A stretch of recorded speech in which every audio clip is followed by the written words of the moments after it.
Good morning. Happy Sunday, everybody. Captain Coder here. This beautiful Sunday morning for me. Maybe it's an afternoon, maybe it's an evening for you, but welcome aboard. Thank you so much for being here today with Captain Coder. What are we working on today? What have we been working on? What did we work on yesterday? So many questions, so few answers, but let's dive in. MMO Pug. So nice to see you, my friend. Chicka wow wow. Hello, sir. Happy Sunday to both of you. How are you? MMO Pug, how was the hockey game? How'd it go? Chicka wow wow, how's your hand doing? Thank you guys for being here. So nice to see both of you. All right, but what are we working on? We're trying to get a procedurally generated dungeon. That's the long-term goal. We're on day 6 here. We've created this grid editor tab. So we've created an editor that we can add into Unity. And this tab, we still have to specify our grid cell database. So we can create a database of walls and floors that to use. Right now it's pretty simple. But let's attach that real quick. We add that in here. And this this ASCII, I don't know, I'm hesitant to call art, but this here represents a map, a dungeon map to generate. So if I modify this and hit add to scene, we get ourselves a nice 3D representation of it. Nice 3D representation of it. Just pretty sweet. Pretty sweet. So I can modify it. Let's say we wanted to extend this room. I could do so, add a couple extra dots here. Maybe we don't have let's see here. Would this be a oh no, can't put dots here. This is a wall row. All right, but we put a dot here. So every other tile, we need to be able to put walls in between these things. But we might put a wall here, right? And we come around the outside of it like this. Let me get over there. We might end up with a tiling that looks like this. All right, so we had this one here. I'll move that off to the side. But if we add this to the scene now, boom, there we get that new one. We got the new one with 3 by 2 by 2 there. So we can actually take our ASCII here, generate it. We got walls that show up in between the tiles here. We can kind of walk around. It's all offset. If I were to put my character out in that area, we can walk around in there, but it doesn't line up with the camera right just yet. That's okay. That's not the main goal of this. The main goal is to build out a dungeon generator. MMO Pug says, I'm doing well. The hockey game was a lot of fun. Probably one of the most crowded games we've had. That's awesome. That's awesome. That's exciting. I feel like I haven't been to a sports event in a really long time. I'm not much of a sports baller. I know hockey's, there's no ball. It's maybe I should say a sports pucker. But I'm not much of a sports baller. But in high school and in college, I used to play in the band. All right, so I was super into music. I played trombone and baritone. And I used to go play in the band, both in high school and in university. We got paid to go, with the basketball team, we'd try, our basketball team was pretty good in the Southwest Conference. So we'd get to travel during March Madness. We'd get to travel all over the place and get paid to go play music, which was really cool. Chicka Wow Wow says, got a hospital thing tomorrow, so we'll see soon. Oh, so we'll see then. Work has been incredibly not awesome to me about it now. How are you doing? I'm so sorry to hear that work has been less than awesome. That's not fair. That seems really annoying and not fair. I am doing fabulous, Chicka Wow Wow. Thank you so much for asking. I am doing wonderful, living the dream. I know a lot of people say that ironically, but I honestly feel like my current situation in life is I could not be happier. I mean, well, maybe I could be happier, but I'm quite happy. I'm quite happy. MMO says I took percussion in junior high, not much of an athlete. I never considered myself much of an athlete. I avoided. So when I was in high school, you only had to take like 1 year of physical education, which blows my mind as an adult now. I'm like, no, no, every kid every year needs to be in physical education in the United States, at least. We need to learn that discipline of exercise and cardio and all those stuff. And it should be physical education. You should learn about, that should be where you learn about nutrition. There shouldn't be like a health class. Physical ed should include like nutrition and all, in my opinion. But that's like my opinion. And so in my high school, though, I was super active in marching band, and we were constantly told, I'm working at the band, or I'm working on making it so that marching band will count for your PE credit, so you don't have to take PE. You don't have to take PE. So I didn't take it. And then my senior year of high school, I had to take it, right? And so I've never considered myself much of an athlete, but I was in pretty good shape in high school. And I used to play water polo during the summer, which is a pretty tough sport to, being in water, swimming a lot. I did water polo and swim team during the summer. It was like a summer league I was in. And I was pretty good at that. I never did amazing, but I wasn't like terrible. The coach, the PE coach was like, oh my goodness, why aren't you on any of the sports teams? Because I was just like, in the PE class, just, my mile time was about 6 minutes in high school. And so the PE coach, he was the track teacher. He was incredibly upset that I wasn't doing any sports because I had a lot of physical endurance, but I'm not coordinated. So I would not be good. I'd be good at things like swim team. I was pretty good in swim team stuff, but that was during the summer. But I was so obsessed with music in high school. I had marching band before school. Then I had symphonic band. My senior year, it was like all music. I had marching band in the morning, and then in this after marching season, it became like group, like small group is like a brass quartet or something. I'm not sure, but it was marching band before school. I had symphonic band first period. Second period was my real class. I had like an actual class. Third period, and so there's only 4 periods at my school. Third and fourth period, I had an independent study where I'd go and I'd teach lessons to middle school students, and then after school I'd come back for jazz band. So it was just music all day my senior year of high school. And I thought I was going to be a music teacher. I really did. I wasn't cut out for it. It was too hard. Being a music teacher is like the hardest job in the world. I have mad respect for anyone who is a music teacher. Okay, thank you for listening to me ramble. So today, though, what are our goals today? Today, I want to...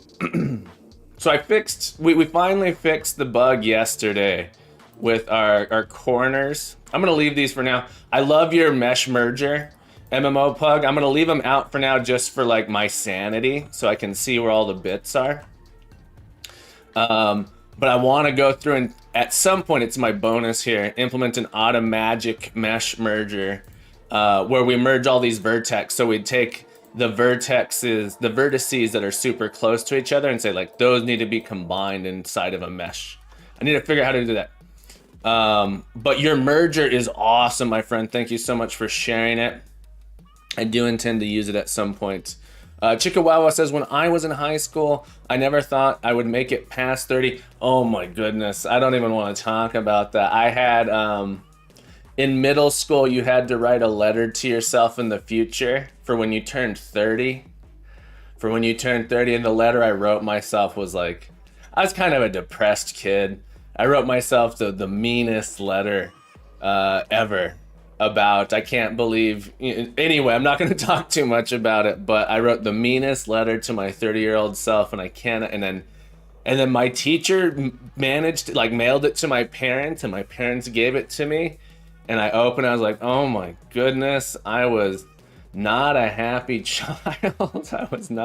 I'm not the happy captain you see before you today. But I did not expect to make it to 30 as a middle schooler. Unity Coder says, final boss, merging vertices, UVs and normals. Yeah, an epic boss fight, right? Chickawawa says, I know exactly what you mean, though without saying the words. I don't want to say it because it's just too horrific in my opinion. Okay, so, but yeah, I am really happy with where I am. I have a lot of joy in my life right now. Streaming has been so much fun. And you know, I have my dream job. I've always wanted to be a teacher. Programming, computer science has always been something I loved, and I've always wanted to work with young students. And now I work at a school where I get to teach computer science and programming to kids age 10 to 14, and I get to design my own curriculum. I'm not doing, so I worked at a K through 12 school, and a lot of that was I was teaching specifically to AP exams, right? I wanted students needed to pass, and I had a lot of freedom in that regard, but those AP exams are kind of silly. There's certain aspects of them that are so silly. Anyway, I'm just like I'm so filled with joy, and I feel so fulfilled the last like 2 or 3 years, and it's been wonderful. And I wish that for everyone. I wish everyone can feel that way. But anyway, I thank you for asking how I am. A Unity coder. So nice to see. I'm so obsessed here with adding in more stuff to a map because this is just so much fun to like play with here. It's so simple. There's like nothing here really. But Unity coder, so nice to see you today, my friend. How are you? How are you on this beautiful Sunday, my friend? But look, I love just being able to go like, hey, look, I can generate another room. I can generate another room, and I just go, boop, boom, added in a little corridor there. All right, so what was I saying though? What are we gonna work on today? I want to actually do a little bit of generation today. A very simple dungeon generation today. See if we can get that working. So the first thing I want to do is I want to define 3 simple rooms and 4 simple corridors. So the generic idea here. Let's go to document camera view so we can talk about what the plan is. That's not what I want. Wrong button. I want to add it here. Add it in. Okay. So what is the plan as far as procedural generation goes? We're going to start with a very, very simple procedural generation. Here's the basic idea. I want to have three different rooms. So the idea is I'll have rooms defined in this way. So I'm going to start with 3 different rooms that are all, so we're going to have the small room. All right. So there's going to be a small room. There's going to be a long room. So it's basically two of those rooms together. And then there's going to be a big room, which happens to be just 2 of the small rooms sort of put together like this. Chickawawa was asking, what tablet is that? This is a Remarkable 2. This is a Remarkable 2. It's a, I'm hesitant to say it is a tablet. Technically it is a tablet, yes, but it has it's a no feature tablet, but it's a Remarkable. It is essentially an e-ink reader that you can draw on. So it doesn't have, you can't install apps on it. You can't browse the internet on it. It is a productivity device that's meant to act and be a substitute for notebooks. I absolutely love it. It's very expensive. It's like $500. The Super Gamer says hello, Super Gamer. Roy-ku, sorry for spamming your self promo channel earlier. Also, hello, and it's a wonderful day to be alive too. I agree, Roy-ku. It's a wonderful day to be alive. And don't worry, I didn't feel like you were spamming the promo channel at all. Just so you know, I didn't feel that way. So nothing to apologize for. The Super Gamer says this is Royal CW Gaming. Well, Royal CW Gaming, I'm gonna forget that, but I will try to remember. I'm gonna try to remember. Royal CW Gaming, it's so nice to see you. Roy-ku says the tablet works without PC, yeah, and you can carry it in your bag. Exactly. And it lasts. The battery, I've been using this for all week. I'm at 9, you can see down here, 93% battery, and I've been using it all week without charging it. If you have the internet on, I always turn it in airplane mode. If you have the internet on, it drains a little bit faster because it's always trying to sync some stuff. But I absolutely love this thing. I absolutely love this thing. I take it everywhere. And so the other thing that I like to brag about to people with it is you can draw on it. It works an awful lot like pen and paper. Sorry, like pencil and paper. It has pressure sensitivity. There's a couple different types of pencil types on it that you can select from that give you different types of things. But it feels so much like drawing on paper. It feels so much like drawing on paper. It's only black and white. But yeah, like this is some drawing that I did. They're $500. So I will say I did not buy it for myself. I did not buy it for myself, and I don't think I could ever, in my mind, for myself, and this is just because I'm a crazy person. It's funny what I spend my money on, but it'd be hard for me to justify it to myself for the price when it's like a notebook costs 29 cents and this costs $500. Like, how many notebooks am I gonna have to go through before it's like it adds up? But it's super convenient. I absolutely love it. If you happen to have that disposable income, highly recommend. Moonray Murray says, yo, cool, I got a drawing tablet, but it's only a plug-in one, no screen for PC. Yeah, so I will say the difference, I have used drawing tablets. This one just feels, like I said, the feel, they spent a lot of time making it feel right. It feels like you're writing on paper. It's so, you have to try it to know exactly what I mean.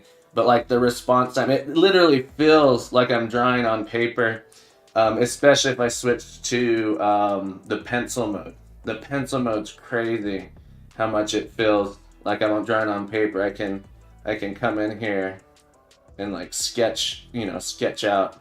Let's say I wanted to do a little sketch here.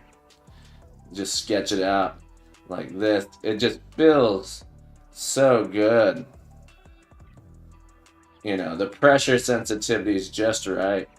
But yeah, let's say I wanted to make like a little goblet. The pressure sensitivity is just fabulous on this thing. It's crazy. It's crazy.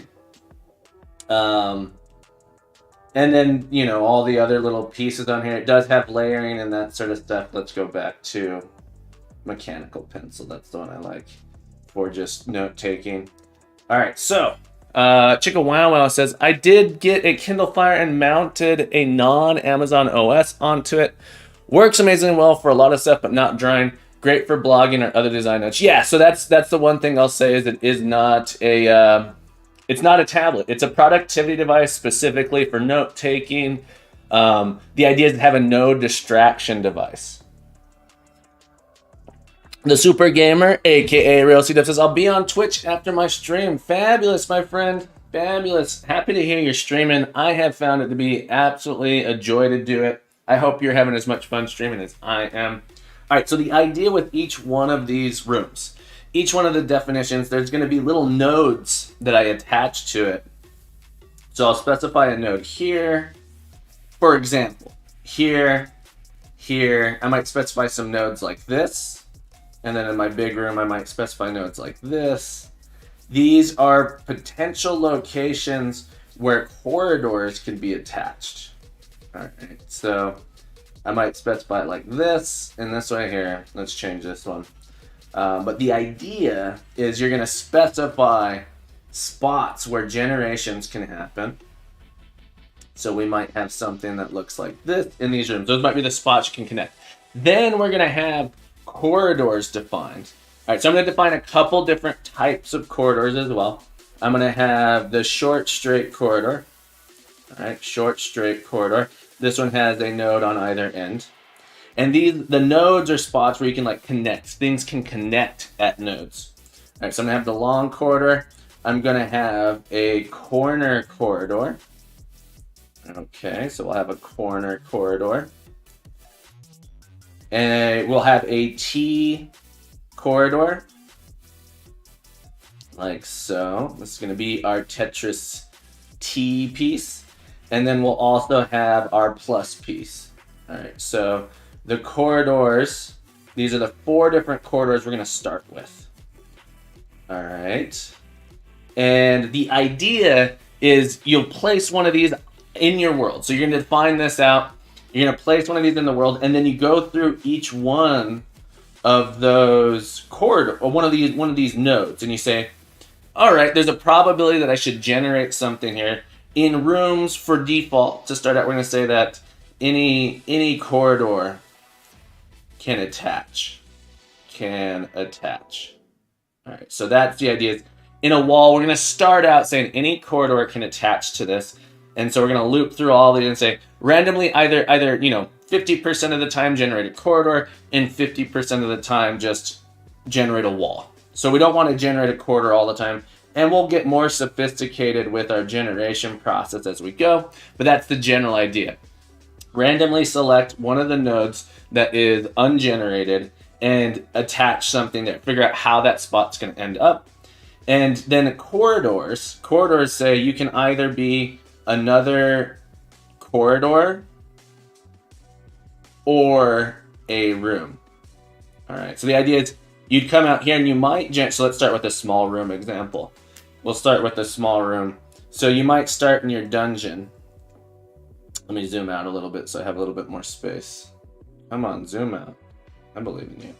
All right, so you might start with a small room. You might start with a small room that's 4x4 here. And all of the ungenerated spots get added to a set. And it says, okay, randomly pick one of those things. We're going to say, okay, then randomly pick one of these corridors. And you might say this one's more likely than the other ones. But then we say, okay, can I place that corridor here? If I can, we just do it. And we'll select one of the nodes to select it from. So, all right, dump that there. This becomes open. And now my new map has this with a new node at the end. Then we continue. It says randomly pick one of the nodes that is not finished. So we've removed this one from the possible sets and we've added this one. We'll say, well, we'll select this one. Maybe this, and one more thing to note is that I'm going to make it so that these can be rotated in any direction. It's going to select it and say, attach it there, randomly rotate it, attach it. If it can't fit there, keep rotating 90 degrees until it does fit. And if it doesn't fit, discard it, try and select something else. So there's a bunch of rules there. But let's say we randomly pick this one. Again, this time we're going to select a T piece on random. And we add this in. It might generate like this. This is the very, very simple generation we're doing. We're going to come up with some slightly better rules. So Moonray Murray, that's a great question. These endpoints, there's going to be some probability in them, and we haven't defined what it is yet, of either adding in, so each one of these nodes has rules for how things attach. And as you get, the idea is as you get further away from the center, the probability that it just turns into a wall gets higher and higher. So we start out with, essentially, you're not going to generate any walls. It's going to be very low probability that you generate a wall. But as you extend out, eventually you're going to say, I'm going to select this one, randomly pick from the set of things to generate. And one of the options is, just generate a wall there. Generate a wall. So that's one of them. So great question, Murray. The Super Gamer says the bad thing when streaming is that I get no viewers. That, so I did watch your stream once, Super Gamer. Part of that is, I think, potentially the interaction. So the one time I watched, your chat was turned off, so there was no way for me to interact with you. I think you said you fixed that, though. But people, when they come to your stream, they often want to interact with you at least a little bit. Moonray Murray asks, can you just have a blanket block on wall till a set amount of nodes are created? You could do that too. Yeah, you could do that. Say, okay, once my space is filled up, you could define like an area. You might define like a map area like this and say just generate until, so if I go to generate something off this edge and none of my possible pieces fit, generate a wall. If none of my possible things fit, generate a wall. So you could, I'm not going to do it this way, but you could do it. I want mine to like be infinitely, maybe I'll do this, but you'd have some bounds that say whether or not you can fit in here. and then you'd end up filling it out until there was nothing left to, no new pieces could fit, and then you'd end up with something that would be probably pretty dense. Did that answer your question, Moonray Murray? But yeah, so this is the generic idea of what I'm planning to do with my procedural generation. Moonray Murray says, I'd personally go off the amount of rooms generated, e.g. if 200 rooms are made, then only walls, and yes, it did answer that question. Fantastic. So my goal here is I want to keep it as simple as possible. And so my idea is to use what's called a Markov chain. So a Markov chain is a way to do generation. So for example, on your phone, when you do text messages, if you ever hit that autocomplete button, that is sort of using what's called a Markov chain. It says, well, what is the probability of based on everything I've seen before, what is the probability of the next word? What are the possible words? Let me select the one that has the highest possibility and put that as your autocomplete option. So we're doing what's essentially an autocomplete dungeon, which says, based on everything that I see so far, what is the most likely thing that I should do next? And one of the cool things about that is we could potentially design some dungeons ourselves and say, use this as input into defining the probabilities. So you could do some like handcrafted custom dungeon. Say, I really like the way this dungeon feels. I really like the way that dungeon feels. Take the essence, the probability essence of these dungeons, and then see if you can apply that into a new dungeon. So I want to generate a dungeon that's similar to these other dungeons. So that's the idea. So my idea is to use a Markov chain. This is just so everyone knows, this is my first foray, I should say. I think foray is the right word, into procedural generation. So I have some ideas on how it should work or how I want it to work, but I've never actually implemented one. I've done a little bit of Markov chain stuff as like a class project once, and it was like maybe a week-long project when I was an undergrad. So I have a little bit like this, minuscule little bit of experience on it. But yeah, that's my goal. So that's what we're gonna do here. We're gonna define 3 simple rooms, 4 simple corridors, implement a simple dungeon generator class, see if I can generate out an ASCII file that looks like this, and then update my Unity editor to allow me to specify. So the idea is I'm generating ASCII, my generator generates ASCII files like this, then I hand those off to my generator, and that can dump them into the scene.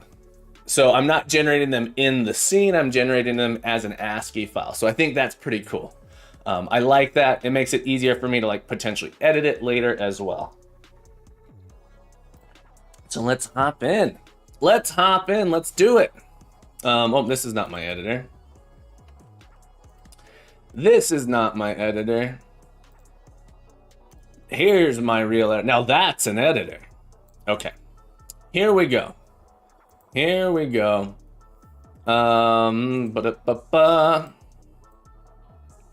Scripts, grid builder. Oh, okay. So I'm gonna put it in resources, I think. Yeah, we're gonna put it in resources for our rooms for now. Create folder, resources.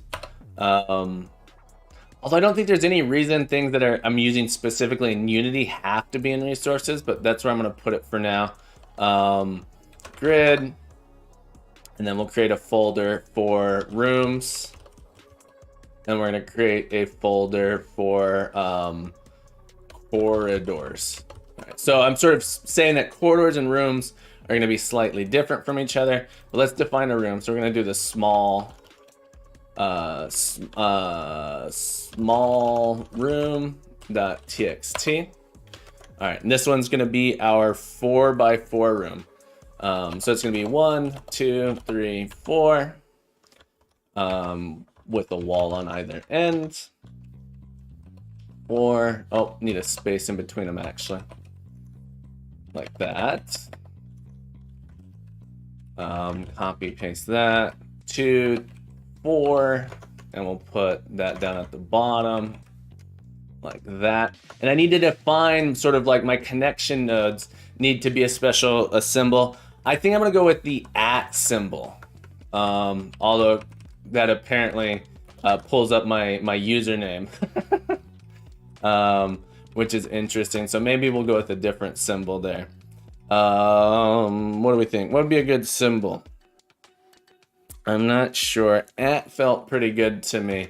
I guess I'm okay with my username popping up. Everyone already knows my username because it's my GitHub account.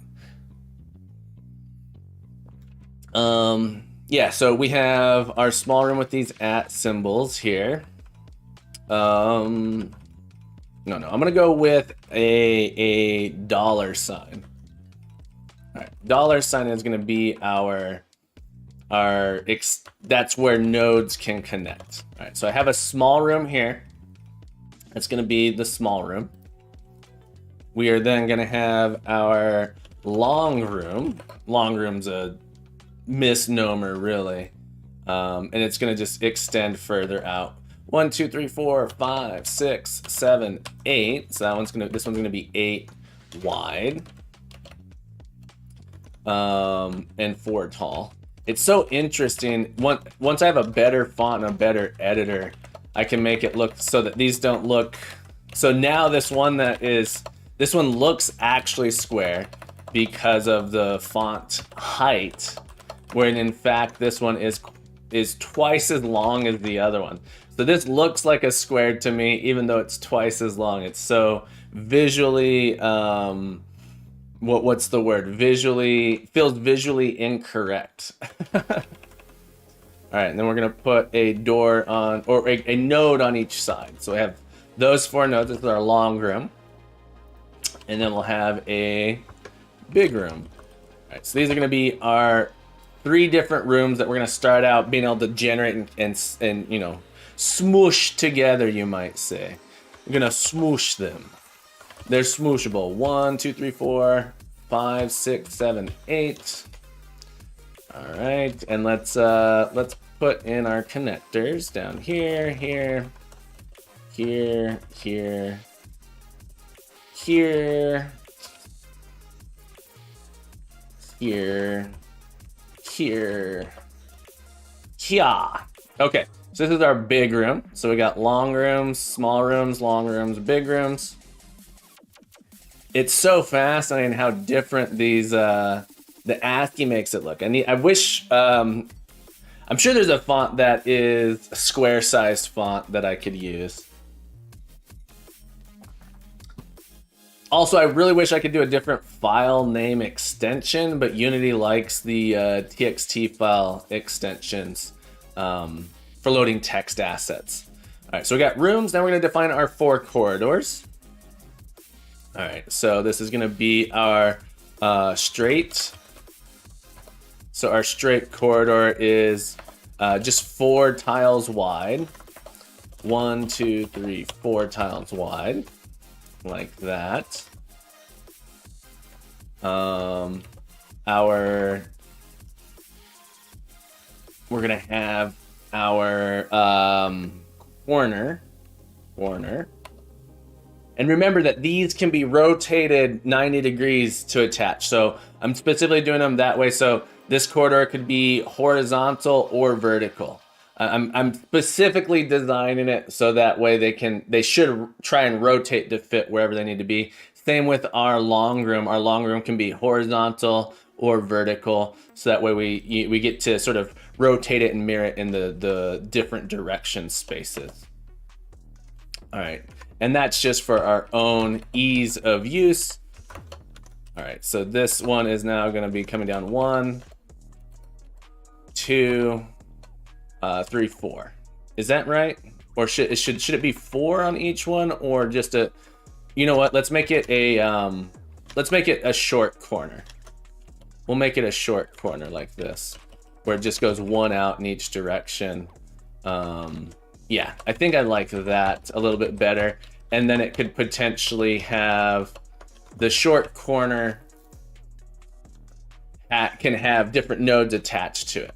Oh, this is interesting. I just had a thought of, yeah, I'm gonna do it this way for now. Just for now, have our corner. But yeah, this could rotate. I was thinking, you know, like this is the corridor. I was thinking simple would be the following, where it's just literally a single dot that has this surrounding it. All right, so it's a single dot that can go in any direction, and then these have the potential to turn into walls or additional corridors. But the thing I don't like about that is you'd end up with some potentially very weird and like janky things. Whereas when we go around corners, I want you to have at least one spot as you go around a corner. This could be just like a simple thing to toss in there to get connectors or something along those lines. All right. Anyway, I'm rambling. We're gonna go with the T here, and our T is gonna be 3 across. We'll see how these end up looking out anyway.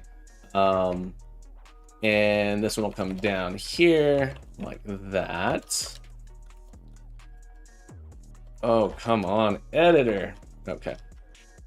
These will be our connection node. Like that. So this will be our T. And then lastly, we are going to have a plus.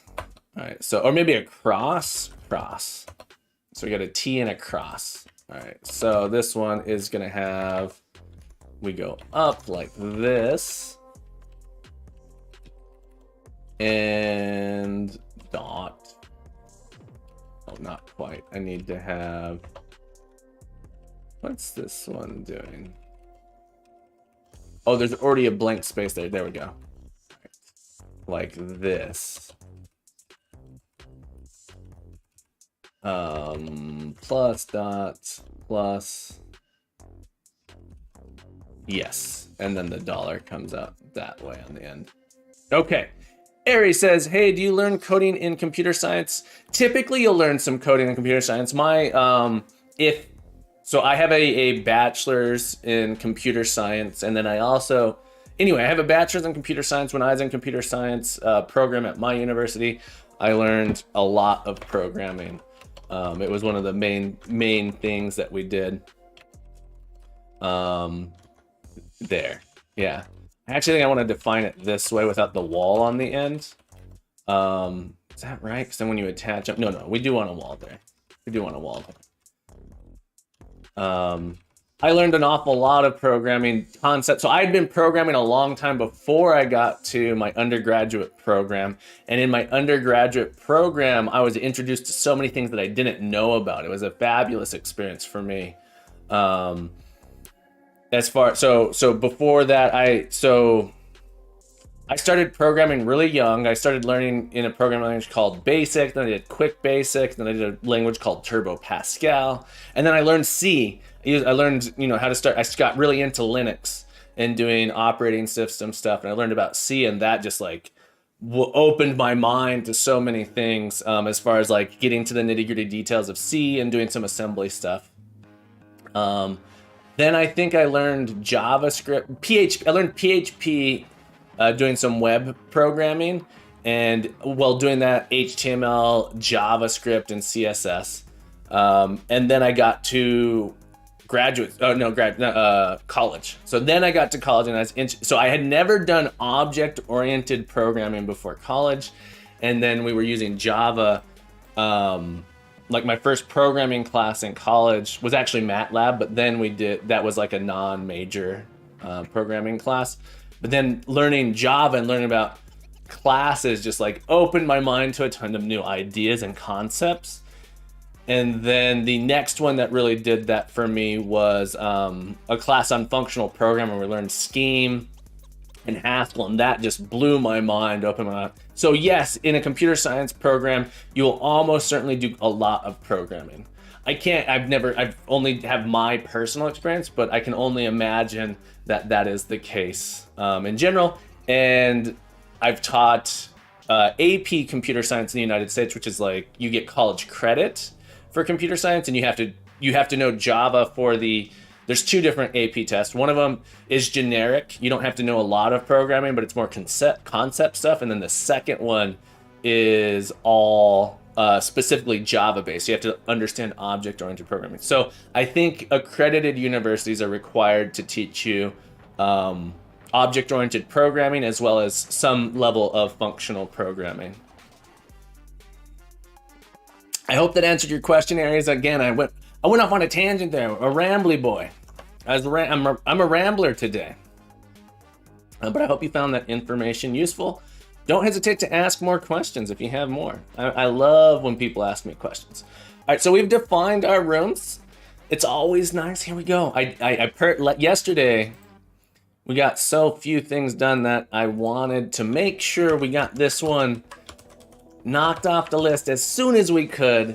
And we've done it. We did it. We defined 3 simple rooms and 4 simple quarters. And for being here to witness it, everybody, 50 points to all of you. Thank you so much for being here to witness this momentous occasion. We've defined our rooms, and really, really happy with that. We're going to now implement a simple dungeon generator class. So the idea is we're going to be able to load these in and use them in a to sort of combine them together. We find these connection nodes and use those. Moonray Murray says, I literally learned coding off of Gary's wire mod, expression 2 mod. It let you code Lua entities in game and code in game and see the result live. Then years later, I just brute force learned Godot through one tutorial series, and I'm trying to make games and fail over and over again. Ha! Yeah, Moonray Murray. That's a totally fine way to learn. I learned that essentially that way. I had Popular Mechanics for Kids magazines, and I would copy programs out of that into like the basic programming language, and get stuff out. And then I would, when I had the internet, I started looking on the internet, and I would go to websites that had programs, and I'd read through it and try and understand it and then manipulate it. It wasn't until college, I will say, and I had undergrad that I really learned how to organize my code and my thoughts well. So I learned a lot of strategies for what I'd say is doing sustainable coding, manageable coding, managing complexity. Before that, it was all brute force, like you're saying, brute force your way with like tons of if statements, that sort of thing. As I've matured as a programmer, the one thing that I have, managing complexity is one of the major goals as a software engineer, not as a programmer, as a software engineer. If you're wanting to write big programs, managing complexity is important. And one of the things that is, you'll notice in my programming is I try not to write if statements. If I can avoid writing an if statement, makes my code more manageable, because bugs crop up when you have logic. If you can abstract all that logic away into conceptual stuff, then you have fewer bugs. Roy Koo says, I updated the textures of my dungeon crawler, posted a pic on self-promo. Let's check it out. It looks almost the same, except for now the textures have double resolution. Let's check it out. Let's see these beautiful, it probably might look the same. This is so cool. So Roy Koo is working on a dungeon crawler as well, but their dungeon crawler, check this out. Can I open this in browser? Let's see if I can get this to open so it's a little bit bigger here. Copy. I gotta get this link. One moment. Oh, I don't have my, that's why. This browser's not open. Here we go. It's my Captain browser. Check this out. Roiku has this awesome, and it's being covered by the screen here. Let's pull this to the side so we can see it. Oh, sorry, being covered by the chat. Roiku has this awesome dungeon crawler type thing.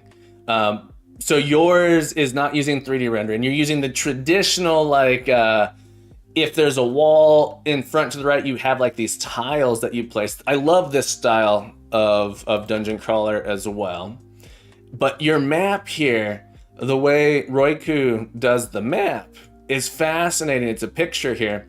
And your dot, I believe that if there's a blank space, that's an open corridor. So you're actually navigating around on this little image of this like slightly it's a cat, I think is what you were saying, this like terrifying alien cat thing. I'm sorry if that's insulting. I'm not trying to be insulting. It's like, this map is so cool. Like, I used to love this type of game as a kid. I'd draw out maps on graph paper. It would be so cool to play this game without a mini map in my mind.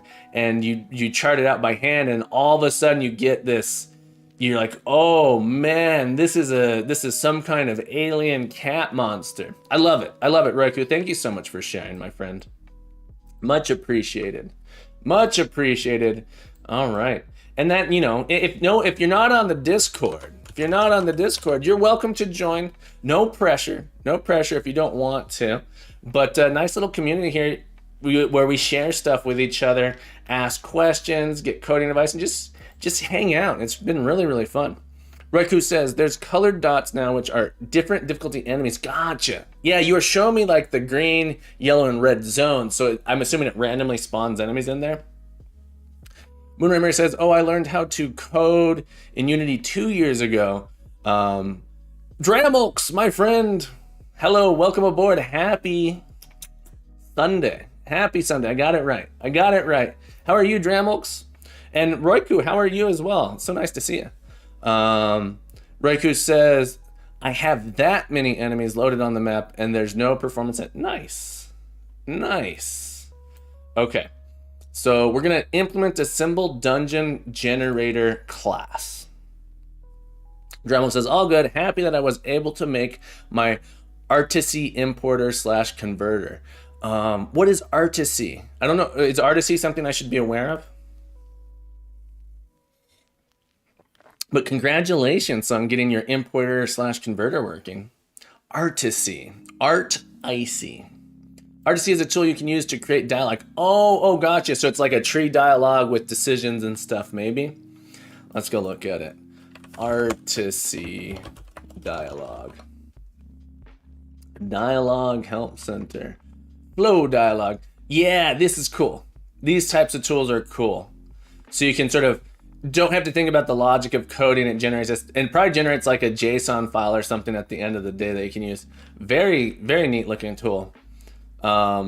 Thanks. I'm glad you got it working. Roku says it's 3 p.m. afternoon for me, but I have my second breakfast, so it's all good. 3 p.m. breakfast time. Everyone knows that. Breakfast time at 3 p.m. It's 5:47 a.m. here. So I'm using it to create my dialogue, and then in Unity, I read that file and create my own dialogue. Oh, interesting. So you like create your dialogue in that first, and then you like do a post-processing thing, Dramulks. Is that correct? Okay, so I have that. I've put this in the wrong place. This needs to be in our assets resources. So these are the rooms that we're gonna try and get generated together. So I need to define a simple, my goal is to keep it as simple as possible. We got our grid, our grid generator. So this builds out, this puts our grid onto the scene. So now I'm gonna create a folder called Dungeon. Dungeon might be the wrong word for it. And inside of this, I need a maybe it should still be part of my grid here. But the idea is I have a dungeon has like tiles. It really only cares about the tiles on the screen and then whether or not you have walls sort of next to you. And it knows how to take that system and export it as a text file. All right, so we're gonna create a new file here. I'm gonna call it, oh, maybe this should be called a map dungeon. I'm gonna go with map. I'm gonna make this a map. And the idea here is I'm gonna create an IMAP interface. So the idea is a map has, we're gonna think about how all these things are related to each other, so we can get them to work. But the idea is every cell, sorry, I had to take a sip of my coffee in the middle of that sentence for some reason. I was compelled to do it.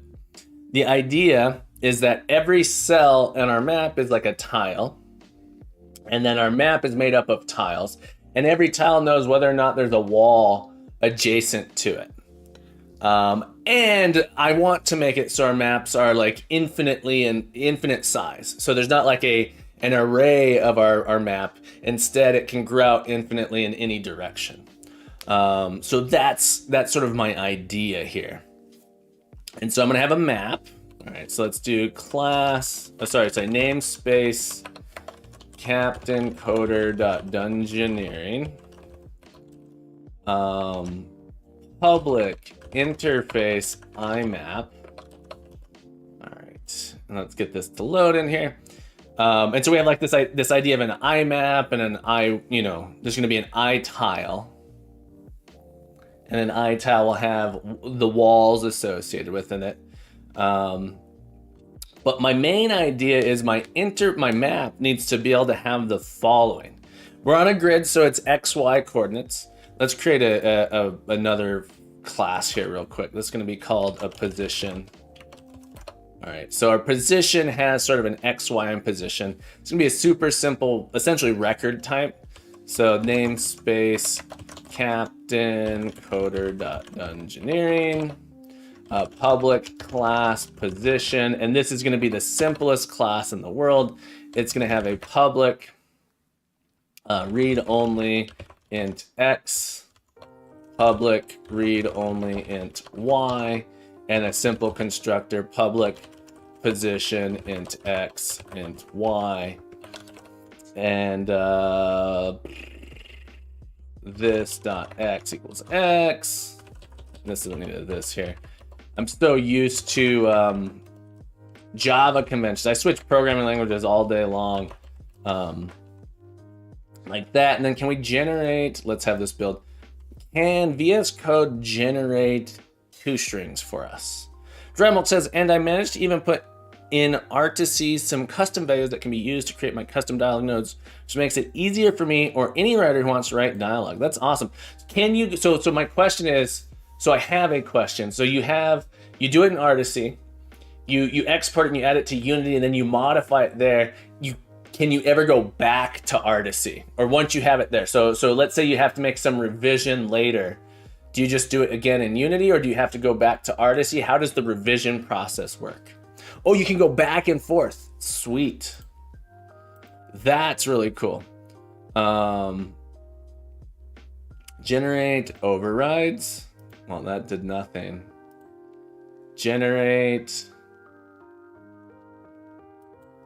All right, so there's no, I was hoping it could generate a toString for us, but we're gonna do that. Public override string toString, and this is gonna say that it's a position. So this is gonna be a string position, and then the X and Y position, like that. And then we'll get rid of these. Y, oh, capital X, capital Y. Right, just a nice little toString on those. We also need this to be hashable. So we're going to generate a hash code and an equals. And these are very, very simple because I want to use these in dictionaries. So we're going to generate a hash code for these as well. And then equal just says your X and your Y match. And then, oh, man, I should probably turn this into a struct, actually. I don't use structs ever because I'm so used to programming in languages that don't have structs. Apollo says, hello, how's it going? I'm doing fabulous, Apollo. How are you today? It says, the way you think in math, is it helpful for learning how to program? It depends on the type of programming. I will say that there's a field of mathematics called discrete math. So Aries asks, is it important how you think in math? I think a lot of programming is problem solving. And using, like, trying to understand how the numbers work together. There's a field of mathematics called discrete math, which I think is really, really useful to understand and study this for computer science, for programming problems. This will help you dissect those problems. It's very different than traditional math like algebra or geometry. Of course, those things are important if you're doing, a lot of heavy graphics programming, if you're not using an engine, so you wanted to write your own engine for doing that stuff. That type of math is going to be important. Linear algebra is going to be important for doing 3D mathematics, physics types mathematics. But discrete math is this field of mathematics that I absolutely love. I became obsessed with this when I was in college and grad school. Various different subsets of discrete math, because it is so applicable to programming and problem solving there. So I would say that discrete math can be super useful with programming. Other types of math, it can be important for small things, but there's more specific to a problem like algebra, that sort of thing.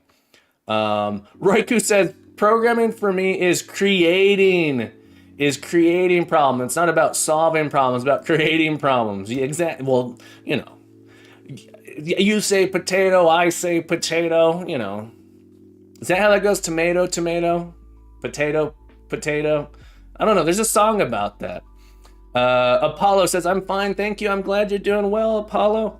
How are your projects going, Apollo? Moonray Murray says, there's no problem with no project. Look, if you have no problems, you know, what's the saying? If it ain't broke, you're not trying. If it ain't broke, you're not trying. That's one of my favorites. Chickawawa says, tomato, tomato, tomato.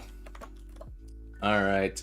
Our hash code for these are just going to be built like that. I should learn more about structs. This is actually a perfect opportunity for struct. I just don't know enough about structs to make this what I want. Can I just use a struct as a key? Let's look it in. C# struct keys. Using a class versus struct as a dictionary key. Ari says, I have to take discrete mathematics in school next semester. Do you think it will help? I found discrete math to be absolutely applicable and helpful for programming and problem solving. So there's this, you know, you don't know what you don't know. This is one of the things about like why I suggest I think pursuing computer science in college can be super helpful as a programmer. It's not necessary. It's not necessary to be a programmer to do any sort of study in that field. And you don't even necessarily need to go to college. You can get a nice book and read about it. But you don't know what you don't know. And I know that's a stupid saying, but it's true. And I had been programming for like 7 to 10 years before I even got to college. And I had such an inflated, overblown ego that I didn't know. I thought I knew everything there was about programming. I was like, I can solve any problem. I can do all this stuff. And then suddenly I was introduced to all these concepts that made programming easier. It can be overwhelming though. What I'll say is discrete math can be overwhelming at first. And so taking it in isolation from programming, it can be super helpful as well. It's going to depend how your school does it, but I found discrete math to be one of my favorite areas of study. Dremel says, you can see the converter in action on Discord. Oh yeah, let me check it out. Devro says, how is sailing, Captain? I'm sailing away. Oh God, that's terrible. That was a terrible song. Set an open course to see Dremel stuff. All right, Dremel, let's check out this video. Here's our dial. Oh, that's not what I want. Full screen. Here we go. So we got, this is Artisy. Okay, so Artisy, you can add in some dialogue. Oh, it has an export to Unity option. Gotcha, that's super cool. I'm gonna have to check this tool out for when I'm doing so you saw me build my own dialogue system. Not so great.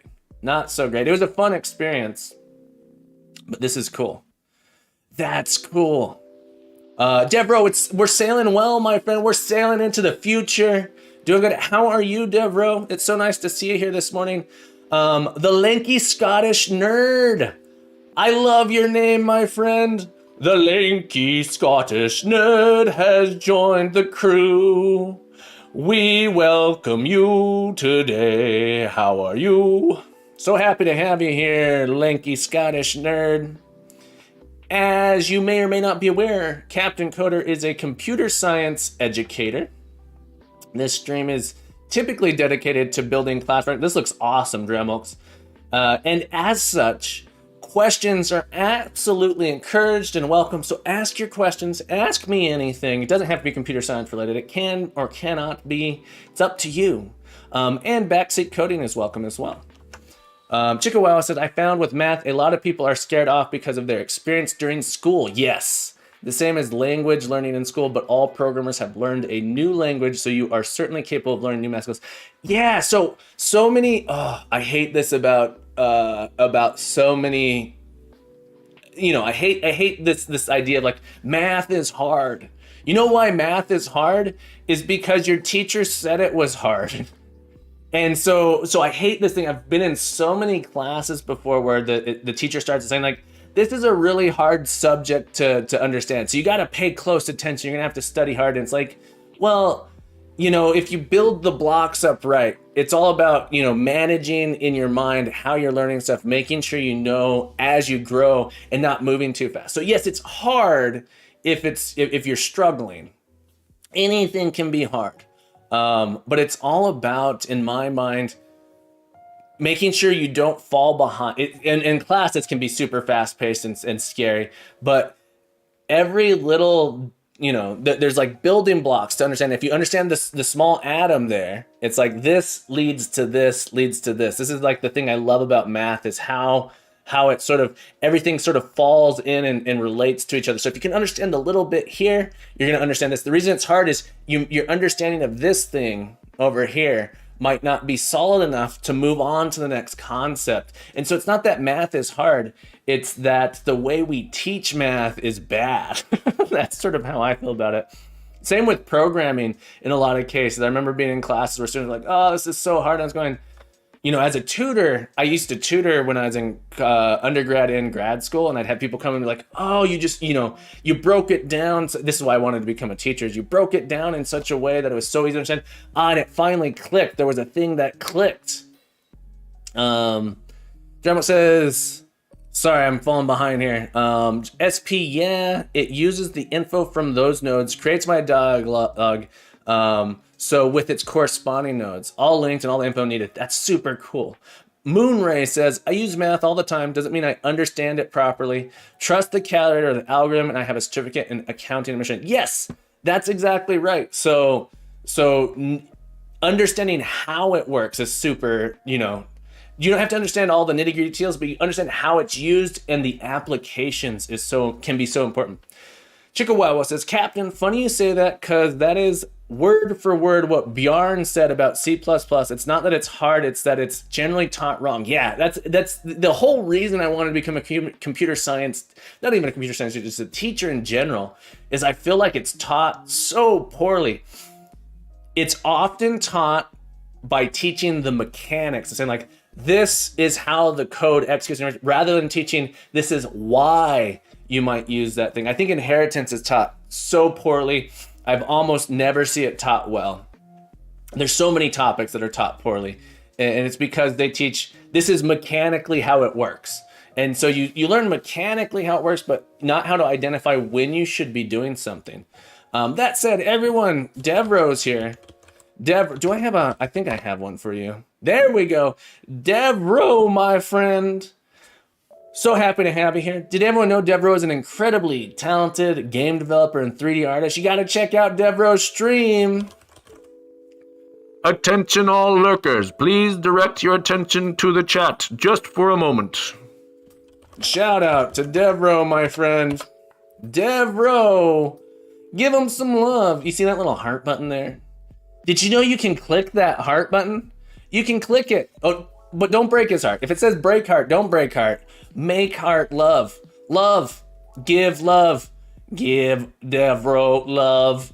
You can do it. Give Devro love. Give Devro your heart. Fill Devro's heart with that love of yours. Do it. Click the heart. Did you click it? You in the back. Hey. You in the back. You. I see you. Click the button. Do it. Do it. All right. Thank you for clicking that button. Devro, my friend. So nice to see you here. How has your development been going? I haven't seen your stream in a couple days, but how are things going? Chikawawa says, thank God you're not a vocal coach. So I know, remember when I said I want to be a music teacher? Well, now you know why I'm not. Mr. Natural says, I know rock and roll math from the Beatles, 1 and 1 and 1 is 3. And that's why it's hard to see. All right. Monye over on YouTube says, hello, sir. Hello, Monye. Happy Sunday, my friend. Welcome to the crew. Welcome to the crew. Look, I love singing, but maybe it should be confined to my own personal space. I'm sorry to say, all right, so since everyone had to be subjected to that, I'm sorry. I hope these 25 points will help you be less pained by less suffering. Help that will help you quell the suffering. All right, so what are we doing? We're in the process of defining this little thing to connect these together. Devereaux says, things are going good. Got a big chunk of invisible work done now. I can get back to 3D modeling and level design. Awesome. Awesome. It's always nice when you can actually do the fun stuff, right? That's why I never do any real projects. I do small projects and I get to focus just on the fun bits. I like playing with the, the fun bits of coding. Right, so we got an IMAP here. And I want to have this idea, this interface here, is to have a way to get out tiles. All right, so we want to be able to get a tile at a specific location. So I want to do something like this. I don't have one of these yet, but we're going to define a type iTile.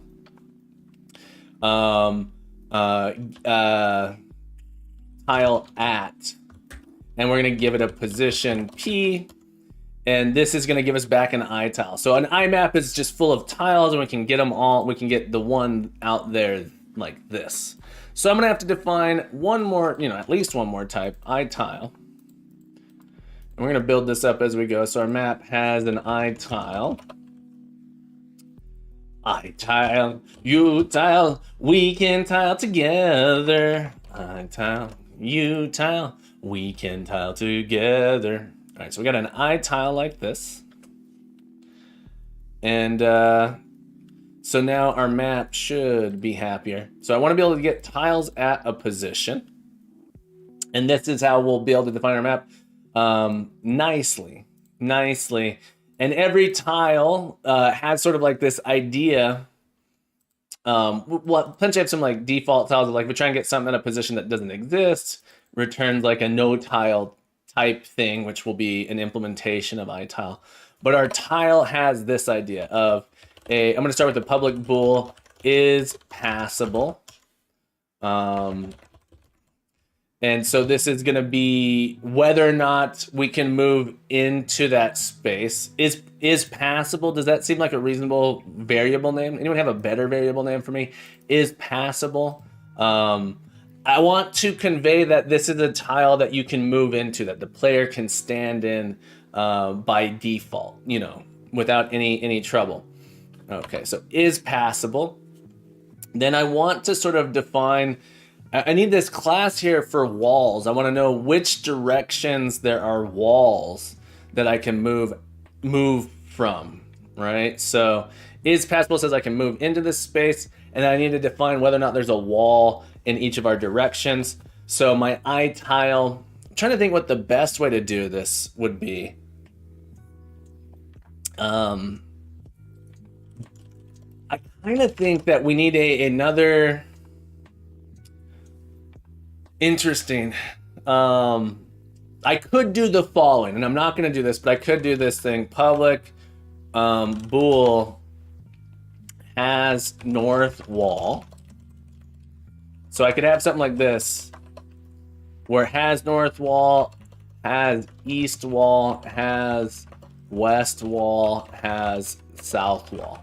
So we could do something like this, where we have a Boolean for each one of our walls. That feels kind of horrible. I kind of want to do the, okay, how do we feel about this? Public hash set. All right, so we're gonna have to do using system.collections.generic. I think I like this better. Public hash set facing walls.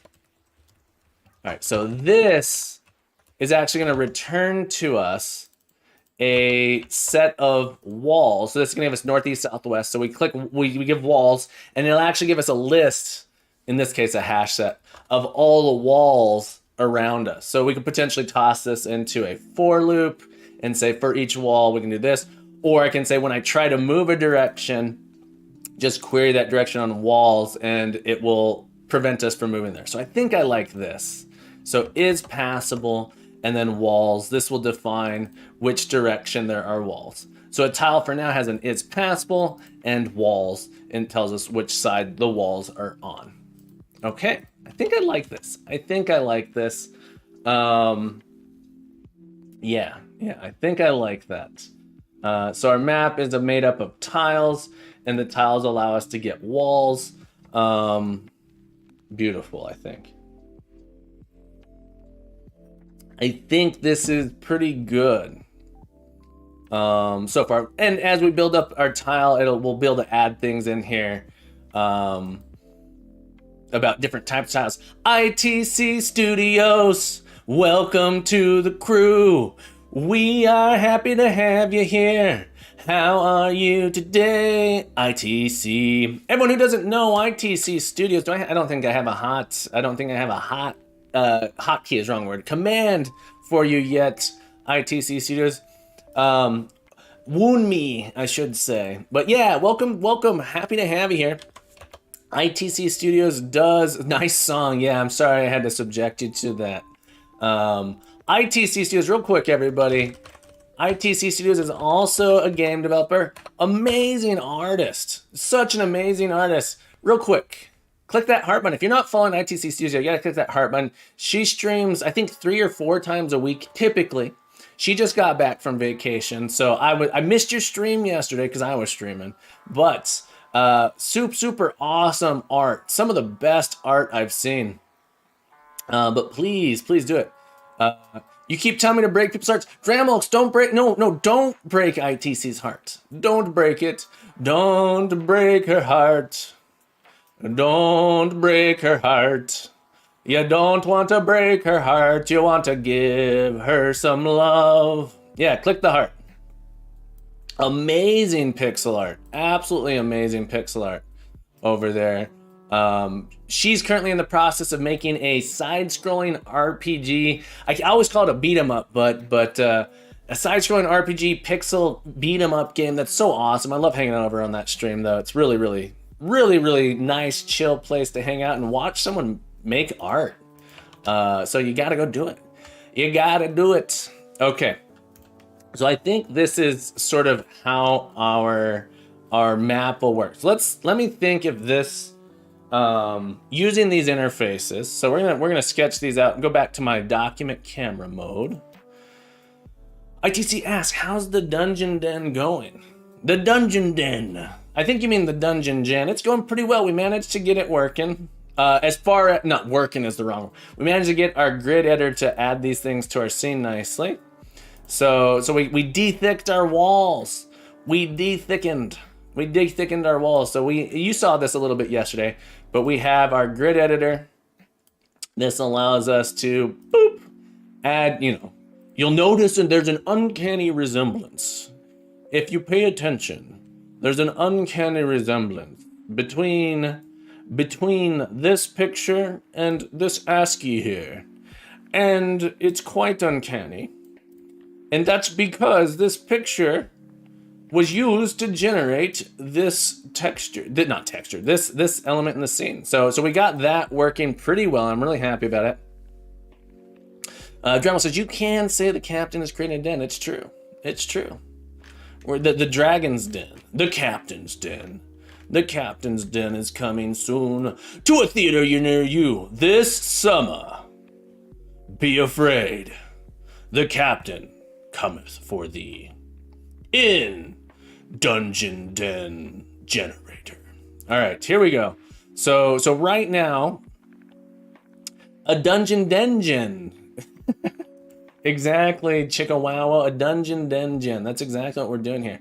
All right, so let's make sure that what I want, my interface here actually represents all the things I want to do. So let me go to a new page real quick. And we're going to sketch out my interface. So I have, am I zoomed out? Yeah. All right, so my idea here is I have my IMAP. So IMAP allows me, so we got IMAP like this, and IMAP allows me to get tiles. So we have an iTile position or tile at All right, so our IMAP is able to get the tiles out. The idea is it's supposed to, given a position, geez, this is ugly. Let me try again. IMAP.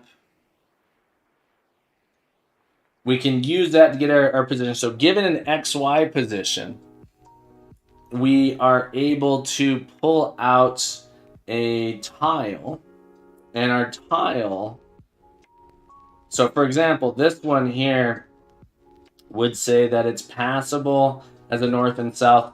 If we selected this position here, this position here would just be is not passable. Is passable would be false on that one. Okay. This one would be passable, and we'd have a wall to the north and to the west. In this position, we might do something like this, where we have, it is passable, so the dots represent is passable. Yeah, I think we can define all of our information here. I just wanted to make sure that the interface covered what we were doing. Yes, it does. It does. Okay. So let's see if we can write an implementation of some of these. All right, so my idea here, let's create a new, this is gonna be our map builder. All right, so we wanna be able to add tiles to this thing. And so I'm gonna still this a little bit. This is gonna be a class map builder. It's not an IMAP, but it's gonna be able to create IMAP. So the map builder is gonna have a method IMAP build that at the end of the day produces an IMAP from all the things we're putting together. And so internally, it's gonna have like an implementation of IMAP. And I'll do return null to get this to compile. Okay. Yeah. So here, there's some trickiness here. So our map builder, we want to be able to add in public void add tile, iTile. So we should be able to take in a tile and add it to, I'm gonna have it return a map builder actually. So it's gonna return this. So we're gonna be able to add tiles. We also need, we need to be able to specify the position. So this would be position key. So you got to specify the position and the tile that you're going to put there. And then we're going to also have public map builder add wall. So this is the interesting aspect here. We add a position, add a wall at position P, and we have to specify a facing of that wall. Facing. And it'll return this. So we need to be able to add tiles and add walls. And what's interesting, when we add a wall, we have to update our tiles that are near that wall to also have their sort of, this is going to determine in our iTile whether or not we have a wall in a specific spot. Ari says, I want to create an app like Subway Surfers or Flappy Bird for my first project in the future. Aries, we did something, SkyDriver. It created a game kind of like SkyDriver. There's no procedurally generated levels. But this is similar, from what I understand, is similar to Subway Surfers. I actually never played Subway Surfers. But we built this game on stream, so there's a whole video of it. And so the idea with this game, this is a clone of a game called Sky Roads. Clone is a strong word. It's inspired, but the idea is we have these strips. Each one of these, so if I drive through this level, it's defined by these strips, these columns. So there's 7 columns for this, and you can drive along it like this. And let me show you what the level files look like for this. But this wouldn't be that hard to make procedurally, but you got to get to the end of the level and go through this. If we made it so that the level sort of continues to extend itself as you go, we could have done that. So now I have a level where I have to actually jump. So this might be, if you're looking for how to do something like this, there's a whole stream on it. I created a whole stream on it. I created a whole project and streamed it. But there's things like, oh, I missed that tile. The red ones actually blow you up if you touch them. You can actually hop up on these platforms as well.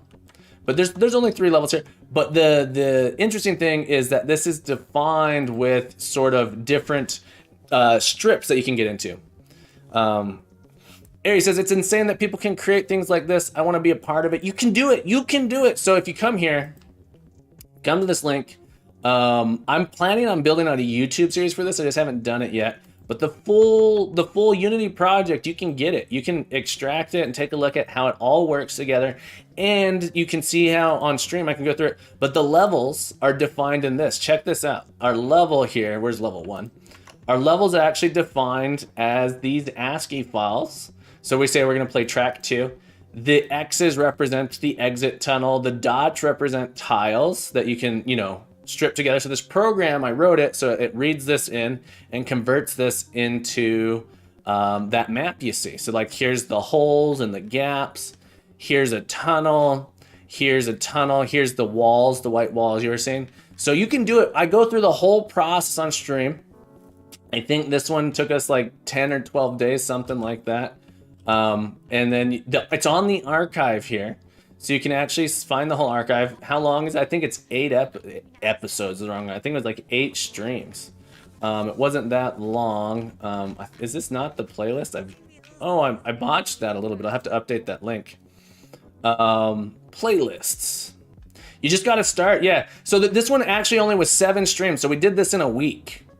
ITC says, I'm playing Crazy Marble. It's really cool for real. I love the level intro with camera too. Thank you. It's super hard. Crazy Marble's crazy hard, unfortunately. I need it. So I have plans. I have big plans for Crazy Marbles. Wound Me. I'm planning to make some. I want to turn that into a full-blown RPG for, with different worlds and like a story and equipment. I want to make it a Metroidvania-esque, semi-open world is a strong word, but semi-open world. The level gets too hard. They get way too hard, way too fast. But I'm so excited. I had so much fun doing that. I think I want to turn that into a full-blown game. Aries, I hope that's helpful. Next, the Captain creates an RPG. I want to make an Marble, an MRPG, a Marble role-playing game. Have you ever wanted to be a marble? Well, now you can. Join us in Marvelous Goes to the Moon. Yeah, so the idea here, though, here's my map builder interface. I want to be able to add walls, add tiles, and build it. And so I'm going to actually put together a unit test for my map builder that is going to help me, logically think through some of this stuff. ITCCU says, give the marble some personality and you're set. Exactly. So we're going to do a little bit of test-driven development here. And we're going to do one other thing here, though. Let's add some helpers here. Map builder. I'm going to do add walls. I'm going to let this be so we can add multiple walls at the same time. We might also want to have like a remove wall thing here, but I'm just going to leave add walls for now. If you don't want a wall there, don't add it. That's sort of how I feel right now. This is going to be a params facing facings. No dots here. That's Java syntax. Going to return this, but essentially we're going to do a for each facing F in facings, add wall P. All right, Royal C-Dub Gaming says hello. Welcome to the Twitch side of things, my friend. It's nice to have you here.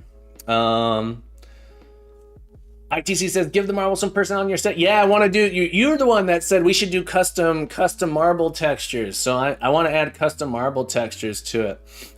ITC's with the jamming emote. I love it. All right, actually here, we have been going for an hour and a half. Wow, time flies. One other thing I want to do though is add in a public map builder, add tiles. And this is going to be a something. It's gonna be a something. I enumerable. Gotta import that real quick. But we gotta take a break. We gotta take a break just real quick. I'm gonna finish up this one little thing here. I'm out of coffee. I just had to look down. I'm out of coffee. I'm out of water. The stream's not finished, RLTW. Oh, your stream is finished. Gotcha. Your stream is finished. I was gonna say, no, the stream's not over.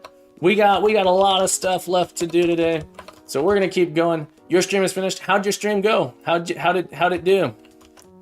But yeah, we're gonna define here. This is gonna be a public map builder. Add tiles. We're gonna add several tiles. The problem with this is how do I add them all in multiple positions all at the same time? Positions. So I need like an entry here. So I think this is going to accept an I enumerable of pairs of things of position P and I tiles. And really, actually, I honestly think I'm just going to do add tile takes in a position, because because our I tile might have some extra information. I'm going to do, instead of add tile, add floor. And there's going to be a floor. I'm going to do add floor like this.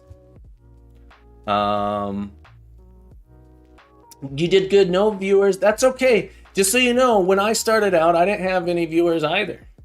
I started out. So if you got to stream for yourself, my friend. Stream for yourself. You got to stream for yourself. Don't do it for anybody else. And if people show up, that's just good. When I started streaming, I wasn't doing it to actually socialize. It just turned out to work out well for me in that regard. So we're gonna do add floors.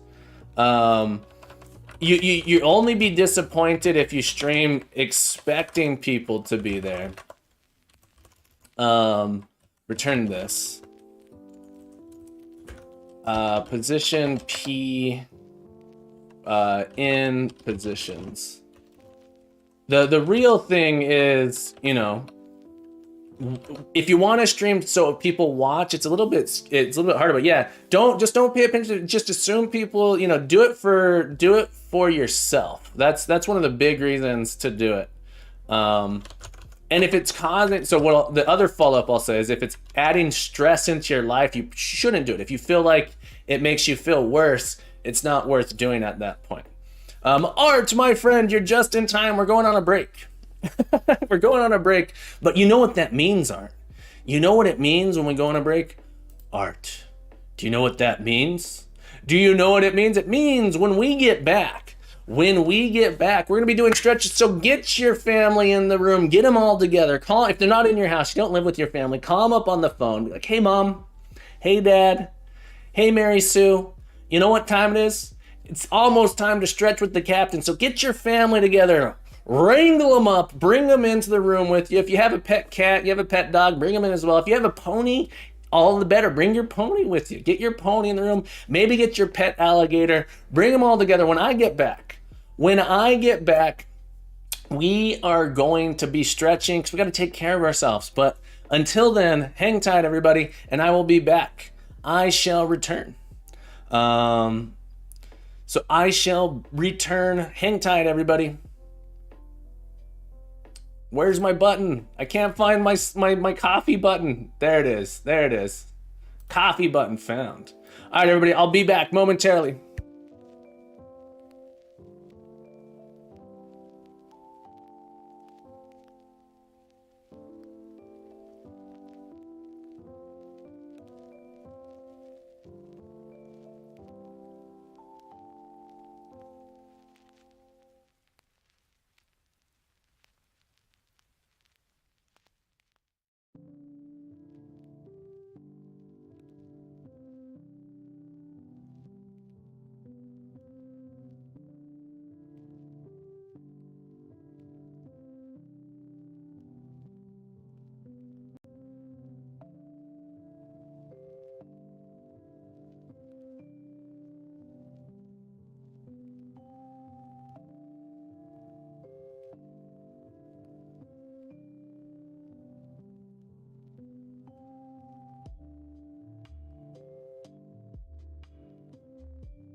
All right. Never fear, the captain has returned. Anthea Lyles. I hope I'm pronouncing it right. Thank you so much for the follow, my friend. Welcome aboard. Welcome to the crew. The captain is happy to have you here with us. If you don't already know, Captain Coder, that's me, happens to be a computer science teacher, computer science educator. I love getting asked questions. So don't hesitate to ask me questions about computer science programming or anything in general. Ask me anything. I'll do my best to answer. Cannot promise I will always answer you, but I'll do my best. I'll do my best. And in this stream, we encourage backseat coding. Once again, I don't promise I will always help you. No. I will always try to help you. I won't always take your backseat coding recommendations, but I like to consider them because they help me improve. They help me improve. Moonray Murray says, kinematic or rigid body? Well, you know, my body's not so rigid. It's a little bit more fluffy. I wouldn't call my body kinematic either. No, it's somewhere in between. Somewhere in between. All right, everybody. So much chat happened while I was gone. Wow. Wow, let's see here. Let me see. Royal C-Dub Gaming. Unless you have a previous fame to leverage, building a following takes a lot of time. Yeah. I somehow lucked into it.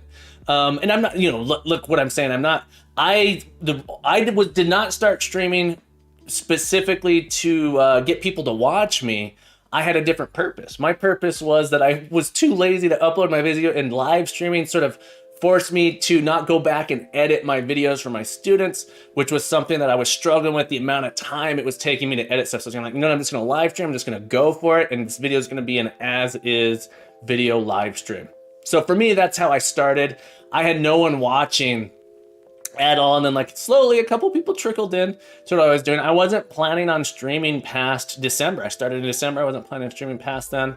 And it just kind of worked out for me. I was doing it for myself. I wasn't doing it for anybody else.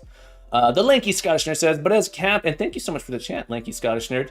But as Captain Coder is doing here, and you're comfortable doing so, engaged with the viewers, it's a value you cannot get elsewhere. Yes, so the idea, in my mind, and I could be wrong here, is people, I want to educate more than just my students. I want to educate the world. That's like it gives me some purpose, is how do I teach people stuff in the world? And this is one way I do that.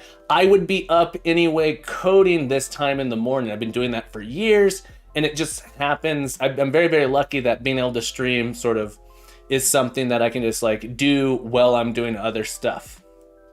Dramulks. Mr. Nash says, there are always lurkers, so stream like you have a bunch of lurkers. Yeah, stream like, stream like you have an audience. And that's sort of what I was doing. My audience was my students who weren't watching, so I was talking to them, and that somehow drew some people, and it was pretty cool.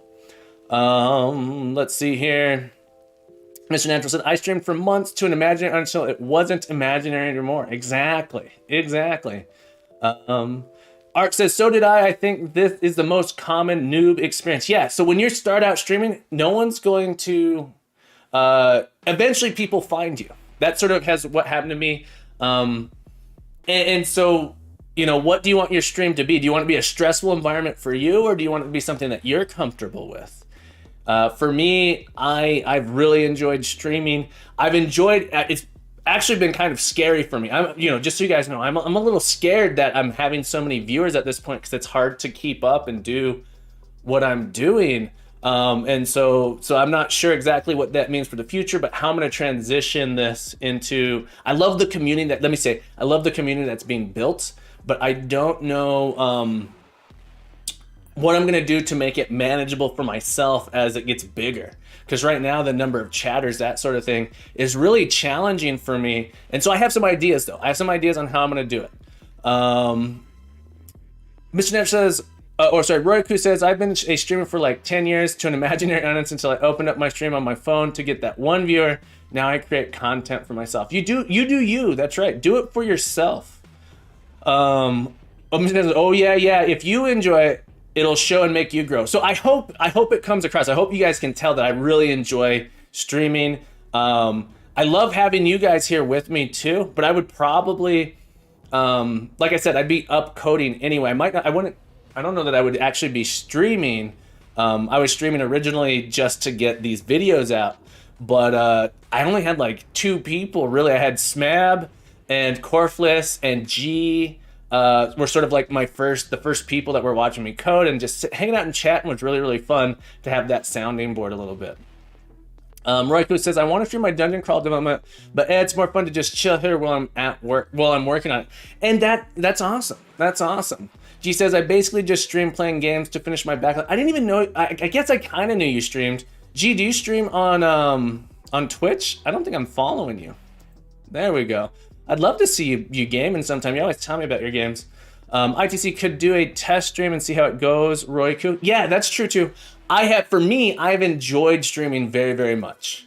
Chikawawa says, I was really fortunate that someone really generally turned up at some point on my streams. Looking at why it is just that, I have been around for a lot of people over the years, always with the same username, so there is some value in networking there too. Wasn't doing all that so that I could get views though. People notice that kind of cynicism, but if you are generally there for people, they tend to return the favor. Only started 2 months ago. Yeah, so it takes time to build it up. I feel like I'm in some sort of like vortex right now where my, I have, it shows that there's 25 people watching right now. That's kind of terrifying to me, but I'm just going with it. I'm going with it. Roku says, oh, I've done a lot, but I like listening, watching others work too. So I've quit live streaming, but do recording sessions like I'm live. G says, I feel that if you want to stream development, then don't just put a screen full of text on the screen. Yeah, it depends. I like a lot of the different game development communities, and not just game development, but programming communities, and sitting around and talking. G says, this time of day I'm doing lunch and then having a walk, so not my time to stream or watching. Yeah. Royalty Dub says, you said you'll be on tomorrow night, right? You have 301 followers. I know, it's crazy. It's crazy the number of followers I've managed to get. I try not to look at that number. I don't have, that number to me. I try not to. Let me say, I do look at it, but I try not to, because it can stress you out. You get obsessed with the analytics of stuff.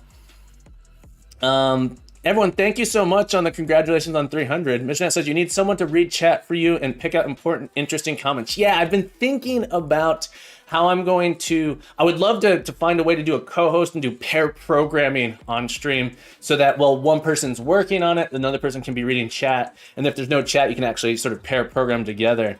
I'm not exactly sure what I'll do with that. Rosita, am I on your list for streamer of the day? Are you referring to me? What is that? I don't quite understand. Could you clarify what you mean there? Moonray Murray says, I tried to stream, but I think it's not my cup of tea. It's not for everyone. For me, I just happen to be having a good time doing it. If I wasn't having a good time doing it, I wouldn't do it. G says, yes, I stream on Twitch, but only on very irregular times, because I also watch lots of streamers and 3D games. I can't stream for long before I get seasick. Ooh, that would be rough. With a bit of luck, 1 hour a week. GL says, perhaps when I start streaming 2D games, I stream a bit longer. I just says, analytics can be a bit of a headache when you focus on it a lot. I think I'm better with that now. I is for ITC Studios. Royal CW, yeah, I could add you to my lists of people. I'd be happy to do that. I'd be happy to do that for you. All right, everybody. Thank you so much for all the chat. You know what time it is. Everybody up. Everybody up. We got to get some stretching in. Thank you so much for being so active in my chat. I loved it. I love hearing from you. It's an absolute blast. Yeah, Royal CW Gaming, I'm happy to add you to my list. I'll make an R letter for you. Yeah, I'd be happy to do that. All right, everybody up. You're such a great member of the crew. I love having you around. All right, everybody. Are you standing? Dramulks, don't make me poke you in the eye. Don't make me poke you in your eye. All right, everybody. Everybody up. Here we go. Take a deep breath, and you're going to stretch up and reach up to the sky. Don't hold that breath too long. It might be too hard, but deep breath, inhale, exhale, breathe normally here for the next 20 seconds. Up on your tiptoes, reaching up into the sky. Fill those muscles. Feel that blood starting to float. Not float. Feel that blood starting to flow through your body. 10 more seconds here. 10 more seconds. Hold it. I believe in you. Engage that core. Find that balance. Keep it. Keep it. All right. Deep breath. As you exhale, slowly roll down. Hinge at the waist. Hinge. Are you hinging? Hinge at the waist. See if you can touch those toes. Oh man, I'm getting so close. I can almost touch my toes. I used to be able to touch my toes last year. I've been stretching a lot and I've been able to touch my toes. Not so much anymore, but with the stream, it's been not forcing me. I've been encouraging myself to stretch. Oh, should feel good. Keep those legs as straight as you can. Don't lock your knees. Don't lock that blood flow, but keep them relatively straight. All right, we're gonna breathe in here for 4 seconds and come back up to some shoulder rolls. So in, shoulders up, back, down. Exhale. All right, we're gonna do some shoulder rolls. Here we go. Back. 1, 2, 3, 4. Add the elbows. 2, 3, 4. Full arm. 2, 3, 4. Bring it forward. 2, 3, 4. Add the elbows. 2, 3, 4. Full arms. 2, 3, 4. Yeah. Wasn't that good? Shake it out. Shake it out. Let's do some quad stretches. Let's do some quad stretches. You can't see me doing them, but grab that foot. If you can get your foot up, get it up. We're gonna stretch that quad out.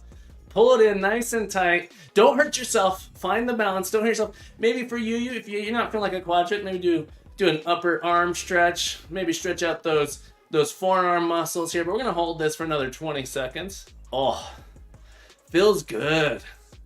I love the way it feels when I stretch. I can feel that blood coursing through my body, getting pushed in and out of my heart. Can anyone else feel the blood gushing in and out of your heart when you stretch? Feel it gushing. Maybe I shouldn't say that. Say that so graphically. Hold it. 5 more seconds. 3, 2, 1. Slowly let that leg down. We're gonna switch to the other side. Get that right leg up. Oh yeah, that quad stretch is nice. Isn't it nice? You should stretch your body. Do you love yourself? I love you. The captain loves you. You should love yourself. And if you love yourself, you should love your body. And if you love your body, get that leg up. Get that leg up to stretch it out, or some other part. It's okay if you're not stretching your legs. Captain just wants you to take care of yourself. We're gonna hold this for another 15 seconds. Another 15 seconds here. Oh, and then we're gonna hop back into Cody. Oh, doesn't it feel good? Doesn't it feel great? 5 more seconds, folks. 3, 2, 1. Let it down. Oh, doesn't it feel good to get that blood moving? Just a little bit. Just a little bit. But let's hop back in here. Let us hop back in, get some more coding done. Thank you, everybody, for joining me in those stretches. I hope you joined me. I'm just going to assume you did. Hope your body's feeling good. Rosie Dub, don't pull a muscle. Don't pull a muscle. You got to be gentle. You got to love your body. Don't hurt yourself. All right, let's come back to our scene here. Here we go. All right, everybody, thank you so much for joining me in that stretch. 50 points to all of you. Oh, shout. Oh, I did the wrong thing. Let's try again. Add points, all 50. I tried to do a shout out to all. I did shout out all 50 points. ITC says it's good to stretch after being on a PC all day. Absolutely. And you should stretch intermittently throughout the day. It's so easy to forget to get up and move and just be hunched over like some sort of program and troll. Chihuahua says, I have to nap because I've got a night shift tonight. Will not be able to sleep before going to the hospital. I'll leave a lurk and hope you have a good day. Chihuahua, thank you so much for the lurk, my friend. Have yourself a beautiful day. As always, keep coding, keep growing, and you are welcome back anytime. Deborah says, all right, stretched enough to prepare for my own stream. Fantastic, Deborah. Enjoy your stream. Enjoy it. Have a good time. Russell, I'm pulling my muscles. I do year-round swimming, and I killed my calf the other day. Ooh, I love swimming. I used to be on swim team. Barm Deb says, neat. Farm Dev, happy Sunday, my friend. Welcome aboard. Welcome aboard. Real quick, Royal C-Dub Gaming is a little bit of a variety streamer. Working on building up that community of theirs. I saw them doing a flight simulator game, and then also they do development sometimes on stream. So give them a little love. See, I'm already following. You could be following too. All you gotta do is click that little heart button and check them out. Chicken Wow says, is there wine and sofa beds? Is there wine? I missed something. In the hospital? I don't think the hospital has wine and sofa beds. ID says, I'll be lurking for now. Thank you so much for the lurk. All right, here we go. What were we doing? We got to get back into it. Yes, okay. For anyone who's just joining us, looks like we got a couple new people here. For anyone who's just joining us, what are we trying to make? What are we trying to do here? I'm exploring doing procedural. At the end goal is to do a procedurally generated dungeon in a 2D. So I want 2D dungeons, grid-based dungeons that happen to be rendered 3D that you can move around in. So we're not actually making a game. We are making a generator for a game. The reflection on these is awfully high. I'll have to adjust that texture a little bit. They look metallic, or just the light or something. But you'll notice over here on the right side here, we've created this grid editor. And this allows us, let me delete all of these things here. The grid editor allows us to make a 2D grid map using some ASCII. Add it to our, I gotta give it a grid cell database. This defines what the elements are that get added to the scene, but we add this to our scene and we get ourselves, you'll notice there's an uncanny resemblance, but if we were to cut out some walls, for example, there's this wall here and here. If we were to take those in our map and cut them out and build a new one, let's move this over. Click add to scene, you'll notice it used that, now we have this long hallway like so. All right, so we wanted to get this so that we could take an ASCII file, add it into our scene.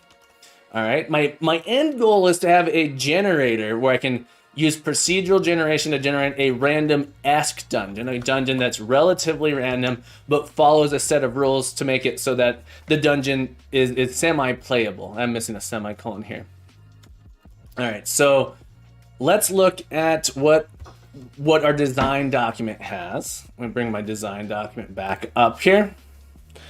Design document's a strong word for this, but the idea for now, what I'm doing today is I've defined 4 rooms, or 3 rooms and 4 corridors.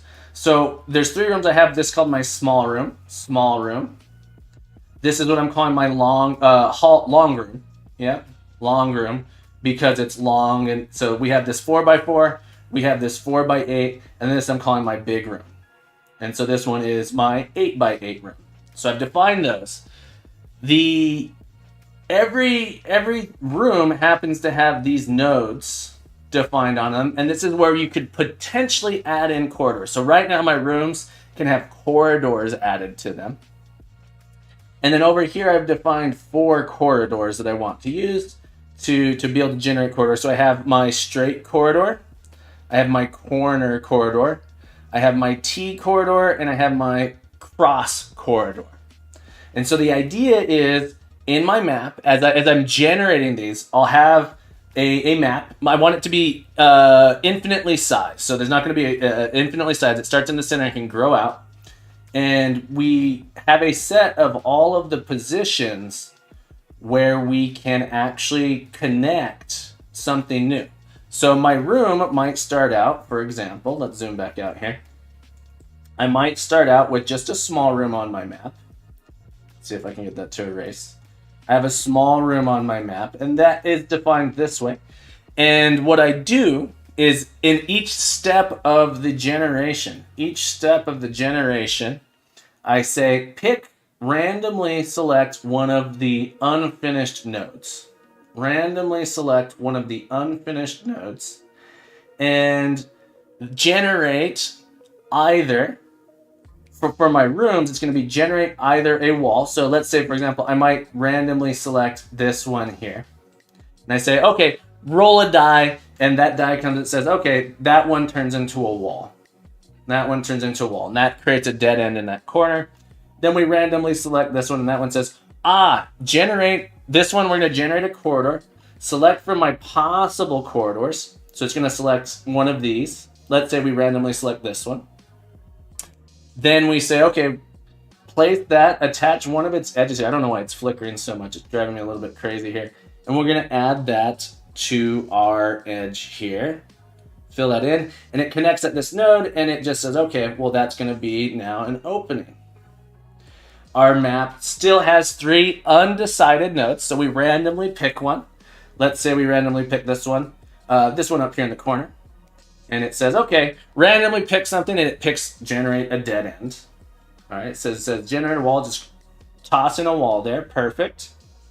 Now we have 2, it says randomly pick one. Maybe it picks this one. Let's say it picks this T piece randomly. We're going to randomly rotate that T piece. All right, so it might add it here in the following way, like this. Okay, so now we have this hallway. Now we have 3. It's going to randomly pick one.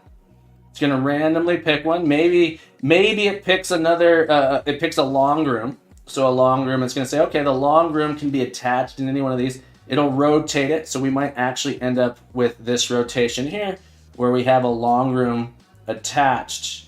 1, 2, 3, 4, 5, 6, 7, 8, down like that. So it might end up with a room at the end of this corridor that looks like this, and then we attach those out like that. As we generate out, it will randomly, the chance of picking a corridor or a wall, the chance of it ending up with a wall is going to get greater the longer we go. So the further from the center you are, the further from the beginning, the less likely you are to generate or the more likely you are to generate the end. So it's sort of like an end here. So this is the generation that we're going to attempt to do. And so I've defined some classes to help out with that. Real CW Gaming asks, who here uses C++? I know Art uses C++. He's written his own engine in C++ for his game, which is fabulous. By the way, let me do some shout outs. Art here, sorry I didn't do a shout out earlier. Art is a fabulous game developer. He's creating a game called The Warlock's Gauntlet, a sword and sorcery themed first person hack and slash. He's an incredible streamer. It's my favorite stream. I hate to play favorites, but it is my absolute favorite little place to hang out and watch Art code, because he's developing something in C++. I'm not great at C++. I have a lot of programming knowledge, but I haven't done a ton in C++. You gotta go follow Art. You gotta go follow him. Make sure you're following Art. Catch his stream. It's my favorite place to be. It's just a fun little community. Nice and chill, relaxing place to be. Who else is here? Let's give... Oh, it's gonna make me time out for give me a little time out before I shout out someone else. But ITC Studios, we'll give ITC Studios another shout out as well. Fabulous. Okay. So here we are, we're in my map builder. And so we haven't finished implementing it, but the idea is that I would like my map builder to be able to add a wall, add a floor, and then add walls and add floors just sort of takes in a, it sort of ends up calling add wall multiple times, add floors that calls add floor multiple times. You take in a list rather than, I'm going to change this to be an IEnumerable actually, rather than the params. I think that will be a little bit easier. IEnumerable of facing. And this is going to be an IEnumerable of position. So you can give it a list, give it an array, give it anything you want. It's not a params anymore, like that. And I might make it so you can pass in a params too at some point. I'm not sure.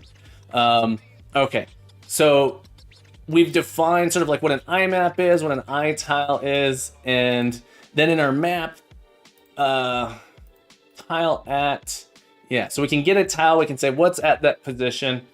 So now in our map builder, we want to, I'm going to write a unit test for this. I think it makes sense to write a unit test. There's some level of complexity to this, but I want to ensure that it's going to work later.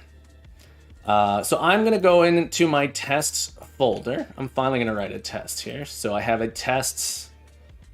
Do I have a test? Yeah. Editor tests. Do I have to set like a regular test? Why am I calling it editor tests? That's okay. I'm going to put my test in here. I'm pretty sure this should probably just be called tests. We're going to create a new folder. I'm going to have the folder match this. This here is going to be map and then map builder. So new folder, map. And then in my editor, I'm going to get it to use the correct imports and stuff. In Unity, we can add in a test script. So we're going to come over here to our, I swear I had just a tests folder as well. Let me look here.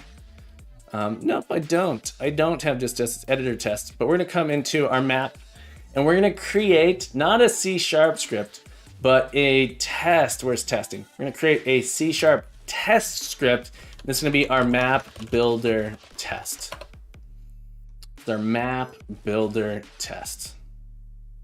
And we're going to define this test to basically does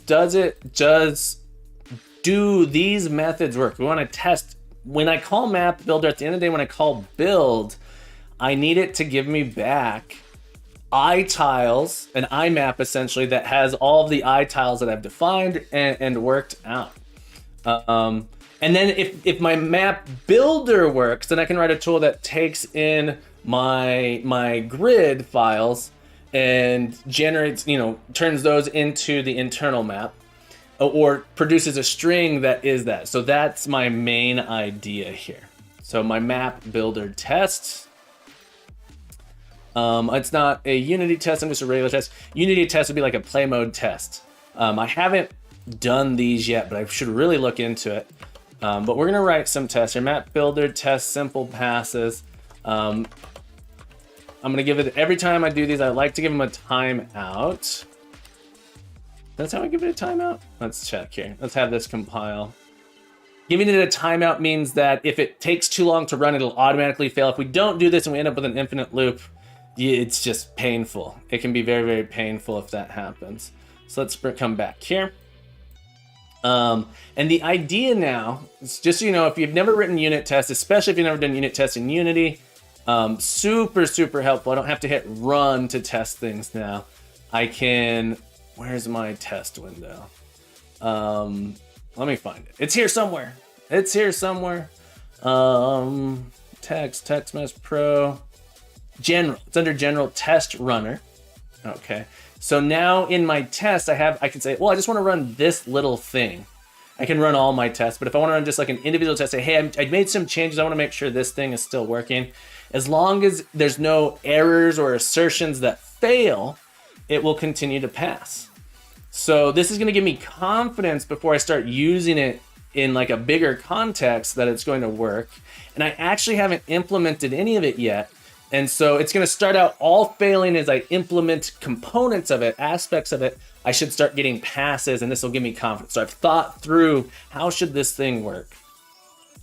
So we're going to test map, builder, test, simple room. Okay. So we're going to test, we're going to build a simple room. We're going to even do test small room. Test 2 by 2 room. So we're gonna make a room that's 2 by 2, has walls on all the sides, and will tell us, we can go through and actually do assertions that say that room works that way. So I'm gonna create a map builder. I'm gonna add this to my namespace here. So this is Captain Coder's Dungeoneering. Dungeoneering kit here. Let's format this. And in this, and the other thing it does is if I end up changing my implementation, if I've broken something, my tests will tell me that hey, something no longer works. That's an important piece to understand. All right, so our map builder 2 by 2 room. I'm gonna do a map builder. Can I not make a map builder? What the heck's going on with that? Map builder. M equals new map builder. Hang on. Can do that. Why is the syntax highlighting and stuff not working? Let me reload this window. I think there's just a phantom it's a phantom assembly issue going on here. So we're gonna refresh this. That coffee is good. Does anyone else like bean water? I love me some bean water. It's the dark, I think G calls it dark fuel. But yeah, I love me some bean water, that's really what coffee is. Grind up some beans, pass some water through it, and you get some delicious bean water. But bean water is, you put it into a programmer and the programmer produces code. So bean water is the fuel that produced this program. Fabulous. All right, so we got a map builder here, and so my idea is, okay, so I'm gonna add an m.addFloor. I'm gonna add it at a couple different positions, so I gotta make different positions. So here's a little thing that's interesting. Check. All right, we're gonna do it this way, and I'm gonna show you some quick things that we can do. All right, so we have a floor at position 0, 0. Since I did a little trick here, so check this out. In my map builder, my add floor method returns the map builder, so I can chain these together. I can do add floor, new position 0, 1, add floor, new position 1, 0, add floor, new position 1, 1, like that. So I can chain them together this way, new position. So something that I'm already noticing as a programmer, I'm really, why can't I do a new position here? Did I spell that wrong? Is this it's just a phantom bug again. Phantom error. One thing that I'm noticing is I kind of want to just be able to specify, add floor XY. Having to do this new position thing's kind of annoying. So I'm going to add a little helper into my map builder, public map builder, add floor. I'm going to create an alternative here that says int X, int Y. And all this is going to do is it's going to forward to our add floor, and it's going to create a new position from X and Y. So I'm going to create a little delegate method. I think delegate's the right word, where I pass it in this method and it delegates the work off to this. And that allows me to simplify this. So that's 0, 0. And then I can do 0, 1, 1, 0, and 1, 1. If I wanted to, I could explicitly call it with the positions, but this just feels easier to me. So a lot of time as a programmer, you're like, how can I manage complexity? How can I program this to make it easier for myself? If it's that simple to make it easier for yourself, do it. If you find that typing that syntax over and over is kind of annoying and painful, you can do it this way. Or you can add something like this to make it simpler. So we got this add floor like that. And then I'm going to do add walls. So in our essentially, let me draw out in the grid what we're building here. And so there's some interestingness to this that we're going to discover momentarily. I'm making this room. So I'm 1, 2 on that. And then there's a space here. And then there's another set of walls here. I'm making this room here. So I have a 0, 0, 0, 1, 1, 0, 1, 1. And so I actually end up, what's interesting here, it looks like there's a lot more than 8 walls, but really there's 8 walls. There's 1 wall here, there's 1 wall here, 1 wall here, and 1 wall here. Those are the 4. And then similarly, we mirror that. We have a wall here, here, here, and here. We have those 8 walls. It turns out all of this other stuff is just decoration. It's truly just decoration for us as the viewer. But the real essence of this is here. If I were to add this to my scene, I'm 90% sure, we're about to find out, I'm 90% sure this would generate the room that we want. Everything else is just filler. It doesn't actually get really looked at. Let me add in my grid cell database here. Grid cell database, add to scene. Sure enough, it works. All of that other information is just sort of extraneous there for us as the human reading the map. to be able to say, okay, yeah, it makes sense that these should be connected. So when we do a 2-string thing here, we're gonna take this and turn it into a string. We'll probably do a little bit of extra to make it look nicer for us, right? But this is the room that this is the room that we're trying to build. So we have these 4 floors. All right, now we need to add a wall. So add walls, and at position, all right, so new position, 0, 0. This is the top left. I want to add a wall to the north. So I'll do facing dot north. And then I want to add a wall. Corfless, my friend, how are you today? It's so nice to see your name in my stream. 0, 0. We also have a facing, so west. Good question, Corfless. What are we building? It's almost a philosophical question. What are we building today? So we are currently working on it. I'm not sure what you have or haven't seen, so I'll explain it. We are attempting, I'm exploring, I would like to be able to do procedurally generated dungeon. So I've created, and it's a 2D grid-based dungeon because I want to do it for the, there's a dungeon crawl game jam in April. I want to participate. So I'm making this style of game, 90-degree turning and stepping around in this environment. I'm using Unity's 3D engine to make the 3D-ness of it. I'm not using like tile-based images where it... Anyway, the idea that I've done, what I've got working so far, is we can specify a map this way and add it to our scene. So we built this little editor here to be able to add these to our scenes. So notice this generated a grid based on this ASCII art. Art's a strong word for it. But notice we got these walls here. I can remove these walls. I can remove these walls like so. And if I were to generate it again, so you notice there's walls here. If I hit add to scene again, I get one with those walls removed. So this whole thing gets generated based off of this ASCII file here. And so I like this format because it makes it really easy for me to edit my dungeon textually to make it the way I want. But I also want to do a procedural generation. So the end goal of this project is to have a procedurally generated dungeon, not necessarily a game, but a way to generate a procedural, these dungeons this way, and it'll generate a text file that then I can modify and edit out to my liking. So that's what I'm working on right now. We are currently writing a unit test. So I've defined this map builder. And so the map builder, you can add walls and you can add floors. So the idea is, although it's grid-based, I want it to be an infinitely sized grid. The size of the grid is unbounded. So I don't say that's like 100 by 100. It's an unbounded grid. And so our map builder, we're currently testing, we're writing a test for a room that is 2 by 2, a 2 by 2 room like this.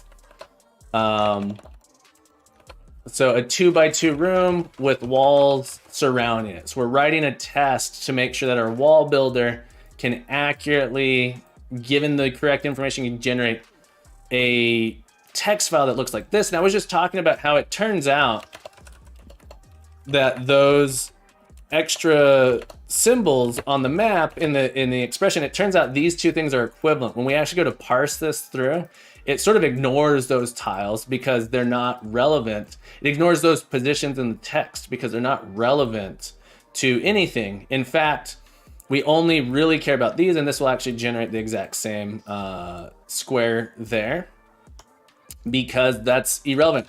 If we were to add a wall here, this wall is important. So every tile has a north, east, south, and west wall associated with it. It either has a wall or does not have a wall. So I could put that in there. Let's move this down a little bit. We'll add that to the scene. And you'll notice it adds the wall in there.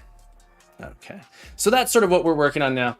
I'm writing a unit test. I haven't implemented my map builder. I have the interface defined on how I want it to work. I'm gonna write a test. And see if I can get the work. Corvus says, I am working on competitive programming again. Nice, with C++ this time. Brave. No, I think C++ is fantastic. Has a lot of fancy features built into it that give you a lot of ability to control what you're doing. But yes, any task you're working on specifically right now? So one thing that I did Of course, then, boy, I don't like underflow and overflow value messing up with the calculation. Yeah, underflow, overflow, they'll get you. They'll get you. And in a language like C++, where you have bounded integers, a lot of times competitive programs will make it so you have to use longs, or even like, what if you need a number that can't fit inside of a long? It's a little bit tricky. They always like to trick you.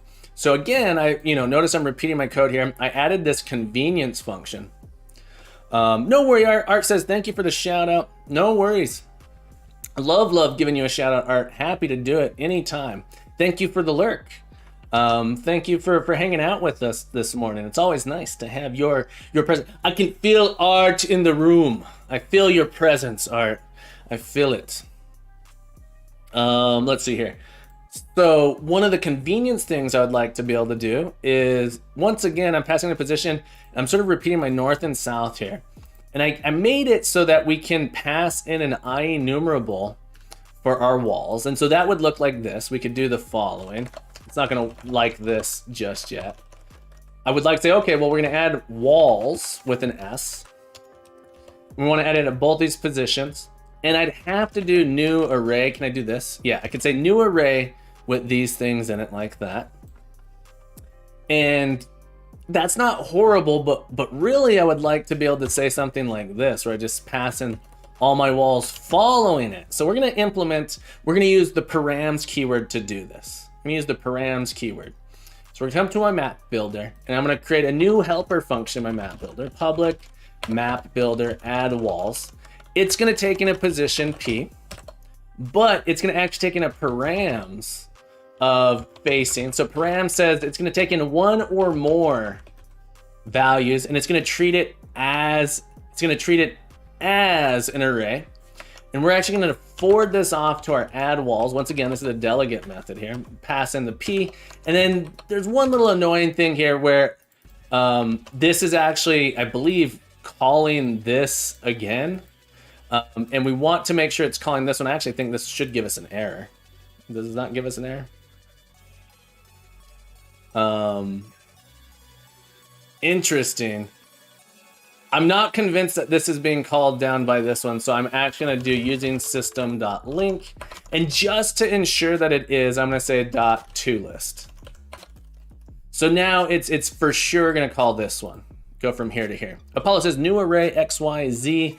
Kind of. But notice now I don't have to do that. I can just pass this one here. It says add walls position. I can just give it north and west, and it's happy to add them all in. It's going to actually forward there. Corvus, got to go. Must need sleepy sleep for tomorrow's class. Thank you for coming. Awesome. You're welcome. Thank you for calling me awesome. I appreciate it. I don't always feel awesome, but I'm glad you think so. Corfless, thank you so much for being here, my friend. So happy to have you aboard. Always a pleasure. Good luck with your test tomorrow. Get some rest.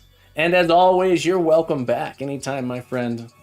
All right, so this should add the wall in that top left position. We're gonna add another one here in 0, 1.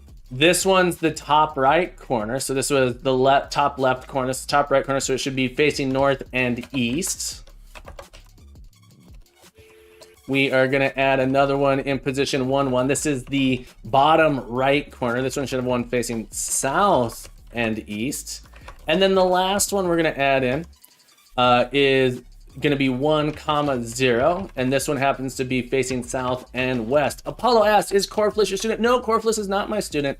That might be pretty cool though if Corfless was my student. Corfless is not one of my students. Corfless is a student of the computer sciences, though, I believe, studying for a different test. Good question. Yeah, Corfless isn't one of my students. I mean, he's one of the crew. Corfless is part of Captain Coder's Academy, but not explicitly one of my students. Yeah. That's exactly right, Unicoder. We all are. I need a thing that says, you're all my students, all of you. Map, builder, you name it this way. Let's indent these all a little bit nicer. Unindent. Okay, we'll move you down and indent like that. So map there, we're gonna add all of these things to it. And then this is going to return an IMAP. Apollo says, yeah, surely, exactly.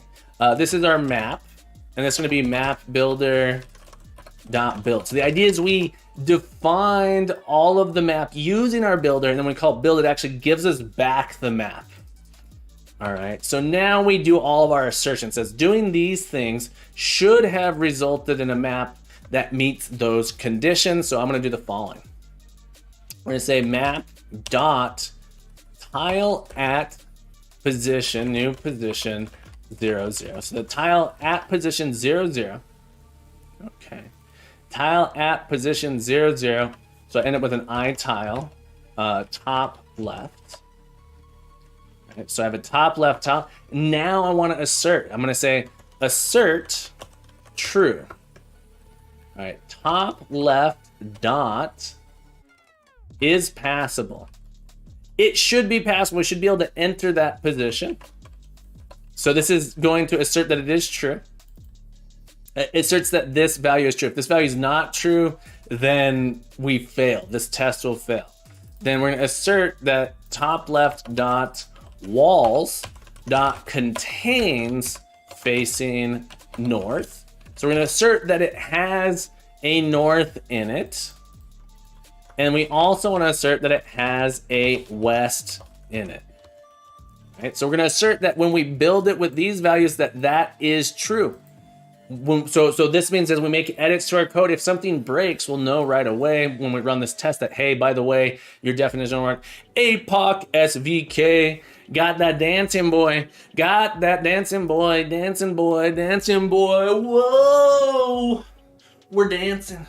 We're dancing. APOC, how are you, my friend? Happy Sunday. Welcome back. Welcome to the crew. How we doing today, APOC? All right, so similarly, I want to do a test for each one of my other floor positions. Each one of my other floor positions. I am doing fabulous, my friend. I'm doing fabulous. This is my bottom. This is top right. Oh, we got Meneliki here with the super meat boy emoji. Yeah. Oh.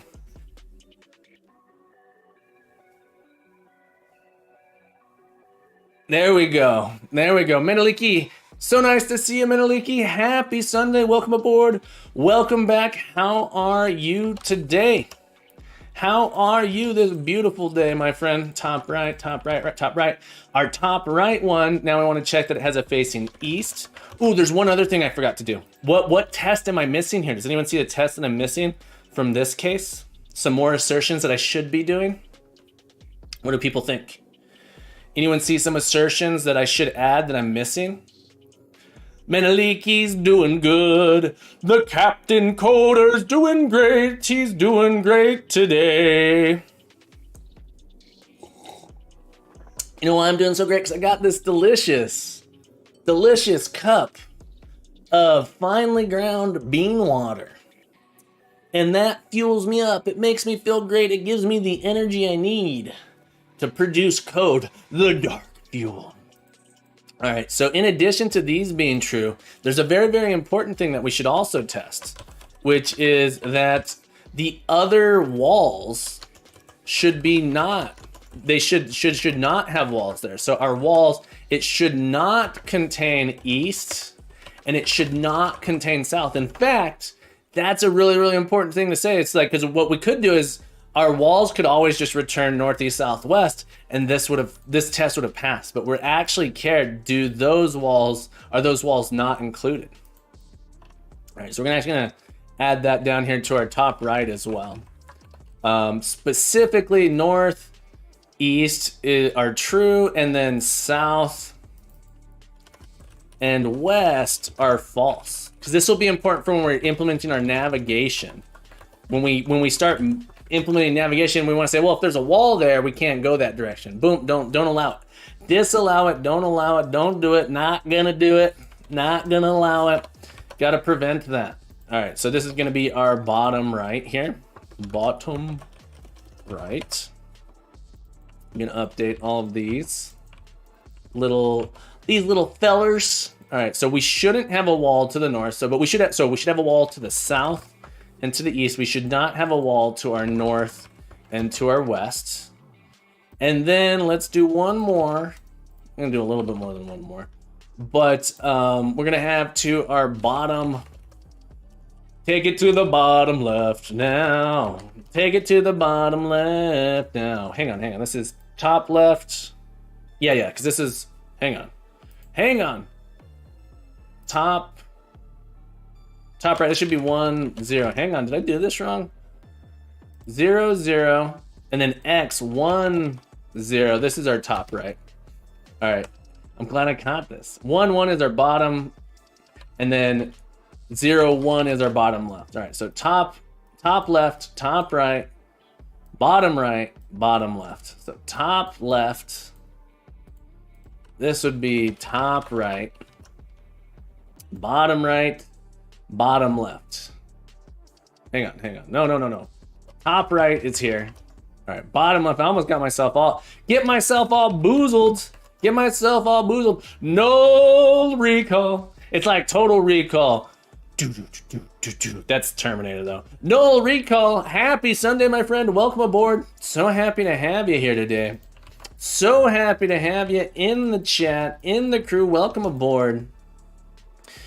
If you are not aware, Captain Coder, that would be me, is a computer science educator. I teach, my profession, the job I have is to teach at my school, students ages 10 to 14. I absolutely love my job, but I'm streaming here as working on this is a personal project actually, but often I stream my class projects and I love questions.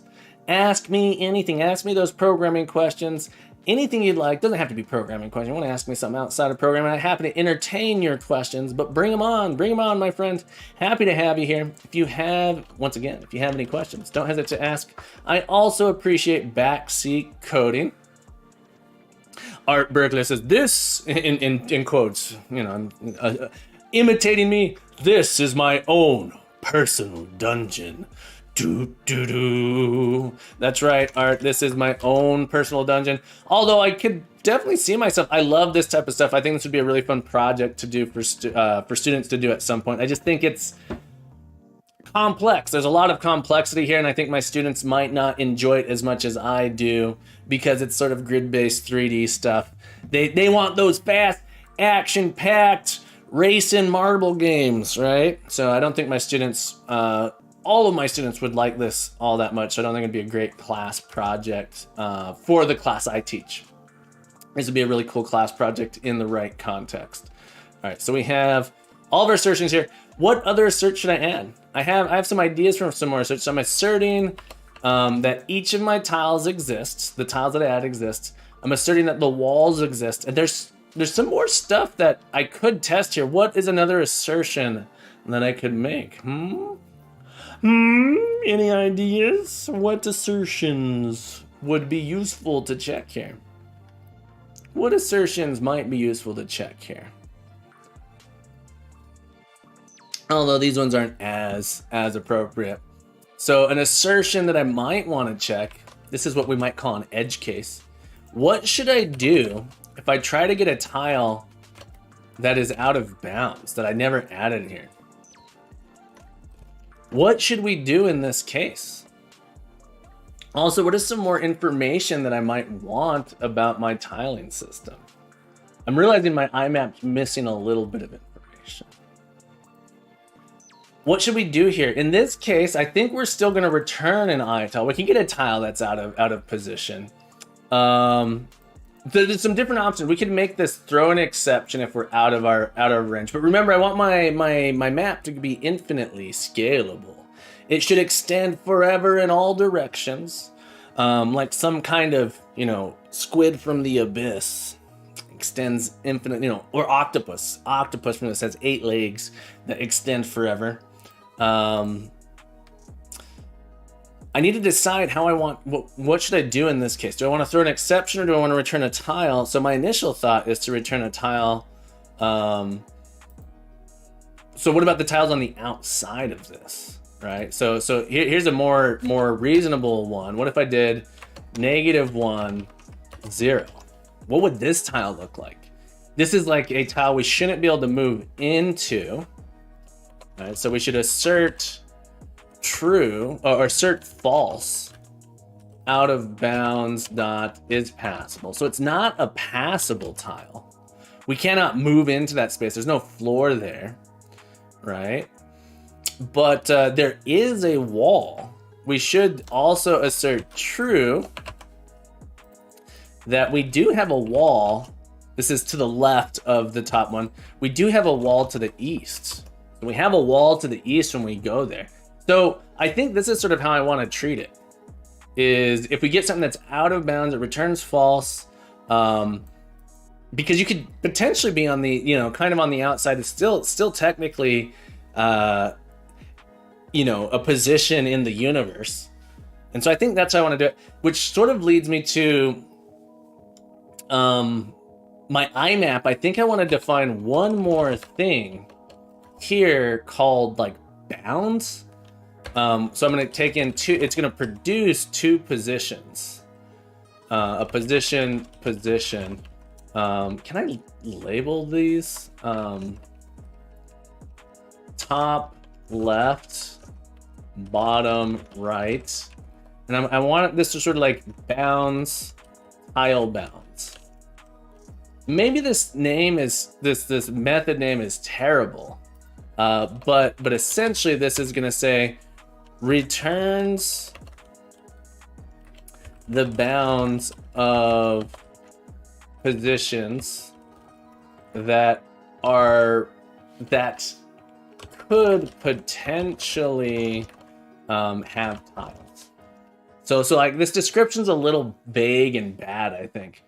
The idea is top left is the idea here is that anything outside of these bounds is guaranteed to not be passable, but anything within may be passable. Any position outside of these bounds is guaranteed to not be passable. Things inside these bounds may or may not be passable, because you could have a map that has like a hole in it where you can't go to that position. Oh, my camera followed me. All right, there we go. Thought my hand was my face. It done got my face. All right. So this will sort of allow us to say, okay, if when I'm iterating over this thing to build out like my file or read through it, this sort of gives me the starting point and the ending point of where I'm going to iterate through like a 2D map. So if I wanted to turn it into a 2D map file, this is sort of the bounds of that map file. All right, but this is my test here. So what are my bounds on this one? So I want to do sort of position top left, position bottom right, and then we'll do map equals map dot tile bounds, and then we can sort of say I'm going to call this TL and BR, so there's no name conflict.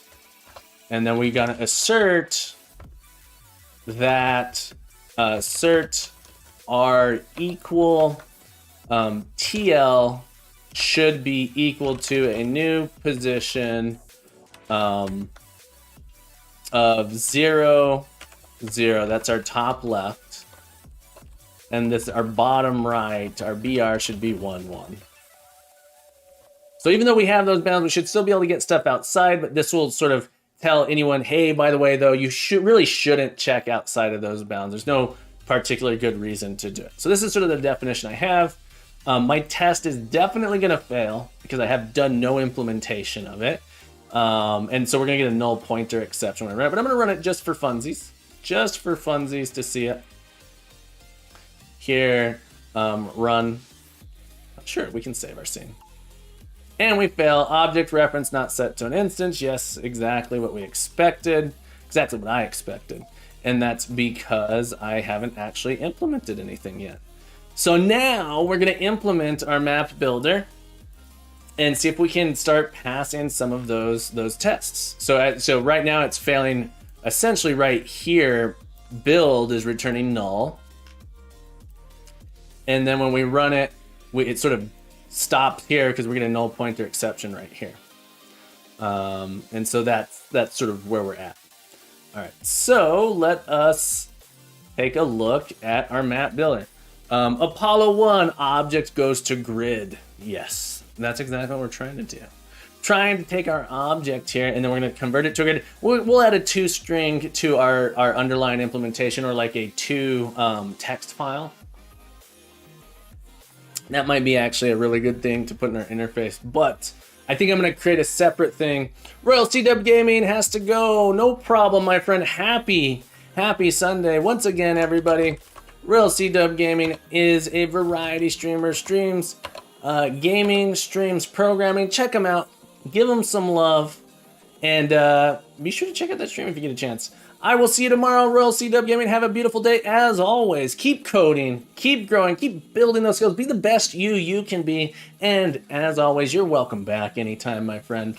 You are welcome back anytime. Okay, so IMAP's going to build here. Yeah, so right now we're doing null. I need an actual like implementation of this thing. Okay, so my implementation, what does my implementation look like? I can make a very simple implementation. So map, you know,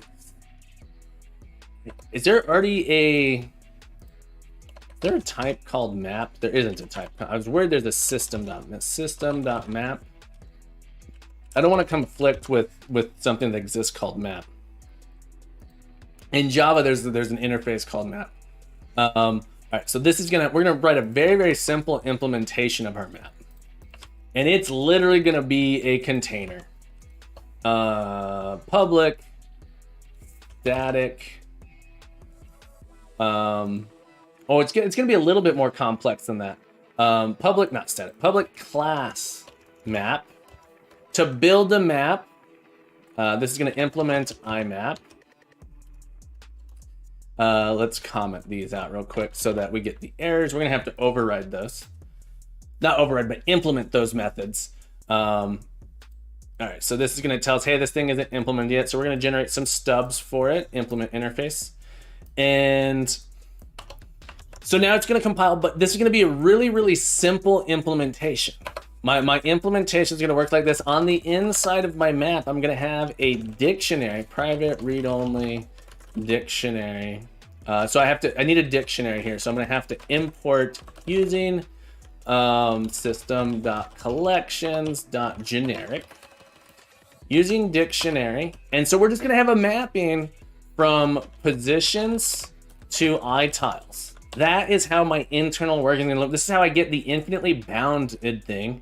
So remember, I want it to be infinitely bound. If I used a two-dimensional array, I could do something similar, but then I have to know the size ahead of time. This dictionary allows me to have essentially a sparse map where each position I can query, hey, is that position in my dictionary? If it is, then there's a tile there. Let's get it out. All right, so we're going to take a dictionary position itile. That's going to be our tiles. Okay.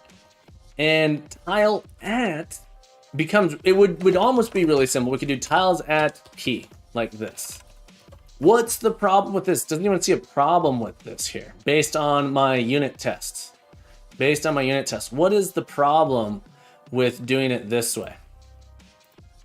All right, so I have a dictionary. Assume that all my tiles are placed in here properly. There's an issue that we're gonna run into if I just do this naive thing and say, well, go pull that tile out and just give it back. Just give it back here. I want to pull up my test to the side here. It's a little bit covered, but let's pull this over. What is the issue that we're going to run into if we try to access a position that's not in this dictionary? We're going to end up with a null. This sort of is going to end up with a null point. We're going to get an exception.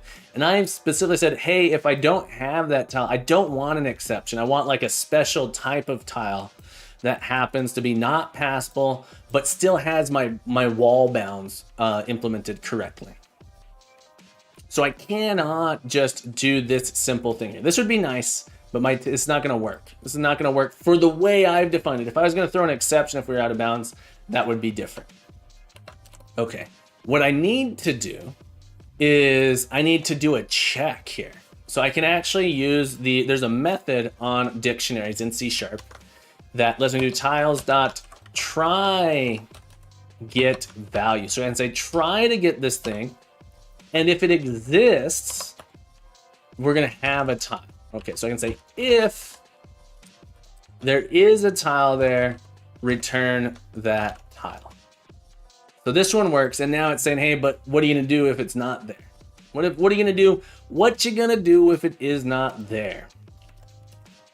All right, so if it is there, we can just return the tile. Otherwise, I need to do something special. If I did return null, we're not gonna get the exception now, but now I don't actually have an I tile. So I need a special version of my tile, which basically is going to say whether or not I have walls. It's gonna be not passable. I need to check if I have walls on each of those sides. So how can we do that? How can we do that?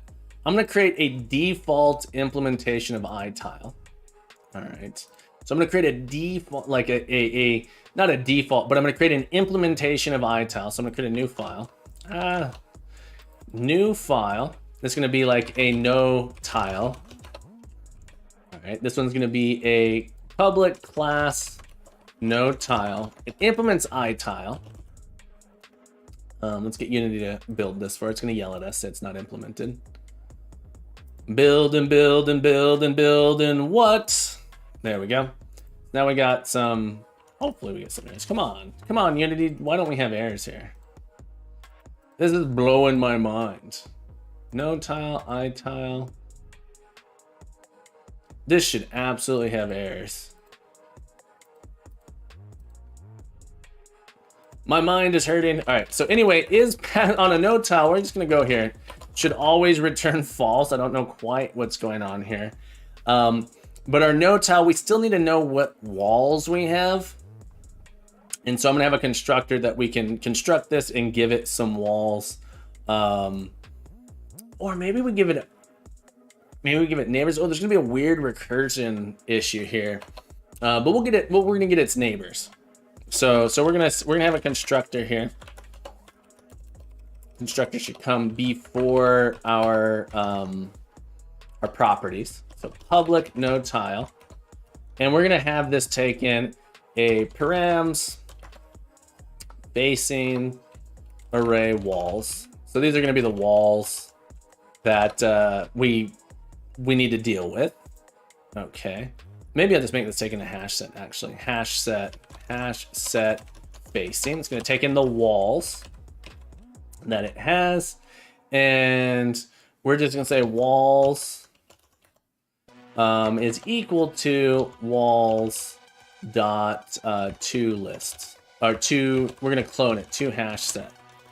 So this, if we're using link to hash set, actually just makes a copy. So we want to copy this hash set because this is mutable. It can be changed somewhere else on accident. System dot link. We're just gonna copy that to hash set. So we're gonna take our walls, we're gonna turn it to a hash set, and then we have this very, very simple little no tile here. So it is not passable. A better name might be like a non-passable tile, but no tile is sort of where my brain went with that, and I think I'm kind of okay with it. So in our map, if there is no tile in that spot, we're gonna create an I tile called no tile. It's gonna be a new no tile. And we're gonna have to specify the walls in there.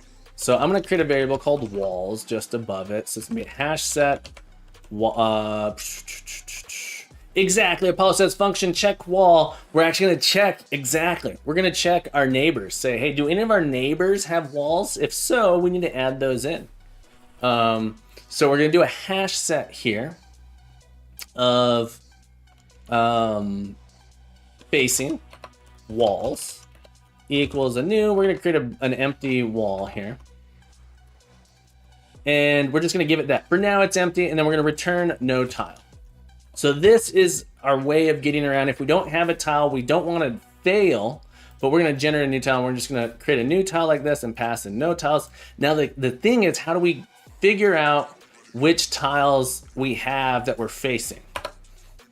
Right, so we have directions north, east, south, and west that we need to go. So I'm gonna use that to our advantage here. I'm gonna make a sort of a structure here. So I'm gonna there's like some positions to check. So positions. So I need an array to check. and I want all of the neighbors of our position, right? So I want my P dot X plus 1 comma P dot Y. So I could go through and make all of these. So my position, new position like this is going to get me that left position here. With the position to the right, I need to make one of these for each one of my other spots. So X minus 1. I also want to do Y plus 1, and then also I want to do Y minus 1. So this gets me all of my orthogonal neighbors, right? So not diagonal, but orthogonal neighbors like this. And this is kind of, you know, in a position you can imagine wanting to be able to get all of these pretty straightforward out. So, but additionally, we care about the facing associated with these. So we're going to check to the right, we're going to check to the left, we're going to check up, we're going to check down. We care when we go to the north, when we go to the east, we care, is there a wall to the west? If there's a wall to the west, then that means we have a wall to our east. If we go west, we want to check if there's a wall to the right. A wall to the east. If there's a wall to the east, it means we have a wall to the west. So we want to go through and check our walls this way. So it's a little bit tricky in that regard. So I'm going to write a little helper method here for us called public. What are my goals? What do I want to be able to do? I sort of want to be able to take each one of these positions and say, hey, is this the wall facing that I want? I want this to return. What do I want this to return? I want it to return a bool if there's a wall that I need to add. I'm going to call this check wall. All right. And it's going to say the position to check. So it's going to be the position to check. And then we're going to have the direction to check facing direction. Wall direction.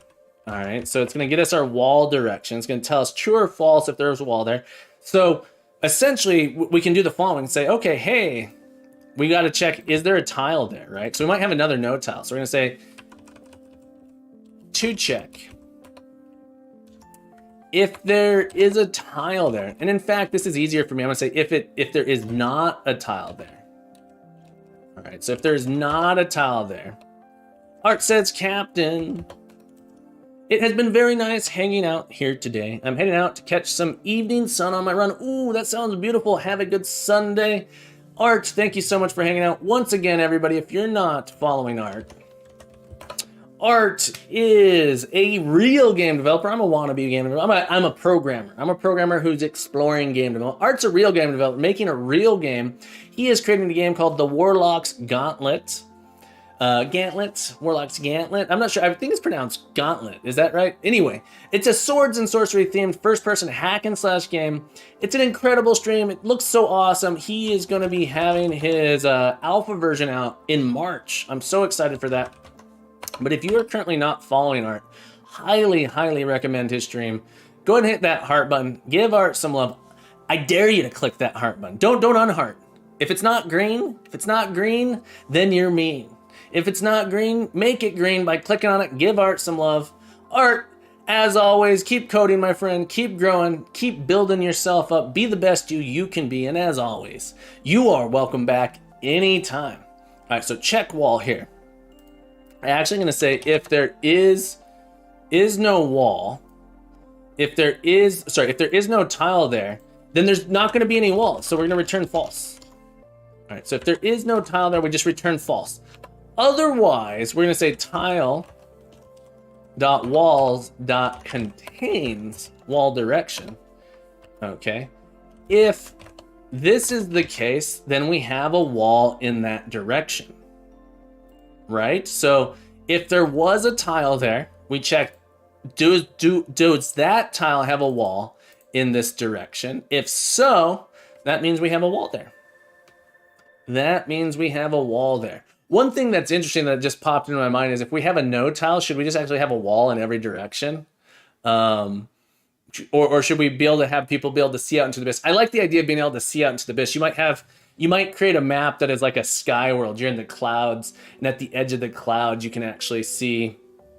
I'm thinking of this game called Clouds of Zine, Might and Magic 5 and 6, the Worlds of Zine, but in Clouds of Zine, you actually go up into the sky, and the edge of your map is actually an abyss you can fall into. So I think having a wall at the end of the map is limiting. But yeah, this is gonna give us a return here. So this will almost work. This is almost gonna work, because now I should be able to say for each position, P in to check. I can almost get this done here. I say P is already a thing. Check. Call this positions. Enumerate says, good day, Captain. How are we today? And my response to you, enumerate, is, I am doing fantastic. I am doing well. I love your username. It's enumerate. Enumerate, how are you doing today? So nice to have you here. So nice to have you here. Oh, I'm gonna call this neighbors, actually. Neighbors. So these are our orthogonal neighbors. These are the things we're gonna check, and we're gonna call this method check wall to check, and then we have to give it so the wall facing direction. So, oh, I'm stuck. I can't quite do this. I gotta give it the wall facing. I don't know how to do that just yet. And the idea though is, what if I made this, instead of an array of positions, what if I made it an array of pairs of positions and facings? All right, so it's an array of positions and facings. So I'm gonna say that to this one, my facing that I need to check happens to be my facing. So if I go to the right, if I go east, I think right is east in my brain. If I go east, I need to actually check to the west. Okay. If I go west, I need to check to the east. If I go north, I need to check to the south. And if I go south, I need to check to the north.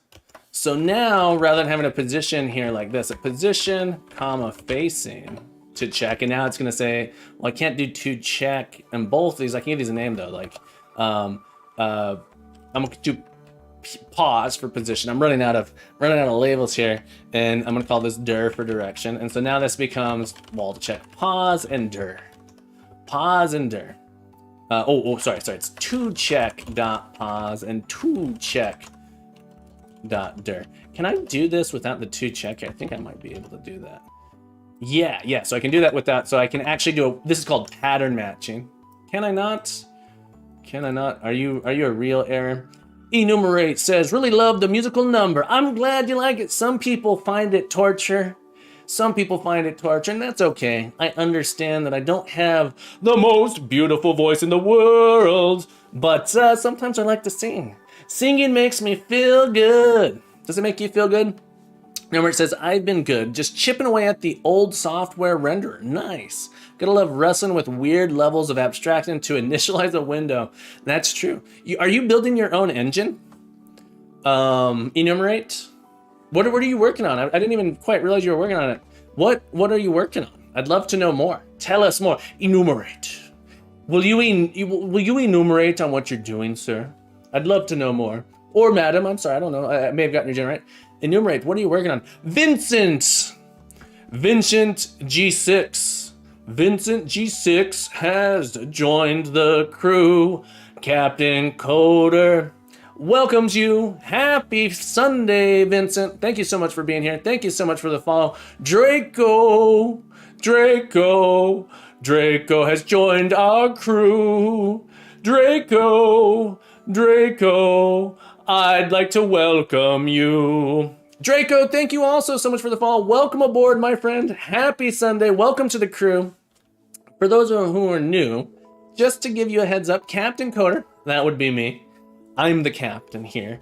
Captain Coder is an educational computer science educator. That's my goal. I teach, as a profession. I work at a school. I'm a computer science teacher at a school that teaches ages 10 to 14. I also do group sessions for many different ages. I won't say any ages, because any ages could be too young.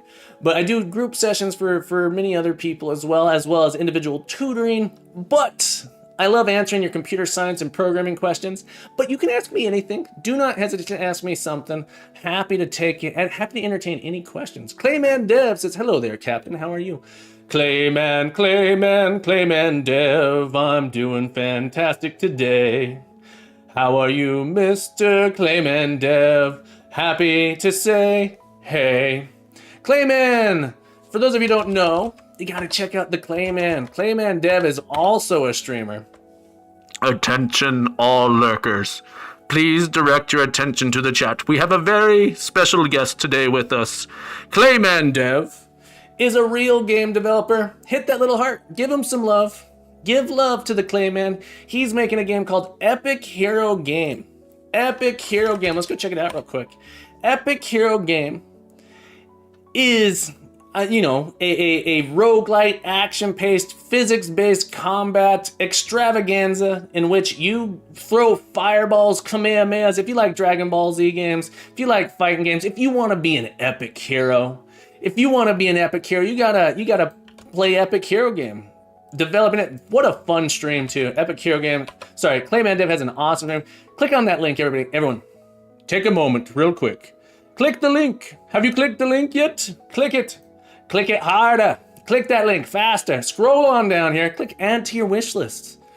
Do you want Clayman to have a broken heart? No, you're not that mean. Click that add to wish list. Add it to your wish list. Beautiful, beautiful looking game.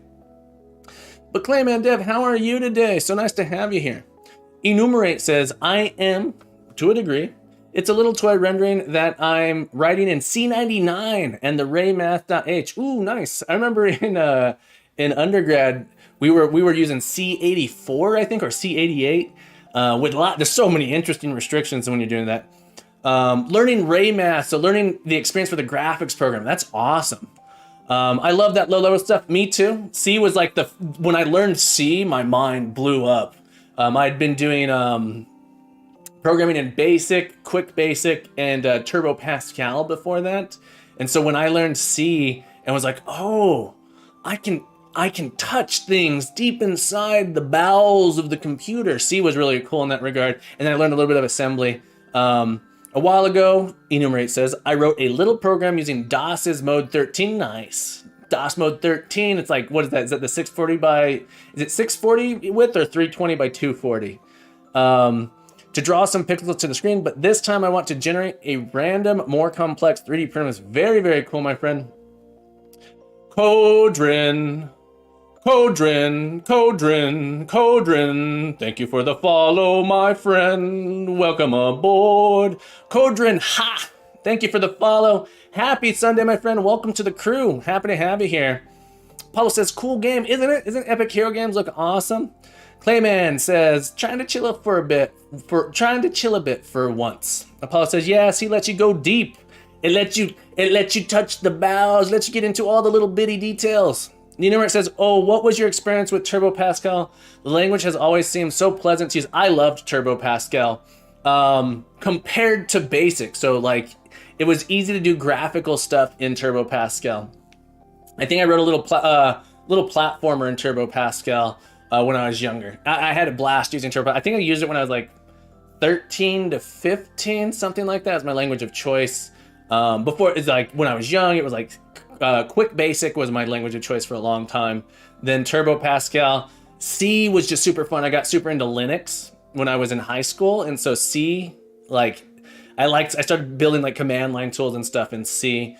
And then I sort of got into web development, doing PHP, MySQL stuff, JavaScript, HTML, that stuff. It was really, really cool. My experience with Turbo Pascal was like, I thought it was a fabulous language.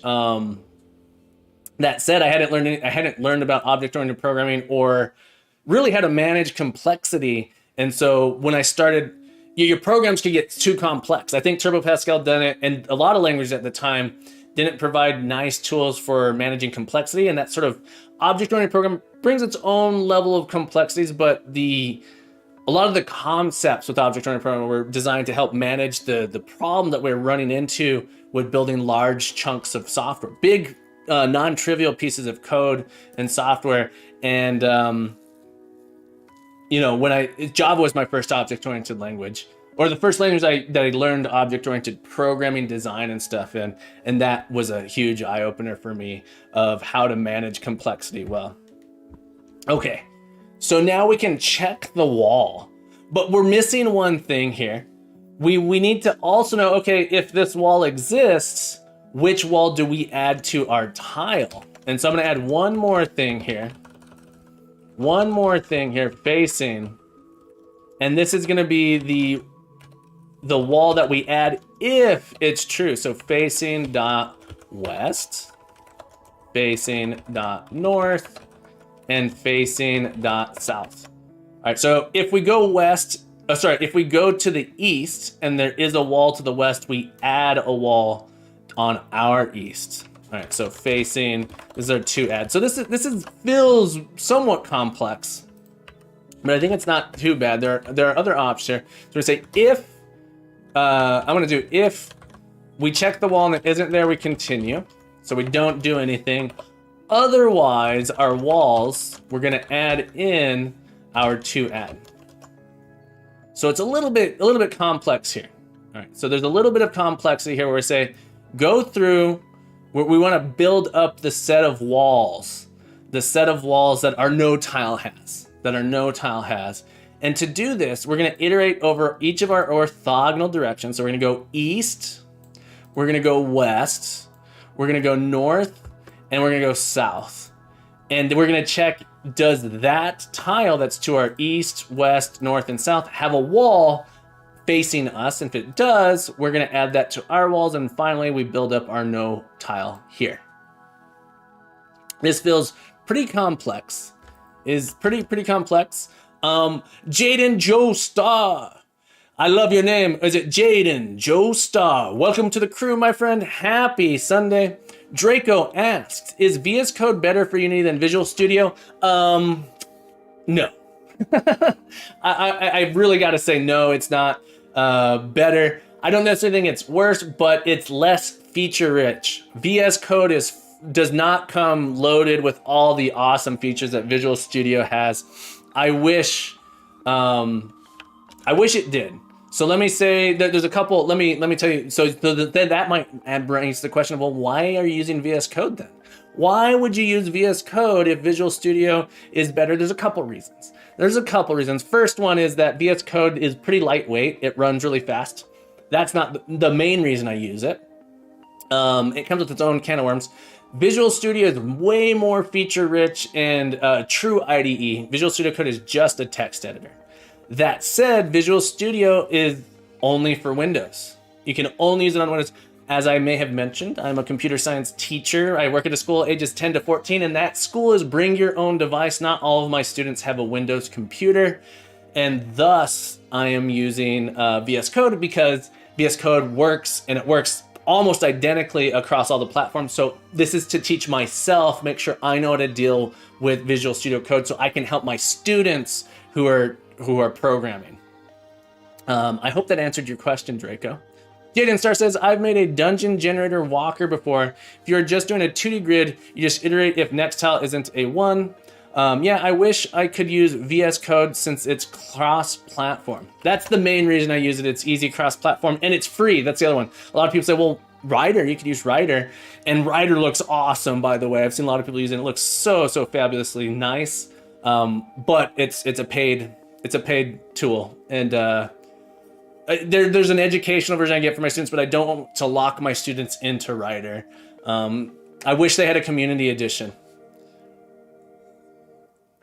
Jaden Joe says NeoVim is my second choice. My first choice is actually Emacs because I'm a big old Emacs nerd. But we're not going to get into editor wars here. All right, this whole method feels long. You'll find that I find methods starting to feel complex pretty right away. So I'm going to do a little bit of refactoring here.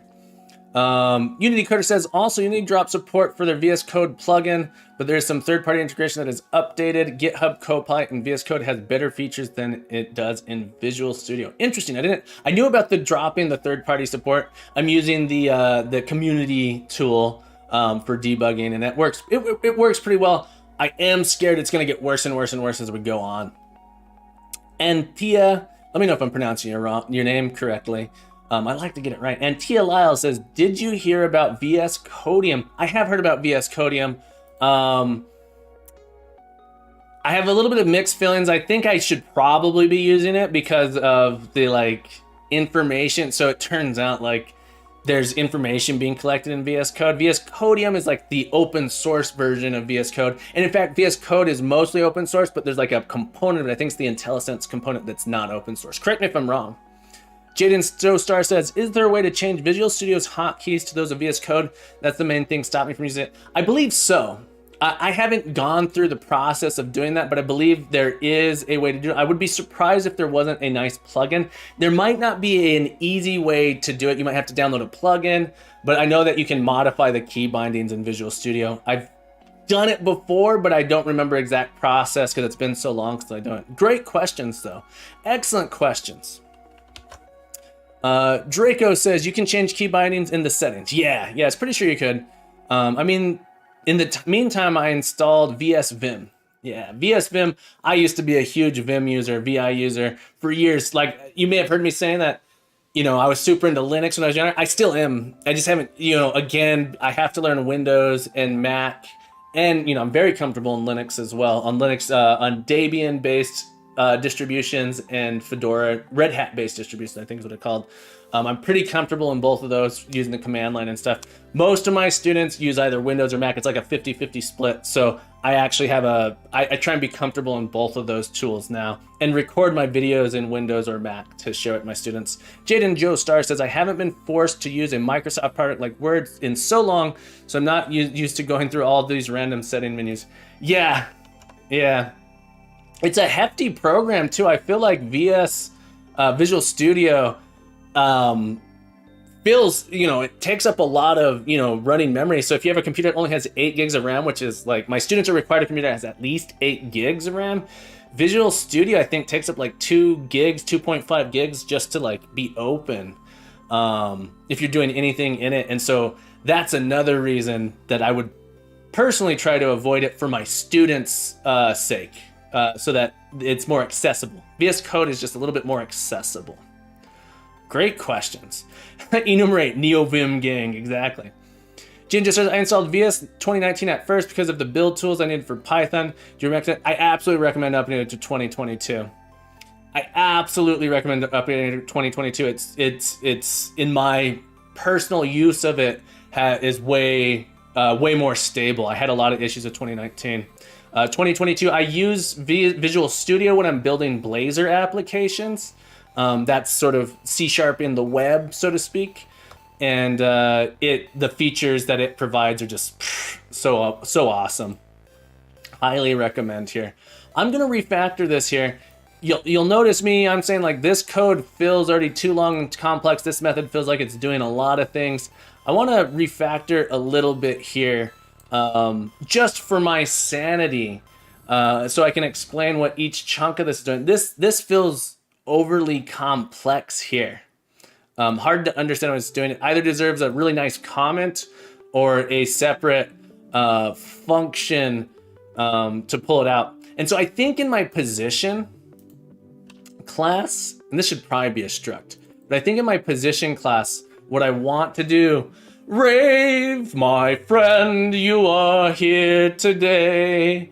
Good morning to you. Rave, welcome aboard, my friend. So anyone who doesn't know, Rave is a real game developer. I'm not a real game developer. I've only been using Unity for this is a little bit of a lie, but really only about 2 months. Before that, I'd use it to do a couple game jams, little hacky things here and there.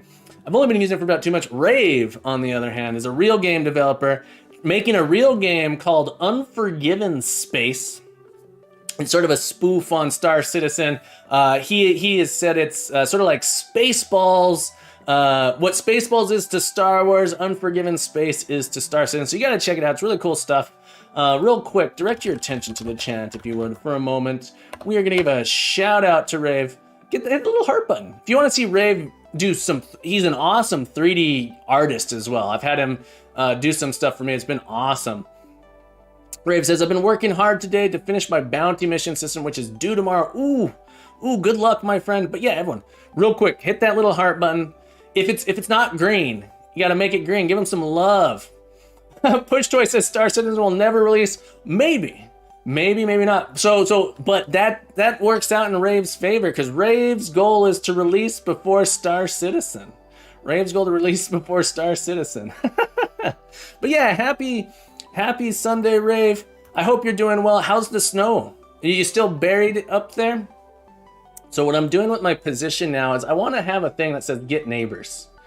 Get neighbors on my position. So I'm going to come in here and I'm going to say public position array. So I'm going to create a, these are fields up here. This one's going to be a property, public position neighbors. So I'm going to write a property here, neighbors, and this is actually going to generate each of our neighbors, north, east, south, and west from this position. So it's going to be essentially this thing here.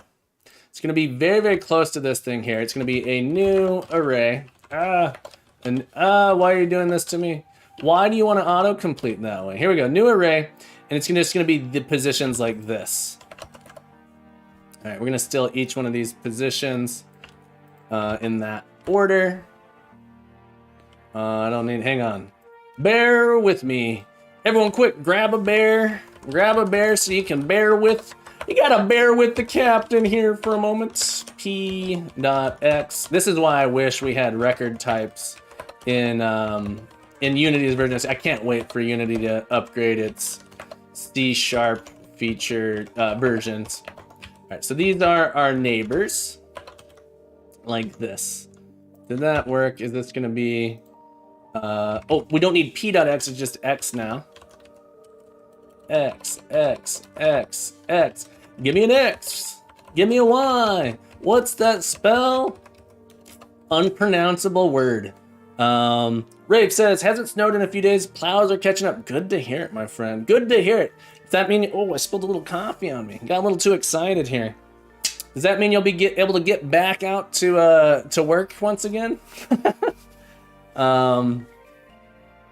Pushway, yeah, I agree. This should be a struct. That's exactly what I said. I think it needs to be a struct. I'm pretty new to C#. I'm pretty new to this language as a struct. But this should probably be a struct here. I said it a while ago. And then I went to look up, can structs be used as keys? Can C# structs dictionary keys? So my question is, can it be used as a dictionary key out of the box, or do I have to do something special for the hash code? That is my question, because this needs to be something that is easily dropped into it needs to be used as a key for a dictionary, and I just don't know enough about structs in C#. If I were to change it, can structs have methods? I don't know. So this is me saying, like, I'm new to C#. I've only been using it for a little while. I'm used to working in languages, specifically Java. You don't want to define a hash for it. Ragathian, all classes and struct inherit from object. Okay, so if I did this, how would I, let's look at how I'd change this to a struct. Using a class versus a struct. Let's see, does this just sort of compile? I don't think I'm able to have like a constructor, right? This is fascinating to me. Does this just work? Does this just work if I make it a struct?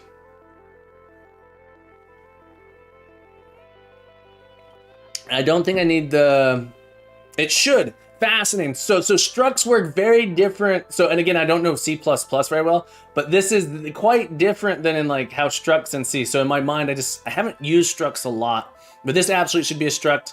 And so you might ask the question, when should I use a struct? Well, you should use a struct when you have a very small, so structs are, there's two, I'm rambling, I'm all over the place. Let me collect my thoughts. Let me collect my thoughts just for a moment. there are actually a couple different types of values, but there are two main types of values in C#. We have value types, or variables. There are two types of variables. Hang on. There are different types of types. That's what I'm trying to say, and it just feels weird to say that. There are referent types and there are value types. So when we call something, if it's a value type, it sort of makes a copy of it and puts it into, you get a copy so it's not modifiable in whatever context it is. And you have reference types, which you get a reference to the data on the in the heap, in the memory. And a struct is a value type and a class is a reference type. And so when should you use a struct? Typically, if you have a very, very small footprint and these things don't change. If you have a ton of data in it, struct is probably the wrong way to go. But we're gonna see if this works. I've never is a strong word, but I haven't typically used structs in the past. Ragathian says, that said, Unity has an int vector too that you could use if you turn neighbors into an extension method. This code here is independent of Unity. This code here is separated from Unity. So this little chunk of code that I'm writing right now is actually not, I'm avoiding adding any Unity references to this code specifically for that idea. So it should be independent. Push this, so as all classes instruct inherit from objects. The only thing that changes it is now passed by value. Good to know. Push choice struct in class don't mean much in C++. Yeah, I haven't used C++ all that much. I've used it, I have several students who use it, so I know enough to get around in C++. My programming knowledge in general really helps a lot in that regard. Okay, so my idea here is now I have this neighbors thing. All right, this is gonna get me a set of all the neighbors of a position. Fabic says, hi Captain, I'm your neighbor's function. You deleted Y in third element. Oh, thank you so much, Fabic. You know what this means? Whenever you help the captain find a bug, 50 points to you, my friend. Thank you so much for catching that bug. I would have probably been boozled for quite some time if you had not caught that for me. So thank you so much for backseat coding. I appreciate it. As everyone here hopefully knows, I encourage backseat coding. Challenge what I'm doing. Tell me I'm doing something wrong. Help me grow as a programmer and get better. I won't always accept your suggestions, of course, but I'm always happy to entertain them because they help me improve. They really do. They make me a better programmer. All right, so my idea here is I'm trying to reduce this complexity. This code, I look at it and you have to have sort of like an intricate understanding of it to understand what it's doing. And so my idea here is I'm trying to simplify this. I'm gonna end up with position array instead of this thing here. So my position array is gonna be my neighbors, and I'm gonna comment this chunk out here while we're working on it, But now I should be able to go to a P and say neighbors like this and get that out. And I want to loop through all of my neighbors to find information about them. Specifically, I'm like curious of like which direction I am in. So I'm maybe in my position, do I want to return the like direction information as well, or do I want to calculate that? I'm not 100% sure it's super possible to make this more readable in that regard. I do think I want to include the facing of which way I went in that direction. So that we know, either that or I can encode the order that has to be northeast, southwest, something along those lines. But I think I'm going to return the facing as well. So this should be east, facing west, facing north, and facing south. I don't know that I like this all that much. What is this complaining about? Oh, I need to do new position like this.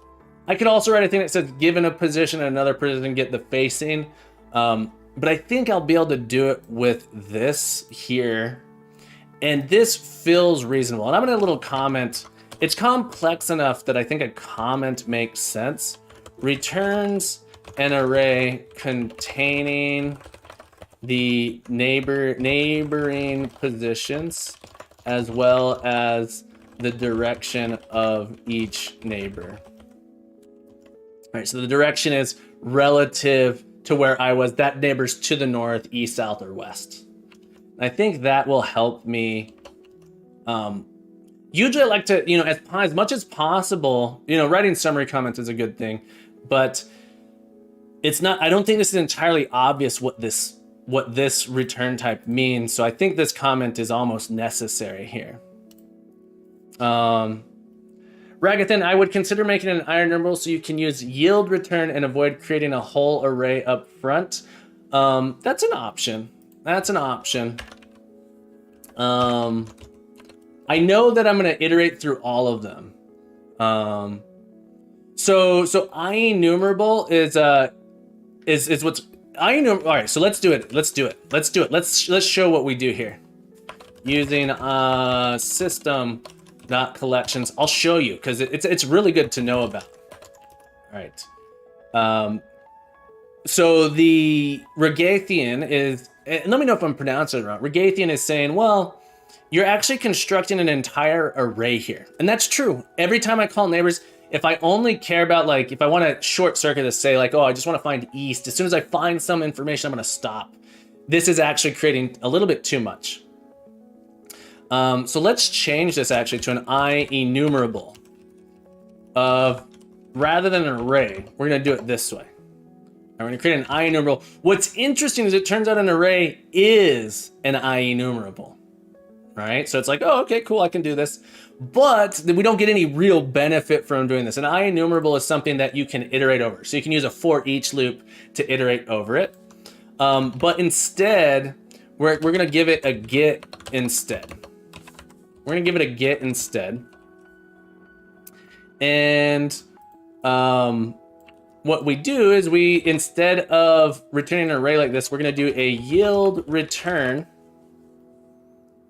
on each one of these pairs instead. So this is it's doing what's called you could potentially do what's called lazy evaluation here. -1. All right, let me focus. I gotta focus just for a moment here. Regathian, this is a great idea. Thank you so much for pointing it out. And thank you for asking about it here. All right, so let's do this. My get now looks like this. All right, so interesting enough, my get now looks like this.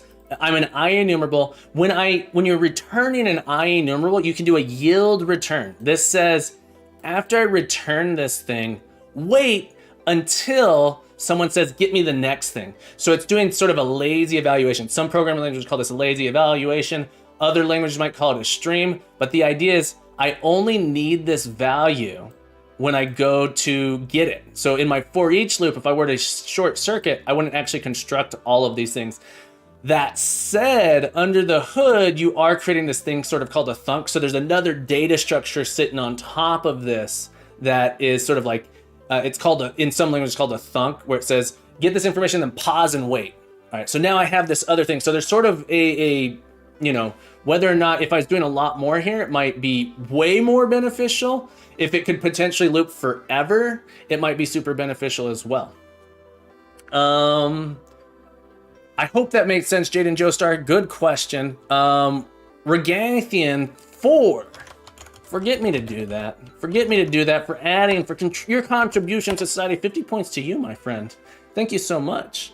Jaden Joestar says, in Python, I do value union int list, where int is for the error code 10 and list is for the actual object. Fab says, how about removing the facing variable and using the array ID to distinguish the facing? So the main reason I didn't do that, Fabic, we could do it that way, is that there's like a special, now there's even more information I need to explain in my summary. It says, oh, and by the way, this thing is ordered as north, east, south, west, right? So the idea is I'm writing my code in such a way that you shouldn't depend on that ordering, because now there's more reading you have to do to understand the code. I actually think it's slightly more usable and reusable if I do it this way, rather than force it to be northeast, southwest.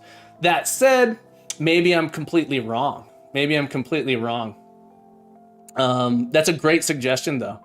And in fact, in my facing, if we go look at facing is just an enumerable. So it's really just a 0, 1, 2, 3, 4. So it might make sense to do it that way. And then you would index based on that value to get it back. You could do it that way too. Unicoder says, I'd probably expect north to be first. Yeah, northeast, southwest. You could do it that way. I think that, so if I was following along, the expectation could be like this, but there's no reason why it has to be that way, right? This is interesting. Ooh. Regathian, if you were to split them up, it'd make more sense to make it a higher order function, so you'd iterate it and execute a delegate. So I could, yeah. So if it was actually an array, it kind of makes sense for it to be in the order northeast, southwest, because then I could index by my facing. Jane says, whenever I do controller code, I always do up, down, left, right. Yeah, me too, up, down, left, right. But then I always, when I'm doing facing like this, I do northeast, southwest. It's interesting. It's interesting where our brains go. But I think I like this. I think this is about, maybe I could make it more clear, but I think this is as clear as I can get it without creating like a new data type, and you have to understand the data type. So I could make like a data type called like direction, and direction has a facing and position and starting point and like a bunch of extra stuff, but I don't want to over engineer it either. All right, so now in my map, I have my neighbors, and I can do the following. I can say for each position, POS, comma, facing, direction in p.neighbors. So an IE numeral lets me do this. And let's say I did a break on the first one. The reason the IE numeral is kind of useful is I would only ever actually yield that first return, and I end up not constructing the other three if I leave this for loop early. That's the difference. I hope that answers your question, Jaden Joestar. Yeah. Regathian says, I do clockwise and start with right. That way it aligns with angles, letting you use trig functions by moment. Ooh, that's an interesting point too. All great points. All fabulous and excellent points. All right, so we have this facing. And so what I think I really want to do is I want to have another function that I want to add an extension to my facing, so I can do dir dot rotate. So I have rotate clockwise, counterclockwise. I think I want rotate 180, and it's just gonna give me the flipped version of it, like that. And so I can actually, if we check the wall position dir, we continue. All right. So in this case, we continue. Otherwise, we add the rotations opposite. So I think that this reduction here reads better. Of course, I have to write rotate 180, right? Jen says, wow, that is awesome. In Python, you have to do nested for each. Python, you could actually do something similar to this. Python has, I think Python has yielded returns as well. I forget exactly how to do it. And Immortal says, ooh, tuples and destructuring. Yeah, I call it pattern matching because I'm a Haskeller. Didn't know C hashtag had this. Yeah, C hashtag, C pound, C++, C+++. Yeah, so it's four pluses all mushed together. Exactly, Push Joy. Yeah, you can do pattern matching like this in C#.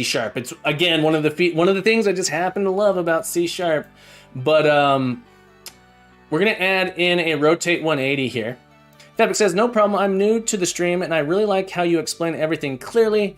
I use the ID as facings in my scripts that generate a maze so that I always know if I need to search for a specific side if I just check the ID. I think it would be great having you as a teacher. Jaden Joestar, thank you so much for the compliment. Fabric, thank you so much for the compliment. It warms my heart. It gives me joy to know that that you're enjoying it, that you feel like you're learning something. My whole goal here is I hope people learn something. I'm documenting myself learning. I hope people are learning something along the way. So let's come into our facing here, and we're going to add in it. So facing is an enum, It's an enumerated type. It's an enumerated type. All right, so it's an enumerated type. Northeast, southwest. So these really are just numbers, 0. If we hover over it, you see like, oh, it's actually just 1, 2. So we could, the cool thing is, if I had an array of directions, I could actually use these to index it. Like, oh, give me the north thing, give me the east thing, give me the south thing. And that's pretty cool. I have this, but we can do extension methods on this. So rotate clockwise, rotate counterclockwise.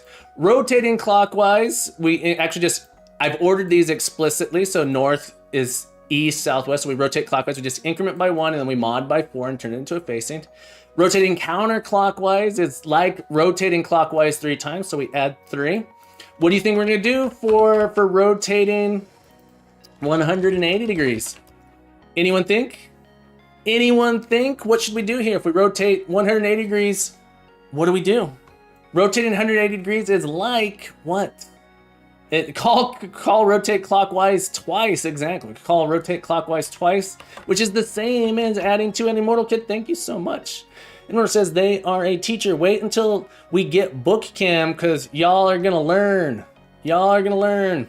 All right, so we add into, no, an Immortal Kid was correct. An Immortal Kid was correct. We could do this. We could do, so there's one of the things I love about programming is there's so many different ways. You gotta be creative. So we can do rotate clockwise, dot rotate clockwise. We rotate clockwise twice, right? Rotate clockwise twice, boom, you got it. But it turns out that's equivalent to just adding 2 in there. So that's what we're gonna do. Nice little, you know, what would I call this? This is a clever thing. So you gotta be careful. You gotta be careful when you're being clever though, right? You gotta be a little, if you're too clever, then no one can understand what you're doing. But I think it sort of makes sense here. Especially if you're like, well, I know this is rotating 180 degrees. You may not understand why it's doing, but you might be able to decide it's like 1, 3, 2. All right, so we can rotate 180 degrees here. And so the code that we had previously, this monstrosity, I'll call this a monstrosity, I didn't like this code that much, became these 3 lines of code. And we sort of pull, and it's because we were able to pull our neighbors out into here. So individually, these chunks makes sense. So we say, okay, well, we have a neighbors here. Returns an numerable containing the name or position as well as the direction of each neighbor. All right, so we get our neighbors, we loop through our neighbors, we check if our neighbor had a wall. Oh, this should actually be in our, so I have a bug here. This should be in our opposite direction. We want to check if our neighbor has a wall that is facing the opposite direction. And if it does, we actually add a wall in the direction that we were going. That's what we're doing. Regathian says, the method says what it does, so it's not like you need to understand. Exactly, the method, unless you want to understand how the method does it, right? And that was my complaint with my position here is this, it's not entirely clear. At a glance, this is not entirely clear what position makes sense to me. But facing doesn't quite make sense. You know, at a glance, you're like, well, what does the facing part of this mean? And it happens to be like the direction we're going. So maybe facing should actually be called direction. But in the context of, you know, the camera in the game, that's the direction we're facing. Yeah, so it's a little tricky. It's a little tricky there, but I think this is one time where a summer comment, adding this in is gonna help me understand it later, I believe. But I'm really, really happy with how we got that there. I think this looks pretty nice. We got our tile at implemented. Okay, so our map has a tile at. We have a check wall here. Okay.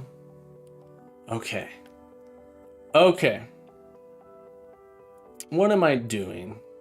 Tile bounds, man, that was a lot. That was a lot there. All right, we've been going for an hour and a half since our last break, so we've been going 90 minutes. I do need to, I'm out of coffee. I'm out of my bean water. I haven't been drinking enough water. I gotta hydrate real quick. We're gonna go for at least another hour and a half. You go for at least another hour and a half, but I need to take a break. I'm gonna brew myself some Earl Grey tea. I'm gonna boil some water and then pour that in a cup. But when we come back, we're gonna do some stretching, folks. So get yourself ready to do some stretching, because you know I love my stretching. You know I love my stretching.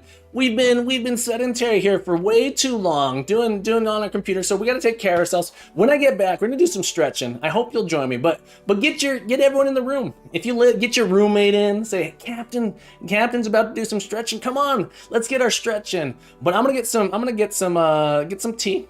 I'll be back 3 to 5-ish minutes. 3 to 5-ish minutes. So hang tight, everybody. Real quick, everyone. Look around, find something you can grab onto, and hang tight.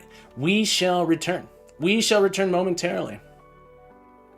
Oh, where's my coffee button? There it is. See you soon.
right. The captain hath returned.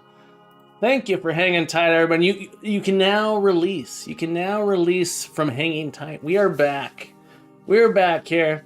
Let's see. What did we had some comments in here. Noel Recall said need some type of game trivia maybe that we can play while the water is boiling. That's a great idea. I am, just so you know, I'm really new to streaming. I've only been streaming for like I started at the beginning of December. I was streaming the Advent of Code, which is like a coding puzzle challenge that lasts 25 days. I was never planning on streaming past the end of that, but it was too much fun. I had to keep going, and I'm so new to streaming. All of my stuff goes straight into the same. Ram Slayer over on YouTube says, hello, Ram Slayer. Welcome aboard, my friend. A trivia game sounds like a great idea. I have to figure out how to do something like that. Jaden Joestar, do you use Unity because of its Linux support? Great question, Jaden Joestar.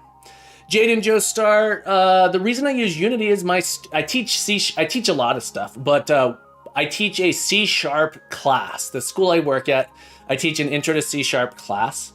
And my students asked me if I'd teach a Unity class. So the reason I'm using Unity is because I need to learn Unity to be able to teach the class.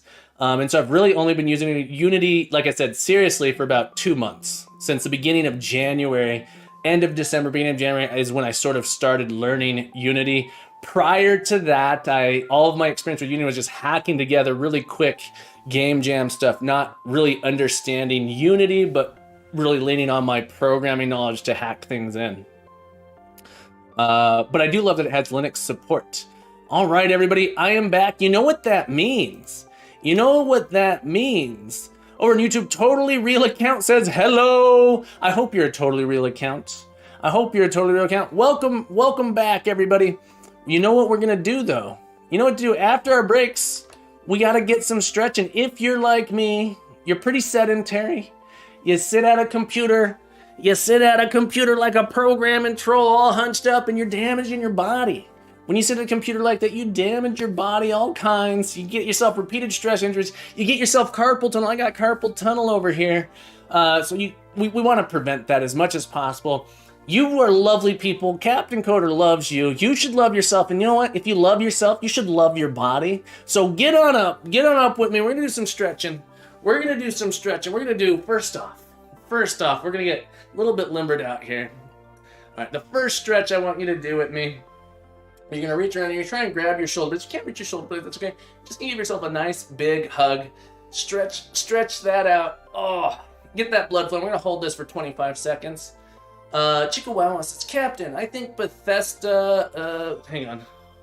Mouse is blocking. I think Bethesda coded my sleeping algorithm as I kind of laid there for 2 hours or whatever. It was not quite achieving sleep, but not quite falling either. Bethesda.sleep, exactly. What? Oh, is that real? Holy moly, I gotta check that out. 1 sec. Oh, you tricked me, Draco. I think you tricked me. Is that? I was like, I didn't even know there was a raid. Oh, you got me. You got me. I was like, holy moly. Oh, yeah, the panic set in. All right, you interrupted my stretch. Nice work, Draco. Oh, that completely freaked me out. All right, we're gonna do another stretch real quick. We're gonna take your arm, put it up over your head, grab that elbow, pull it down behind your head. We're gonna, you should feel, if it hurts, you're doing it too hard. You should have a little bit of tension there in the arm. We're stretching this muscle here. You should have a little bit of tension there in that muscle. Lean that head back to get a little bit more. If it hurts, you're doing it too hard. Don't hurt yourself. You want to love yourself. You want to love your body like you deserve to be loved. Jaden Joe says, I'm at the stage where using a basic graphics library is more appealing than an engine, but I also don't know if it's worth using Unity. I have absolutely fallen in love with Unity. Prior to this, prior to actually learning Unity, I always felt like, Unity teaches all these bad practices. The community's kind of toxic. But Unity actually has a lot of really, really nice tools built in for building your game, getting it up and running really quick. All right, shake that out a little bit. We're gonna switch sides, take the other arm, bring it across, pull it down. Trico, I trolled you above with totally real account. Yeah, you totally got me. That, I wasn't even really paying attention to that. That's a good troll, my friend. A good troll. Got a good laugh out of me. That freaked me out. It totally freaked me out. Yeah, so we're stretching this down. We're gonna hold this for another 15 seconds. Just hold it in there. Don't hurt yourself. Get a nice stretch going. Then we're gonna do 2 more stretches. Then we're gonna get back into it. But taking care of your body is such an important thing to do. If you want your body to last, you want to be a programmer for a long time, you gotta take care of yourself. All right, let it go. Ooh, we're gonna shake it out. Shake it out. Oh, shake it out. We're gonna do a forearm stretch next. We're gonna stretch this muscle. You're gonna take your arm, straighten the arm out. Don't lock the elbow because you want that blood to keep flowing. Straighten it, but not locked. Grab those fingertips and you're gonna pull back gently until you feel the tension right here. It shouldn't hurt. It shouldn't hurt. If you're hurting yourself, you're doing it too much. But this is a great forearm stretch. I love this one. Oh yeah, we're gonna hold that for 25 seconds. Oh, ooh, I love it. I love it, but I hope you're stretching with me. I hope you're getting those stretches in, taking care of your body. You deserve it. You deserve to be loved. You should love yourself. You should love your body. And if you love your body, give yourself some nice stretch. All right. Ooh, yeah. Just 5 more seconds here. Well, if it hurts, you're doing it too hard. If it hurts, you're doing it too hard. Don't pull too tight. You just want to pull back to get a little bit of a nice little tension in there. All right, release. We're going to roll that wrist out. We're going to roll that wrist out. We're going to go the other direction now. We're doing it across the top. This time you're pulling it down. This time you're pulling out. Coach Joy says it's a live coach stream now. No. It's still a coding stream. We're just taking a break together. I want to make sure you guys love yourselves. You gotta love yourselves. If you want to be a coder, if you want the longevity of being able to code long hours, you do have to take breaks. You gotta mind, step away. It's so easy. When I'm not streaming, I often will fall into a trap where I end up coding for like 5 hours at a time. After that second hour, you get nothing done. Nothing done. All right. Roll that one out. We're going to switch hands here. We got the one more side to do. Take that other hand. Straight arm, not locked. Don't lock the elbow. Straight arm, not locked though, and pull back. Pull back to, oh yeah, I love it. And Immortal says, yeah, I got to do our wrist cars to avoid carpal tunnel. Exactly. You got to avoid the carpal. I already have carpal tunnel. It's rough. I do 0 out of 10 would not recommend. 0 out of 10 would not recommend. 10 more seconds here. I do have an ergonomic mouse. I cannot use a regular mouse for more than like 10 minutes without my hand starting to ache. Without my hand really aching. Mooniz, thank you for the raid. All right, roll that wrist out. Roll that wrist out. We're gonna do the top part here now. We're gonna pull down. Pull down. Mooniz, how was your stream, my friend? How was your stream? Jade and Joestar, I use the Anchor ergonomic mouse as well. I don't know if it's the exact model you're using, but I'm using an Anchor ergonomic mouse. I'll show it in just a moment. I'll show it just a moment. Ooh, oh, that one feels good. Chickawaw says, well, I have a note from my mom that says I can't do this PE because my broken hand. No, this will help your broken hand. Just snap it right off. No, don't do it. Don't do that, Chickawaw. I'm kidding. Oh, ooh, Chickawawa, I'm sorry I made you break your hand off there. My apologies. They should be, you're going in tomorrow and they should be able to patch that right up. All right, release it. We're going to roll that out, shake it out. Shake it out. Oh, yeah, didn't that feel good? Yes, I have an ergonomic keyboard, ergonomic mouse as well. Here's the mouse I use. It's the Anchor, it's the sideways mouse. People always, you're like, how do you even use that? But yeah, it holds it this way. If I use a regular mouse, my whole arm starts aching and goes completely numb. So this is the mouse that I use. I love this mouse. It's quite good. And then I have the Advantage Pro. I'm going to show you my keyboard. It's kind of gross, so I apologize. I've had this keyboard for years. This is the keyboard I use. People always go like, how do you, what? What? That keyboard's crazy. It comes with a foot pedal that I haven't been using since I moved. But you can also attach a foot pedal. It has 2 foot pedals, actually. But this is my keyboard I use. This keyboard's a beast. I love this keyboard. Overnight, all the pain in my hands went away when I switched this keyboard. And Immortal says, Push Joy says, this is the trade-off. You get to backseat his stream, but he gets to backseat your life. Yeah, that's true. That's true. Welcome aboard, everybody. Welcome aboard. What are we working on? Jane says, is this a wrist or forearm access? I didn't feel anything doing them. Well, then you're good to go, my friend. I don't have much desk real estate, so I doubt I'll ever use it. Ergonomic keyboard and mouse does feel better though. The key, I have a whole extension to my desk just for my keyboard. I have like this. Maybe I should show it sometime. I don't want you guys to see my desk. It's a little crowded. Let's go with that. My desk's a little crowded. Muniz says I managed to get basically automatic room transition using the LDTK. I am trying to automate a lot more things so I can just place enemies in LDTK and it places them in the game. Nice. Nice. Chica Wow says, the bit where my hand snapped off or that my mom sent me to school regardless of injuries and illness. My... Says, eventually they're going to ask if we did the homework or not, and when we say no, we're going to get a pop quiz. All right, everybody, you ready? Pop quiz, here it comes. Are you ready? How much wood? All right, everyone get ready. How much wood could a woodchuck chuck if a woodchuck could chuck wood? Pop quiz, quick, go. You got 30 seconds to write your answer down.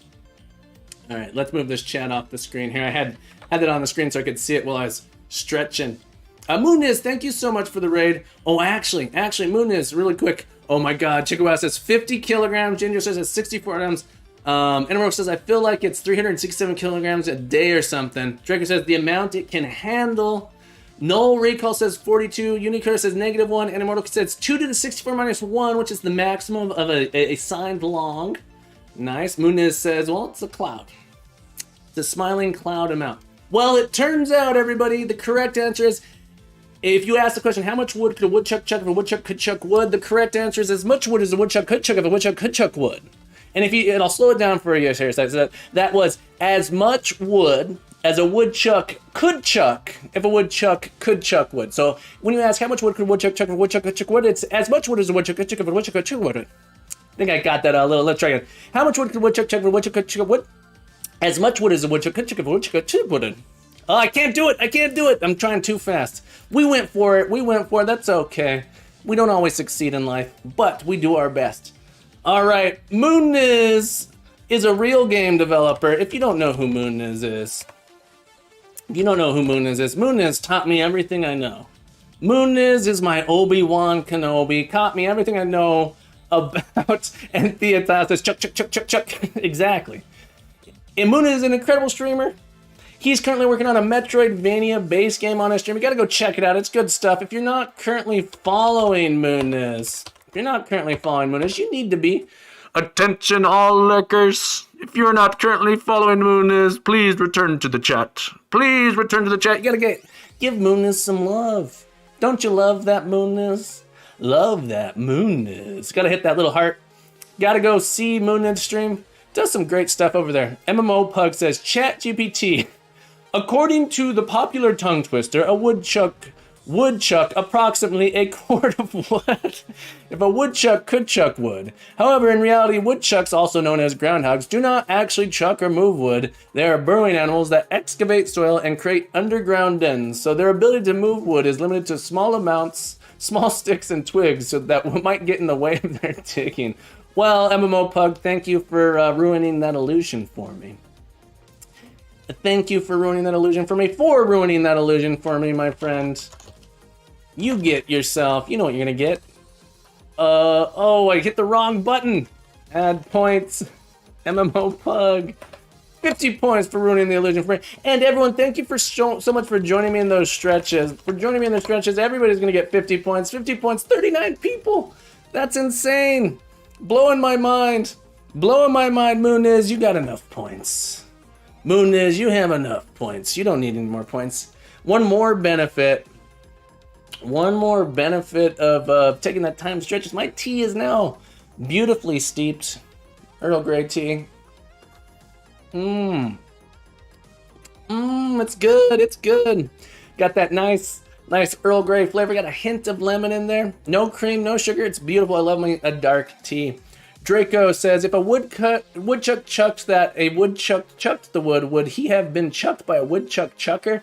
If a woodchuck chucked the wood would have been chucked by a woodchuck chucker. Exactly. That's exactly right. Okay. What were we working on here? All right. We've written a unit test. All right. A while back, years ago, a unit test was written. For our map builder. We're trying to get our map builder to allow us to create a 2x2 room. So we built a map builder 2x2. We're adding in 4 floors and a walls on each of those to create a small little box here. So essentially we have a test for our builder. We want to be able to generate, oh no. Oh no, there we go. We want to be able to build, essentially we wrote a test for this room here. We wrote a test for this style of room here. This room looks like an E. Yeah. So anyone who's just joining, let's talk about the overall, what are our goals? What are we trying to get done? Well, we're trying to create a dungeon generator. So we're not making a game. We're making just a generator for making maps in a 2D grid.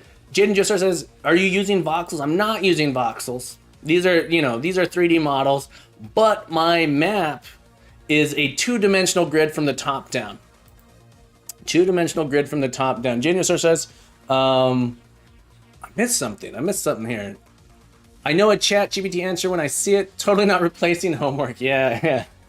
On ChatGPT, I know quite a few devs taking their projects off GitHub because of it. Bad times. Ooh, wow, that's sad to hear. I think there's some really, really nice benefits of that coming through that way. All right, so what have we done? What do we want to do? Let's move this up here. So anyone who hasn't seen it yet, we built this grid editor. I didn't mean to click add scene. This grid editor tool is one of the things we're building. We give it a cell database. So this defines how each one of these symbols looks. This defines how each one of these symbols should look in the 3D realm. So we're taking a 2D and then we're projecting into the 3D realm. And this tells us, the grid cell database tells us what everything should look like. And so if I click add to scene, you'll see that I end up with this this room added to the scene in 3D. Okay, so that's what we've done. So we got these walls. If I wanted to take these walls out, I could put them in here like this. This is the one that just got added in there. Notice now there's a hallway here, and we're using Unity's. Why isn't the Z working here? I don't want my zoom to move like that. What's going on? That's okay.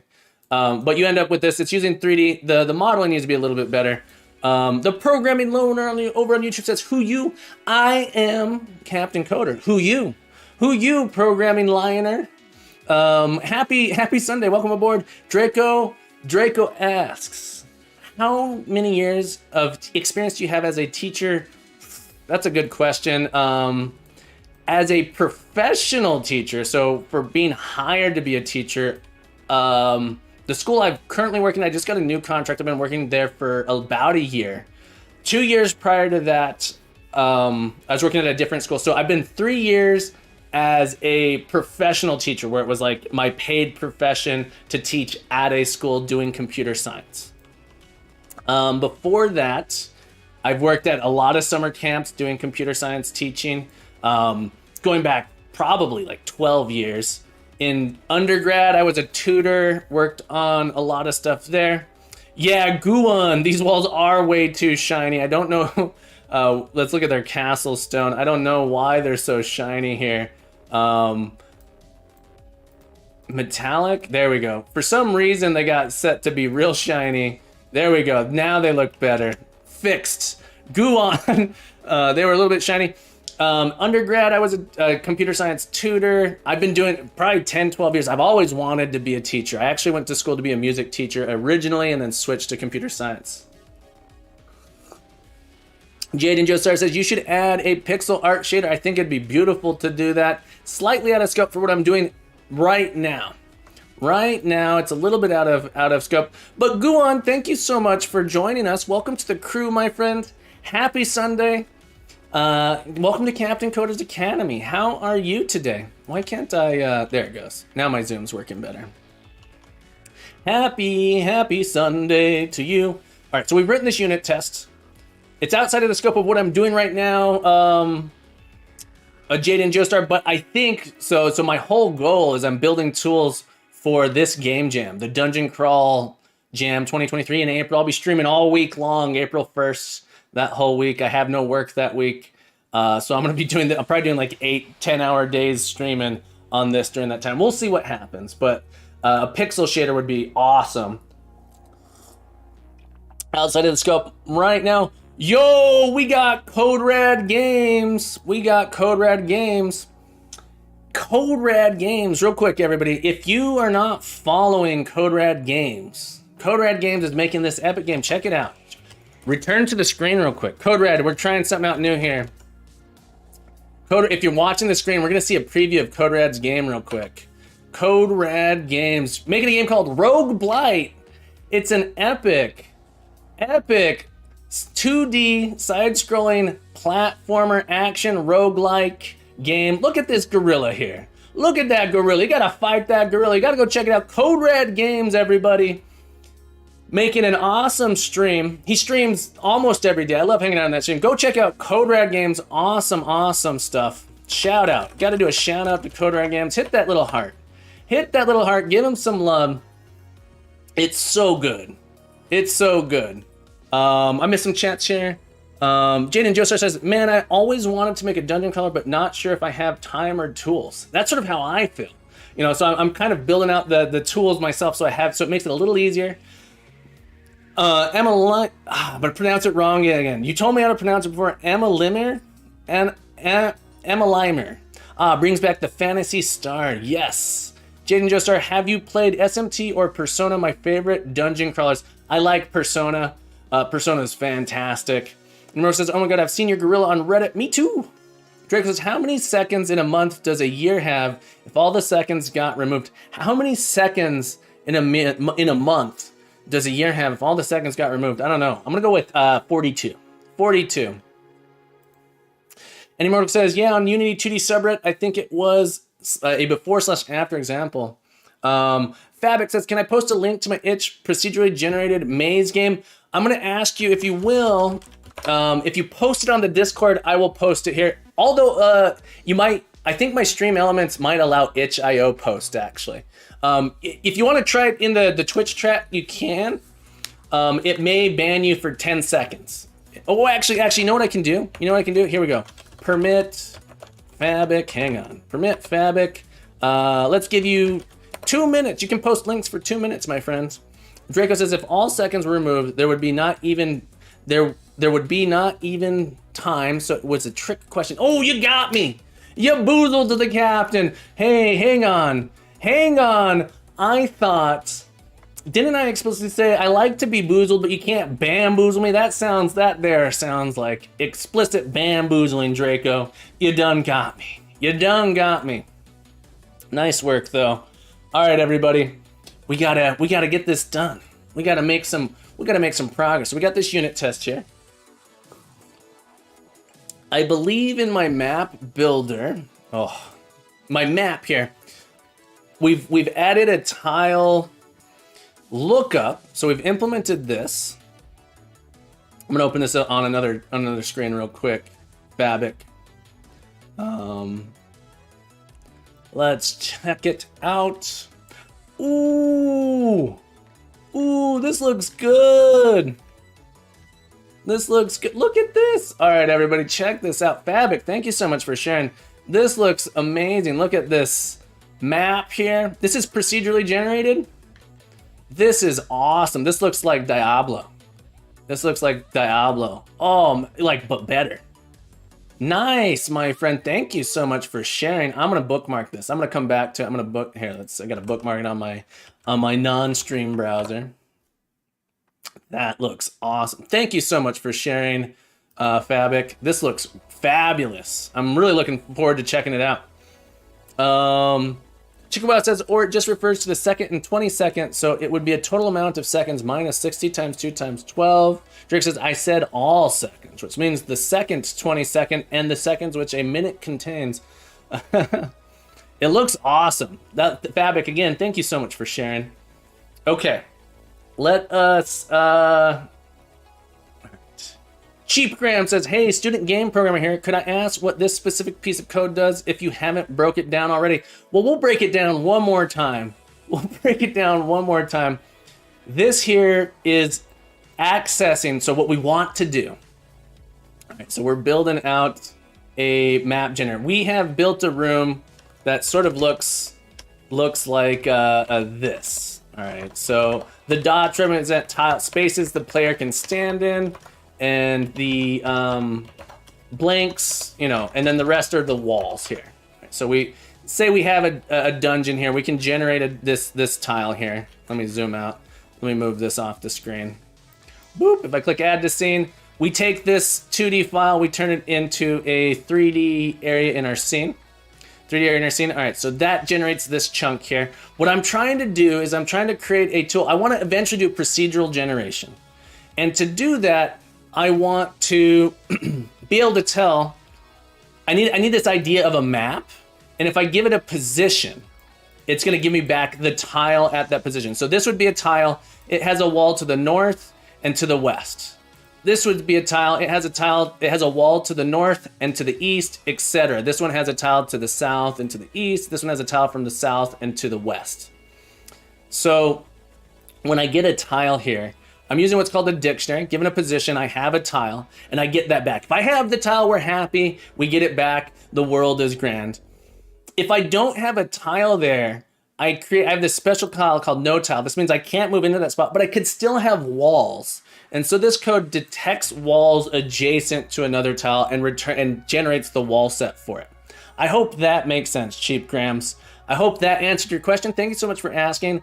And welcome to Captain Coder's Academy. But that's what this little method here is doing.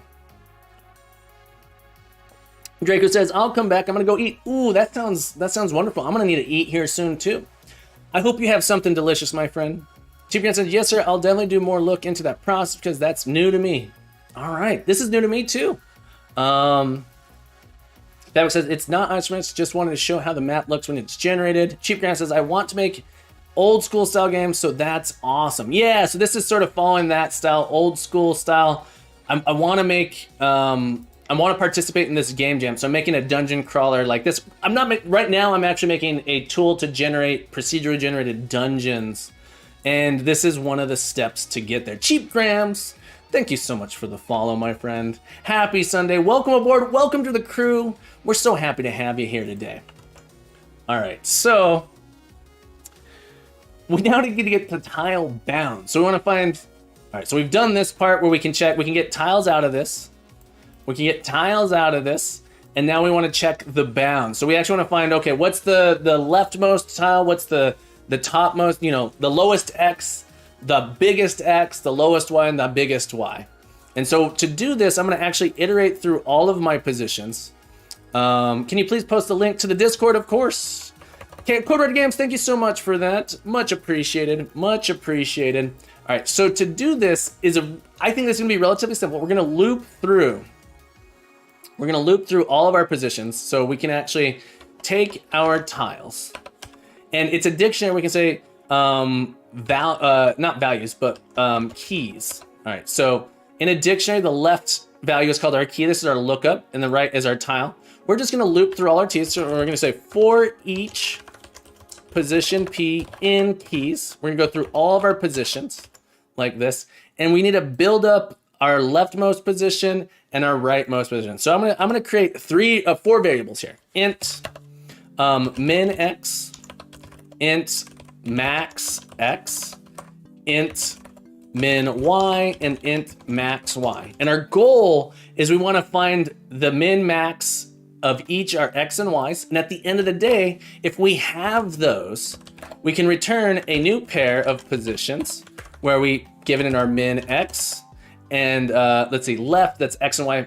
The top left would be our min x and our max y. And the bottom right would be our max x, so that's all the way east and all the way south, our max x and our min y. Does that make sense?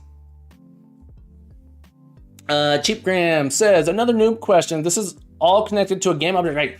Good question. Good question. I'm actually writing code right now that is agnostic to Unity game objects. So this code is actually not connected to a mono behavior or game object because it doesn't need to be. It's all conceptual, abstract, and this specific piece of code is not connected to a game object. Great question. So you'll notice that a map and an IMAP actually are not mono behaviors. So I can't actually attach this to a game object. Instead, I use this as a conceptual idea to build things up. It's a great question. So it turns out you don't need to make everything game objects. I'm a little confused here why this doesn't work. Oh, it's because I never assigned it. So we start out, all right, so our initial value for min x, I'm gonna make this int dot max value. And this might seem unintuitive at first. Int dot min value. This is gonna be, our min y is gonna be int dot max value, and our max is gonna be int dot min value. All right, so this is our default. At the end of the day, if I'm able to find all of these values, I can create this tuple and I can return it. I can create this tuple and I can return it. All right, so to do this, I'm gonna loop through each of my positions that I have here. And maybe, yeah, I think that's what I'm gonna do. So I'm gonna loop through each of my positions in my keys. So this is the dictionary that contains all of the positions that have a tile. And I'm gonna find out, I'm gonna say, okay, well, p.x, if p.x, is that our new min x? So I'm gonna do a little trick here. I'm gonna say min x is gonna be equal to, all right, and there's a couple different ways I could do this. So one of the things I love about programming is you can do it many different ways. I'm gonna say, take the minimum of our current min x, or the x, and I gotta import system real quick. This is part of system. I'm gonna take the smaller of these two values. What's the smaller of, is our min x smaller than x? If it is, we should stay as min x. If it's not, we're gonna reassign this to x. So this here is one little trick we could do it. And I think this is why I set this to max value initially, because our max value is gonna be bigger than the x almost all the time, unless you happen to put it at max value, which you probably shouldn't do that. But you technically could. All right, so then our max x, what do you think we're gonna do for our max? That's gonna be math.max. If our max x is already bigger than our px, that's what we're gonna do. So we're just gonna pull those out this way. We're just gonna pull them out. We are gonna pull it out, take the min, then the max. Same thing for our min y. So we're gonna find the smaller of the two, min y, or our position.y. And our max y, gonna be the max this way, max y. So at the end of the day, we're iterating through. We're looping through all of the positions in our dictionary. So we have a dictionary. This is gonna allow us to have an infinitely scalable is not the right word, an infinitely sized map. Our map can have any number, things can be placed out in the world. Anywhere, we don't care if it's 100 by 100, 50 by 50, it's gonna be unbounded because we're using a dictionary with positions. We loop through, we get our smallest x, we get our biggest x, get our smallest y, get our biggest y, and at the end of the day, we return those bounds. So this implementation here should do that for us. So I'm feeling pretty good about this one. All right, you'll notice I don't have a constructor here. I do not have a constructor here yet. And so our constructor, the way I'm gonna do this is I'm gonna have, hang on. How am I gonna do this? It's an interesting question. Yeah. So our constructor here, I'm gonna have our map is gonna take in, so we're gonna have a public map, and it's gonna take in an I enumerable of I tiles. It's gonna take in all of the tiles that we wanna add to this map, tiles, and it needs to convert it. Oh, is that right? It's gonna take an I enumerable that's a pair of positions to I tiles. Is that how we wanna do this? That would work. This would work. Position to I tiles. Yeah, this would work. Okay, and then we're gonna convert this into a dictionary. So we're gonna have an I enumerable of position I tile, and we're gonna convert it to our dictionary. And so we just loop through this thing and say for each position P, I tile T in tiles. We need to initialize our tiles first. Tiles equals a new dictionary. So we initialize that dictionary and we loop through and we set tiles of P is equal to T, like that. We might want to do a little check here. I'm going to do a little debug.assert. So system.debug, is it system.debug? Debug.assert One sec. Where's this import? Isn't that not part of system.diagnostic? There we go.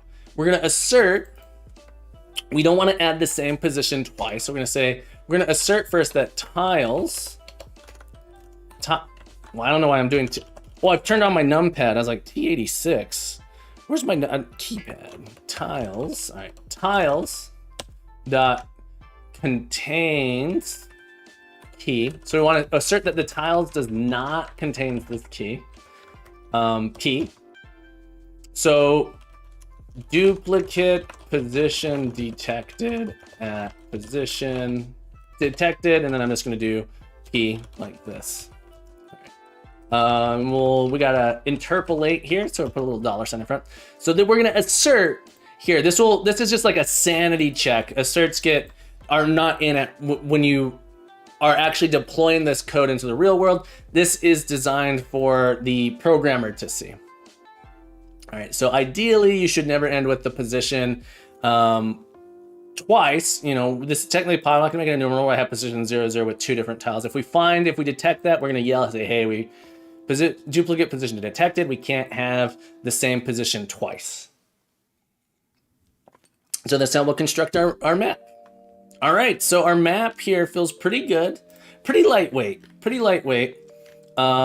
We've implemented our tile at, and we've implemented our tile bounds. We've also specified how are we going to build up this thing. So I'm pretty happy with that. So we got to go back to our map builder. Hang on, got a lot of things open here. Let's go back to our map builder.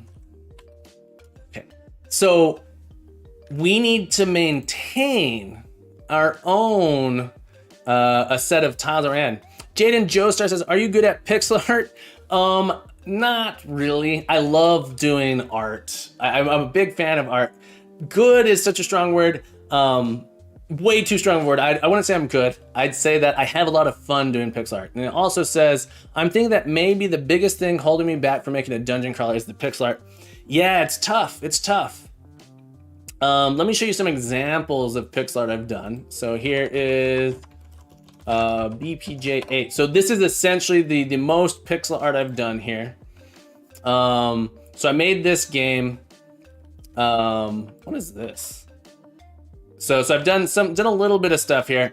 This is one of the best pixel arts I've done. So this is some pixel art that I've done in the past. So I made a little game.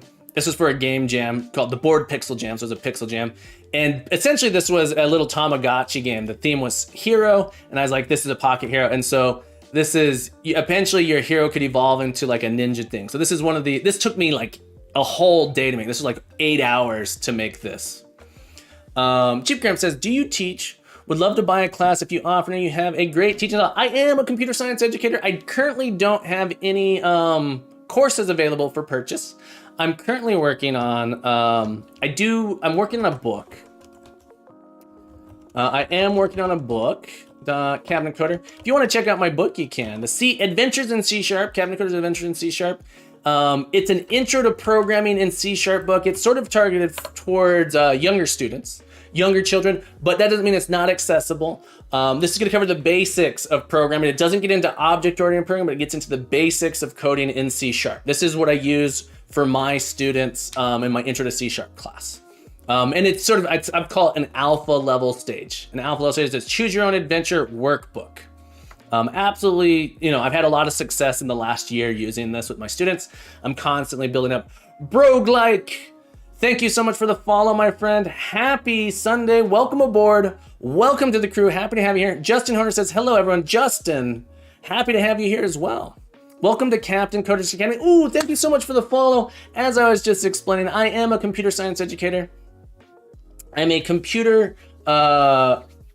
I'm a programming teacher. The school I work at currently, and I hope I continue working at it. I love this school so much. I teach ages 10 to 14 at this school. I also do group session tutoring for all ages, and I also do individual tutoring for all ages. So some of my students are university level. I think one of the things that I'm particularly good at that a lot of people struggle with is like algorithms and data structures.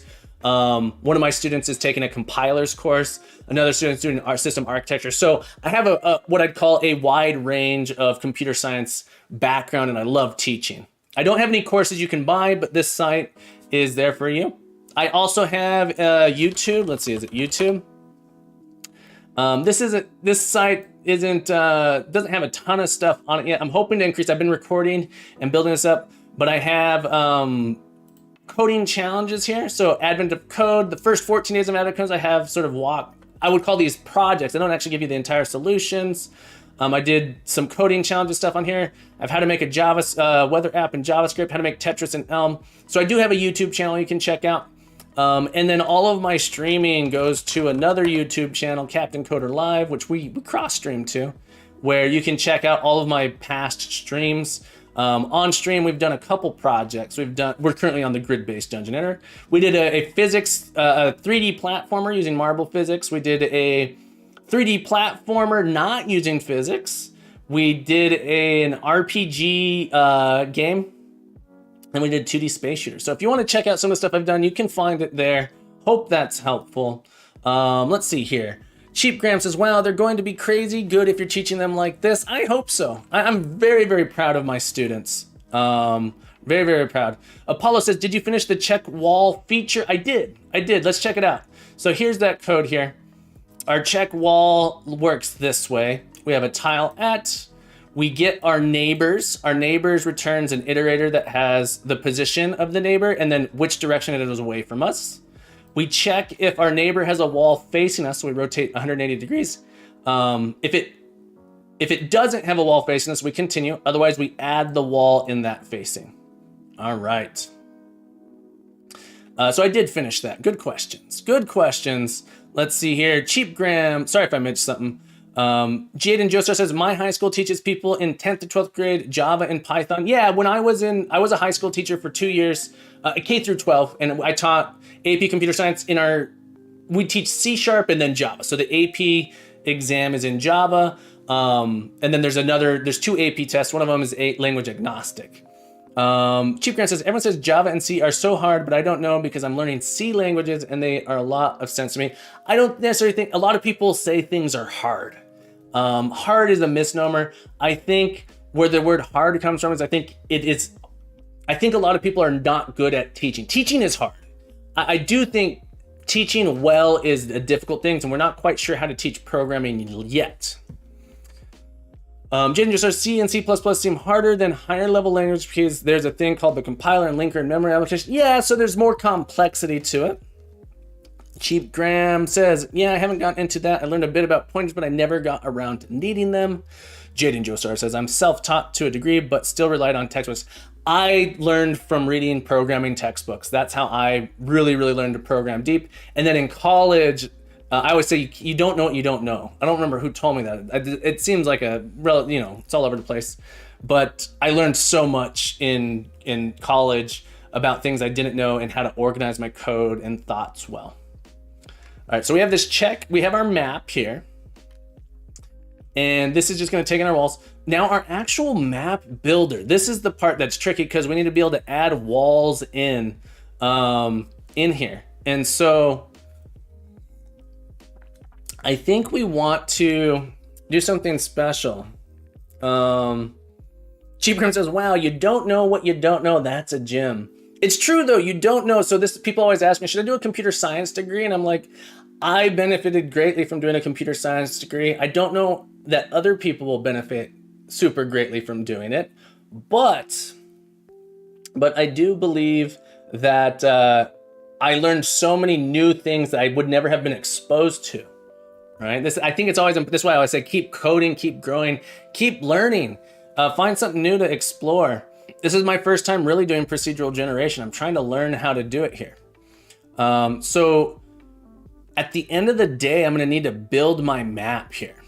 All right. So at the end of the day, I need to build my map to return it. So eventually I need to, essentially my build is going to be like new, return a new map. And I need to be able to pass in my IEnumerable thing here. So I think I need to create sort of have a manifest of tiles that I'm eventually going to return in my build.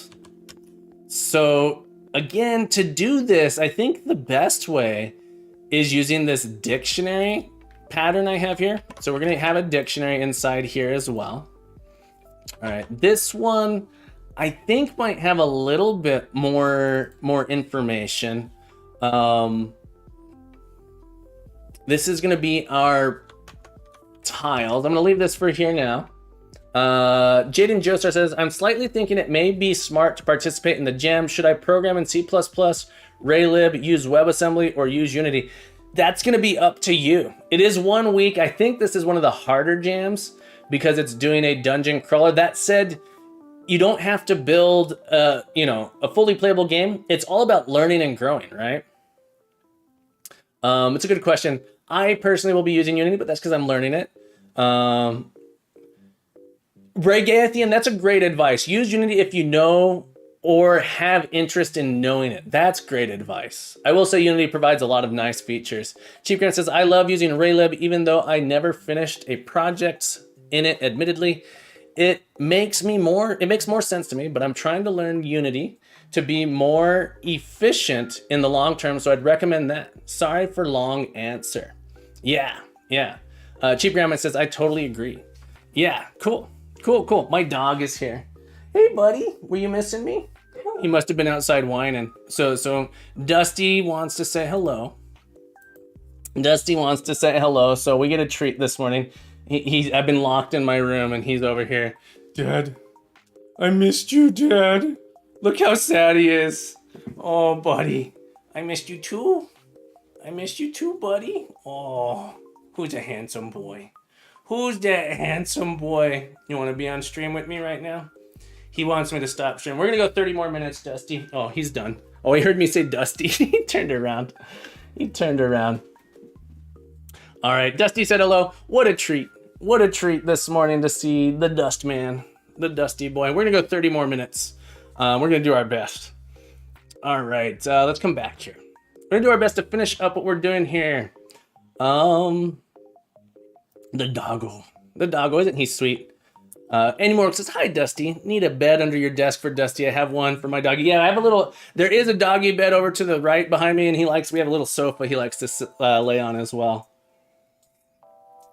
There says, my struggle with game jams is not much of a game designer. Coming up with ideas can be quite difficult. I actually find game jams that are longer to be really, really difficult. I really like short game jams. If I do a game jam, it's usually there's one that's a 3-hour game jam. I feel like I can invest 3 hours in doing something, and I know it doesn't have to be great. It just has to be like, can I get the essence of one little mechanic in? A dungeon crawler has all kinds of different mechanics, so it's kind of a brutal jam to try and get it all in a week.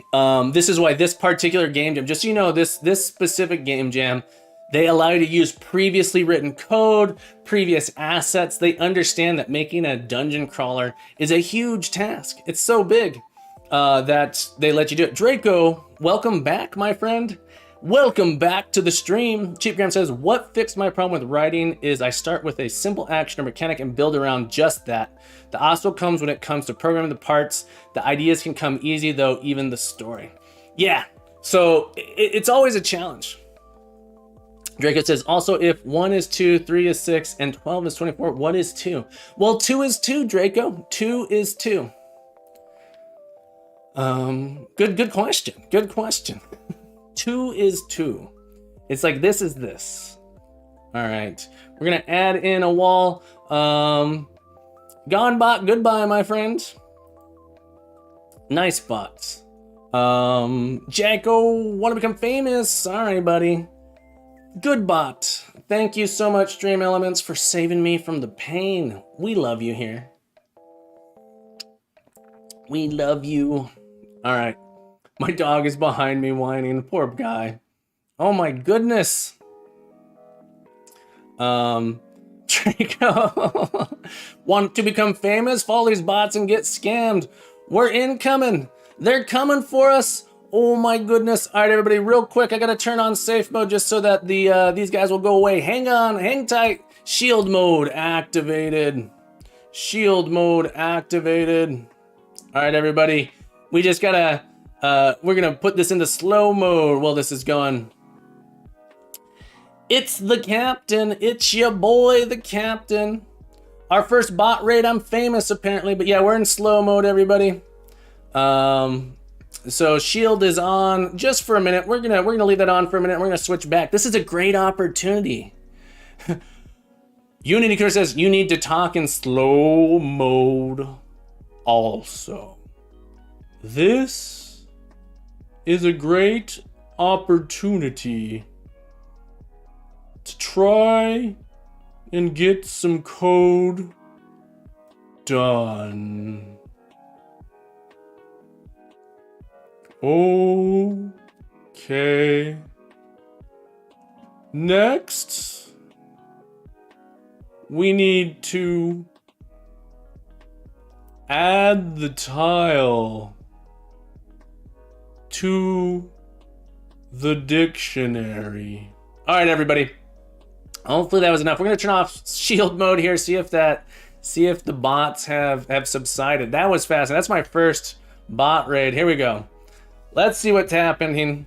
Let's see what happened. Let's see if that pushed them away. Thank you everyone for bearing with me in that moment. Thank you so much for bearing with me in that moment. That's our first bot raid. That was fascinating. Proton Fig says, hey, Captain and the doggo. Proton, welcome back, my friend. Does my stream elements work for you again? Something was going on with that. Let's double check real quick. Stream elements, Proton, everybody. Let's see, does my Proton command work? Oh, I gotta spell it right though. Proton. There it is. It does work. Proton Fig is an astounding Commodore 64 coding guru, musician, and graphician. An absolute legend in my book. Absolutely. You gotta go check him out. Has some awesome 8-bit music stuff going on. He codes music for the Commodore 64. It's fabulous. Go check him out. Give him some love. I love to lurk over in Proton's stream. Dark Drake says, I can finally talk in. Yeah, sorry everybody. I'm glad that worked. The shield mode worked out pretty well for us there. Okay, so what are we trying to do though? Proton, so nice to see you. So nice to see you today. I hope you're doing fabulous. How was your stream? Were you able to make some progress, my friend? All right, so when we add a wall, we're gonna take in a position and a facing. And we're actually gonna, oh no, not a wall. When we add a floor, this actually just adds a tile to our scene. So what I'm going to do is I'm gonna actually create what's called a like mutable tile. So I want a tile that I can modify in here. So I don't have an implementation of my tile yet. I'm gonna add that in here. So I'm gonna create, this is not gonna be public. It's not gonna be public. This is gonna be a public mutable tile. Is that what I want? Yeah, because I want to be able to modify it. And it's going to implement our eye tile like this. And our eye tile, our implementation, we're going to implement this in is passable. This thing's going to be true for now. I think it's always going to be true. But our walls, we need to be able to modify our walls. So this is actually going to return a wall set that we can modify. No. That's not right. So these are our properties. So above this, we're gonna create a constructor, public mutable tile. And it's just gonna sort of be itself here. But we're gonna have an underline under the hood. Private hash set facing. It's gonna have this set under the hood so we can turn walls on and off on this one. Walls. I'm gonna make this read only. Read only. And we're just gonna say when we make one of these, I actually don't even need a constructor. This one's so simple like this. But when we get our walls here, we're actually gonna make a copy of it. So we don't want people to adjust our walls outside of this. We're gonna return our walls here. This is going to be, what am I looking for? 2 hash set.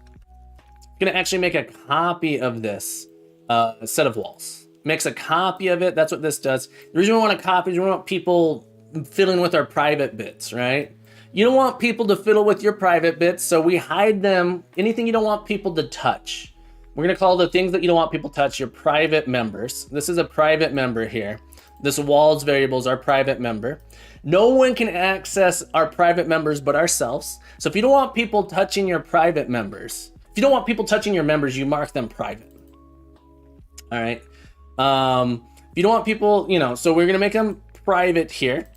And then we make a copy. So no one can actually modify this thing outside of this class. All right. So then what I'm gonna do is I'm actually gonna create a method here. And I'm gonna just call it add wall. All right, facing here. Push choice says, please no innuendo. I'm not even sure what you're referring to. An innuendo, I'm not sure. What do you mean? What do you mean an innuendo? What innuendo? I apologize.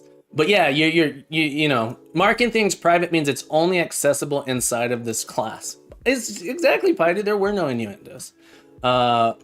Facing. So if we call add wall here, we're gonna actually add this to our wall, facing like this. So you can set walls inside of it by doing it this way. We might make it so you can turn them on and off. But when we interact this from the iTile perspective, notice, let me open up iTile here.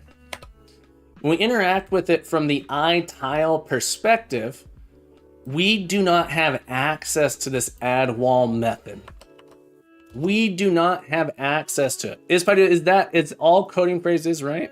It's all coding phrases. Take notes. Yeah.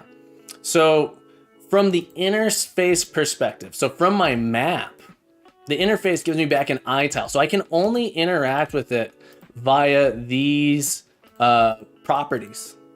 And because I've hidden it in here, in the mutable tile, even though I have a public thing, if I know it's a mutable tile, I can add a wall, but I'm only gonna know it's a mutable tile inside of my map builder.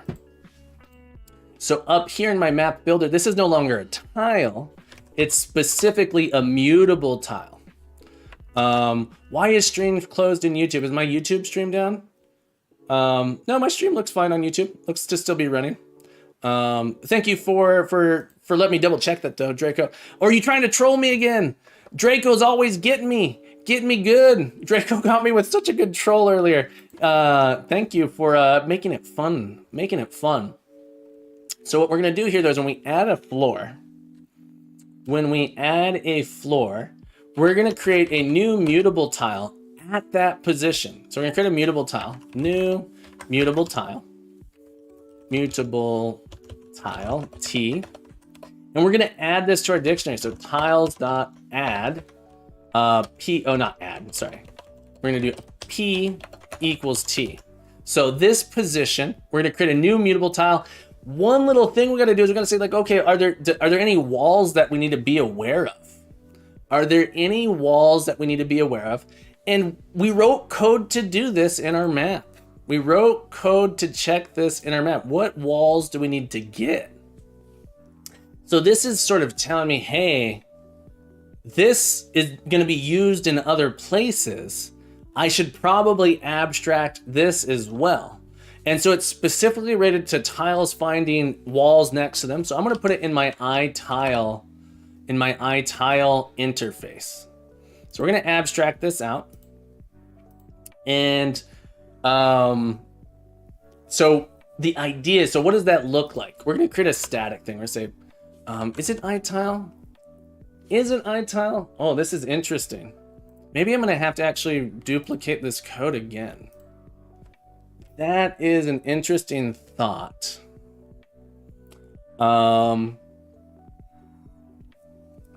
Why is stream, the programming liner says, why is stream frozen? I'm sorry, it's frozen, programming liner. I think Draco is just trying to troll us here. Draco at it again, making me double check my dual streaming. The stream seems fine to me, folks. But thank you for keeping me on my toes. Getting up on your tippy toes, keeping me on my tippies, keeping me on my tippy taps. Thank you for that. All right, here we go. We're checking. This is interesting. I gotcha. Yeah, thank you, Draco Fatty, for keeping it fresh, keeping it real. So this check wall thing though, this is interesting. I think this could be static. No, it can't be static, so we'd have to give it the dictionary that we're checking. Yeah, this is so interesting. It might just make sense to duplicate some of this code, but I'm not sure I like that. That's interesting. Okay. I'm gonna do it and then see how I feel about it. So anytime you're copying and pasting code, that's what we call a code smell. So you smell that? That means that we might be up to something like a poor design decision here. And so the idea is when I add in my floor, I need to say, okay, well, if there are any walls that already exist, I need to add those walls. So if I add this floor in next to another tile that has a wall between it, this tile needs to also have that wall. And so I'm gonna kind of still this. Cannot convert from out I tile. Oh, because this would be a mutable tile like this. This is why I'm saying it's almost the same. I might need to do something interesting here. This almost feels like the spot for an extension method. I'm gonna keep writing it out and then I'm gonna decide. I'm gonna put a to-do here. To-do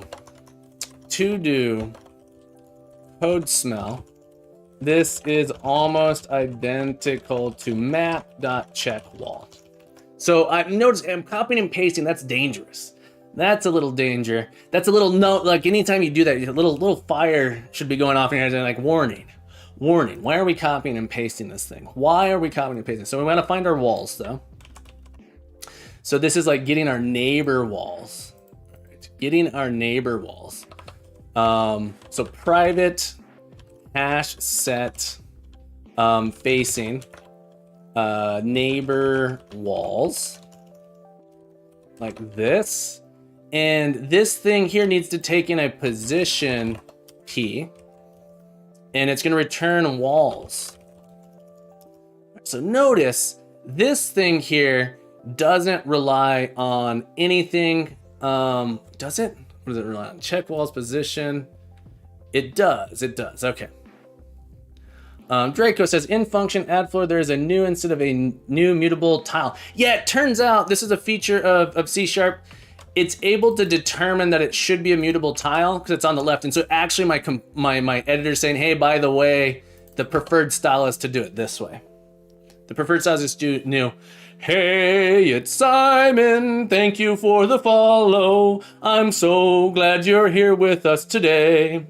Yeah, this is a feature I love in C#. I don't know if love. It kind of bothered me. The one I don't like, so the alternative style is to do it this way. And I actually really don't like using var on the left side.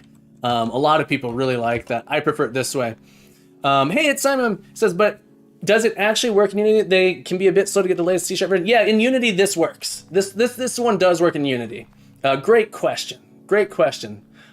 Simon, welcome aboard, my friend. Welcome to Camp Coders Academy. Happy Sunday, my friend. So happy to have you here. How are you today? What brings you to the Captain's Academy? And for anyone who's new, doesn't quite know, I happen to be a computer science teacher.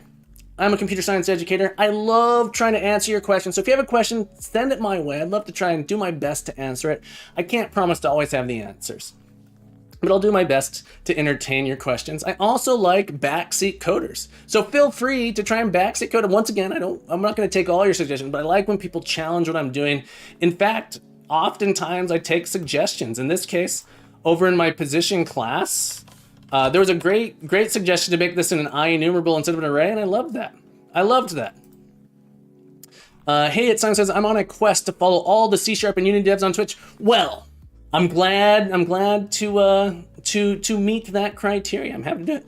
I don't know how to pronounce this, but I'm gonna go for my best. We got New Chum, or is it New Chum? Welcome to the stream. Happy Sunday, my friend. Draco almost got us there. When it says, hey, it's Simon, hey. Cheap Graham says, where or when would I most use IEnumerable? So IEnumerable is sort of like a catch-all. It's sort of a catch-all for anything you want to use in a loop, like a for each loop. So notice it's an interface. So it turns out arrays are an IEnumerable. lists are an IEnumerable, sets are an IEnumerable. But the way I'm using this, if we find our references here, we're gonna go in our map here. The IEnumerable allows me to use it here as part of my for each loop. And it also allows us to use lazy evaluation.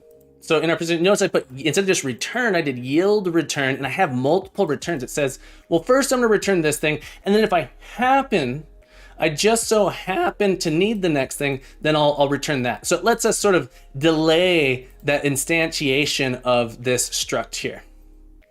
But yeah, just Regathian, exactly. It describes a collection that can be iterated through. It's enumerable. You can enumerate through, you can iterate through it. Other languages call it an iterator. And so you'll often hear me call it an iterator. I hope that was helpful, Cheapgram. I hope that was helpful. Okay, so we're in our map builder here. We want to find all of our neighbor walls. All right, so we construct this tile T, and we're gonna say for each, we're gonna get our neighbor walls. Yeah, so for each facing F in neighbor walls. All right, so each neighbor walls P. So we're gonna find all of our neighbor walls, and this is gonna give us a list, a set, not a list, of all our neighbor walls. And what we're going to do is for our mutable tile T, this is a terrible name by the way, this should be like new tile. P should be position. And what we're gonna say is in our new tile, for each one of these facings, we're gonna do new tile dot add wall F. And I'm gonna rename this to facing because single named variables tend to be a little bit gnarly. And then for convenience, return this. New Choom says, are you new to Twitch? Never seen you before. Good stream, by the way. Yes, I'm pretty new to Twitch. I've only been streaming since December. December 1st, I started streaming Advent of Code. I never intended to continue streaming. I was doing it because uploading videos was harder than just streaming directly to the platform. Cheapgram says, so like if I put an O in the number, I'd get O. Well, if you did one O, you might do, so here, let me show you. Real quick. Can we get a new, here, file, new window. Let me show you the power here. I'm gonna create a new project for us real quick. Give me a moment. Bear with me. Everyone grab your bear so you can bear with me. We're gonna make a directory here called IEnumerable example. But please bear with me, everybody. If you got your bear, are you hanging on tight? All right, let's hold this up in here. We're gonna create a new project, folks. We're gonna test it out in pure C# madness. Here we go, everybody. .NET new console. We're gonna create a new console project so we can test this out. This is gonna be .NET 7. Open up this program. I am going to create a function. This is really a static method. We're going to have it be an IEnumerable. Yes, let's add those in. IEnumerable of type, let's go with char. All right, so we're going to have a return a character. All right, and in this case, IEnumerable char is going to say generate O's. All right, so this thing is going to be an IEnumerable, and watch, check this out. This is beautiful. We're going to do while true. This is normally like a horrible thing to do. Why would you do this? Yield return O. All right, so this is an enumerator, an enumerable. To return a thing that will just generate an infinite number of O's. If you did a while loop like this, your program would die. But this yield says, we're gonna wait until we need that thing to get it. We're gonna wait till we get that thing. Broglak says, your oration is wonderful, makes it super easy to understand what you're talking about and dealing with the bot. So cool and positive, appreciate the stream. I appreciate you, Broglak. Sorry to get distracted here. I appreciate you, Broglak. I hope you're enjoying the stream. I'm glad you're enjoying the stream. Welcome to the crew, my friend. Jaden Joe Star says, I'm back, I just ate lunch. Ooh, what'd you have for lunch, Joe? Jaden Joe, what'd you have for lunch? I'm making a post on Discord for the Game Jam team. Beautiful. Moon says Captain Coder. Oh, I must have missed something. Captain Coder is streaming almost every day, so you'll be able to enjoy me every day. That's right. I stream most days, 7 a.m. Eastern time. Sometimes I take a day off because I have something going on, or maybe I'm just, need a little bit of a nappy poo. All right. But what we can do here, check this out. check this out. If we get this ion number, I can do a for each. So this is gonna be interesting. Char chn generate O's. Is this right? Did I generator O's? Oh, I should name this generate O's. All right. Wait. I just typed it wrong. I'm just bad at typing, everybody. My fat fingers got the best of me. Draco says, well, true, yield return output. Oh, exactly. All right, so we can do a console.write. Check this out. This is super cool. And then, hang on though. We're gonna do console.get, what is it? Key, read key. We're gonna wait for me to press a key. So normally if you had a while tree, your program would stop and execute forever and you'd be real sad. But we have this yield return. It's gonna pause and wait for us. So let's run this real quick in my console. .NET run. It's gonna print out a single O. Right? Do I gotta do a flush? Hang on.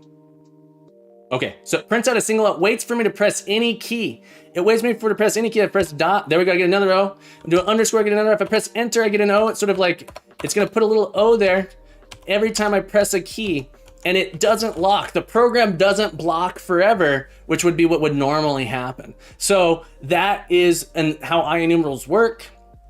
When you work this way, I can loop over this without worrying it. There's also some other benefits of doing it. I could say like, oh, I want to get 10 of these things. There's different ways to deal with it. But this is a really, really nice little feature that C# happens to have. A lot of languages have these days, but this is called a lazy evaluation. It waits until we get back here to actually return the next O rather than looping forever. I hope that was helpful. I hope it was useful. Thank you so much for asking. Happy to help you out. New Chum says, very nice. It's going to be my top stream so far. Well, thank you so much for the compliment. I appreciate that. I do my best. Mr. Natural says, huevos rancheros in my future. Ooh, I love me some huevos rancheros. Huevos rancheros is absolutely delicious. One of my favorite foods. All right, so back to this. We're trying to get our map builder. When we add a new tile, we want to go find all of the existing walls and add them into our tile as well. Okay. So when we do that, we're going to add in there. There's one little check that I want to do. We don't want to add a floor twice. Although I don't think it matters all that much if we add a floor twice. But I'm going to do a little thing here. Debug.assert that our position, that our tiles does not contains our position. So if our tiles contains our position, detected, cannot add floor or something like this. Floor already exists at that position. That's essentially what I'm going to do here. At position, and then I'm going to put out the position like this. This is complaining because I got to import, one sec. Import system.diagnostics. Why doesn't tiles work like this? Tiles. Not contain a definition for contains. Contains key. Contains key, because our positions are our keys in here. And Immortal says, yum, we are having chilaquillas for breakfast this morning. Once my partner wakes up, that sounds delicious. Cheap Graham says, thank you. Of course, Cheap Graham, anytime. Do not hesitate to ask questions. I love to do it. Ginger says, Mexican food is awesome. Glad I live in America to eat it. Yes. Mexican food, new Mexican food. Oh, so good. I love me some spiciness. Give me that spiciness. I need some spiciness in my life. All right, so we got this add floor in here. And nice thing, so add floor, we have some little helpers here. Gentle Fur, I welcome you to our stream today. I'm so glad you are here. Welcome to the stream, Gentle Fur. Welcome. How are you today? Gentle Fur, thank you so much for the follow. Welcome to the stream. Happy to have you here. Happy Sunday. Welcome to Captain Coders Academy. As always, do not hesitate to ask me anything programming related or not. I'm happy to entertain your questions. I do my best to get to all of them. I don't always succeed, but I do my best. Thank you for being here. And of course, backseat coding is welcome. All right. Okay. So here's the deal, folks. Here's the deal. What are we working on? We got our add floor. I think our add floor is working. This kind of makes sense to me. Our add wall now. So our add wall, Draco says I have a typo on line 11. Maybe not. I don't see the typo, Draco. Can you point it out for us, Draco over here? We got a troll on our hands, folks. Draco trying to boozle me. Draco with the boozlement. I don't think I have a typo. The typo might be that this should be called position. And this might be called facing instead of facings. Facing. Have slightly better naming conventions might be good. Let's go with, and to be consistent, we'll go with position. Get in position. So adding a wall. This is interesting. This is really, really interesting to me here. So I got to think through how I'm going to do this. So it kind of requires me to have a tile at a position. Draco asks, why don't you use vector 3 instead of position? Because this code here is actually agnostic to Unity.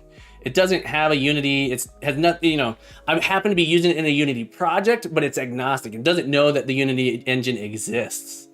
And so it's actually completely separated from Unity. And so I've created my own type position to, you know, you could potentially use this outside of Unity, which is sort of what I'm going for. Great question though, great question. Does C# have a built-in vector 3? Ooh.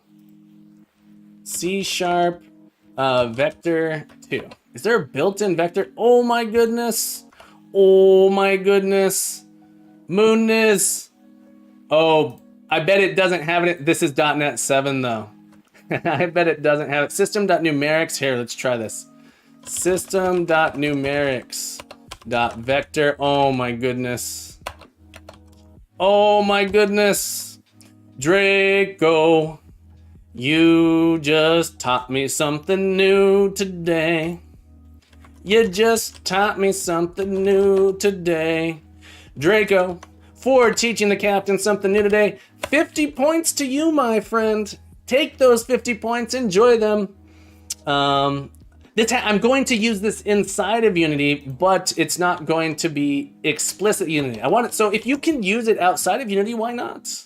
If you can make something agnostic to Unity, why not make it agnostic to Unity? Then you could use it in different projects, right?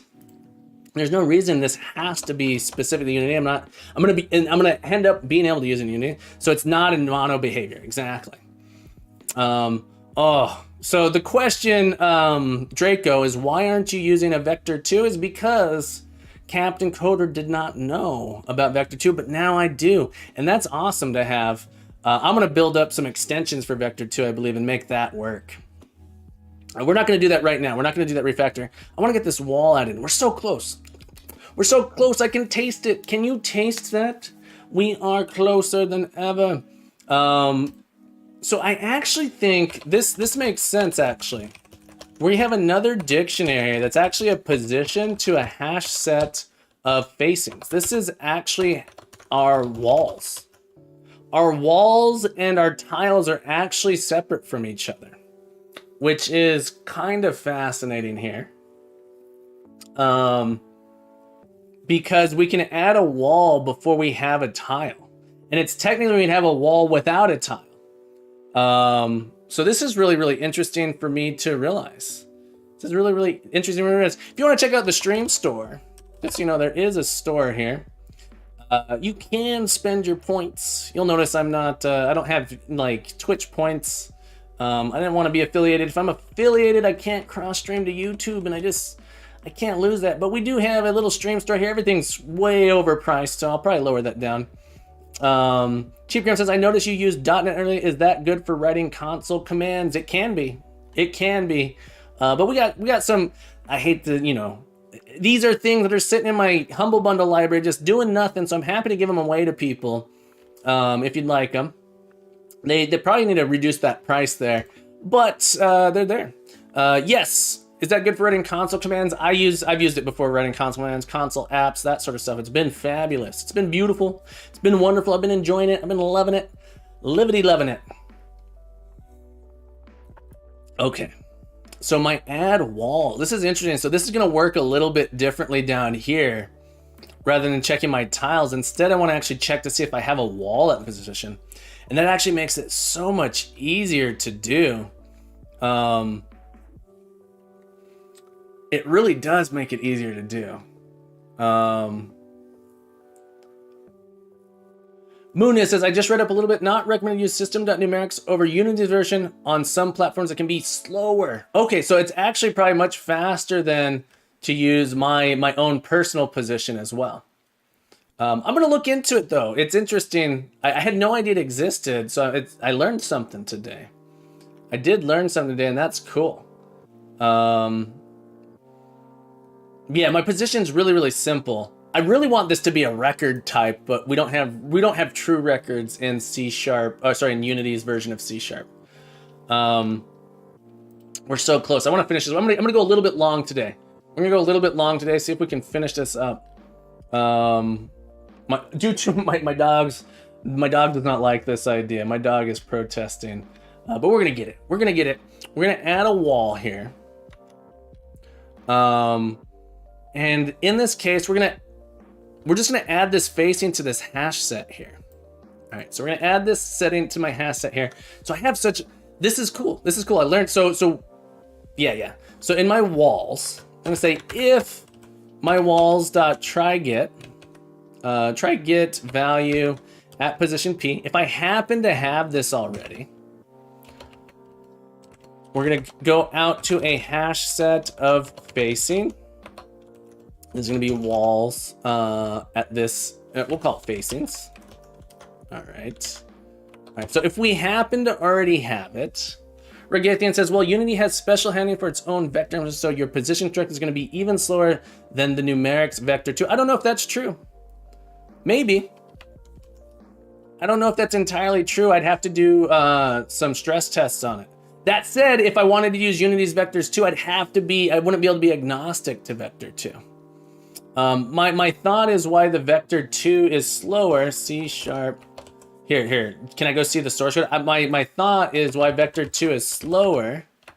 System.numerics.vector2. And I could be wrong.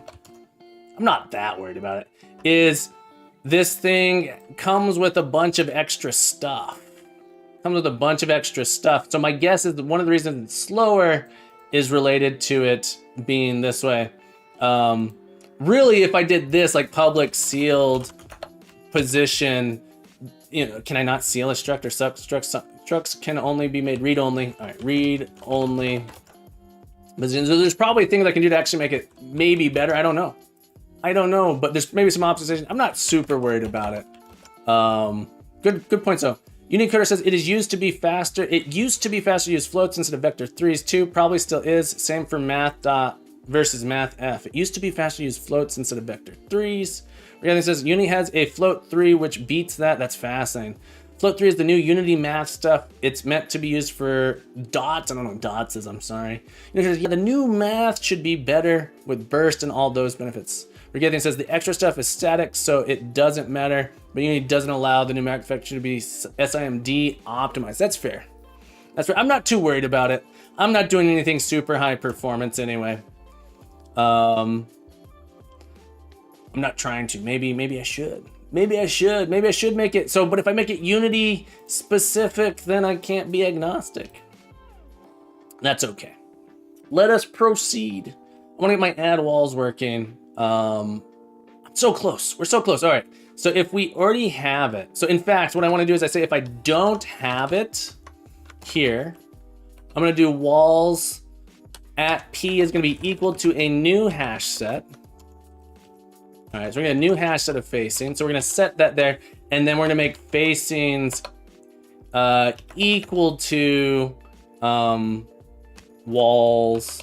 Shouldn't look it up again. So we actually do facings is going to be equal to a new hash set like this. And we're going to set that to be in there like that. Tokish, welcome to the crew, my friend. Thank you so much for the follow. Happy Sunday, my friend. Glad to have you here. Welcome to Captain Coach's Academy. Cheap Graham says, is IEnumeral a Unity function? Sorry for going back to that. No, IEnumeral is a C# thing. MO Post says an ad wall starting with poofs ads. I'm not sure what I missed. I don't understand the MMO Pug. Help me out. You got to remember, everyone, real quick.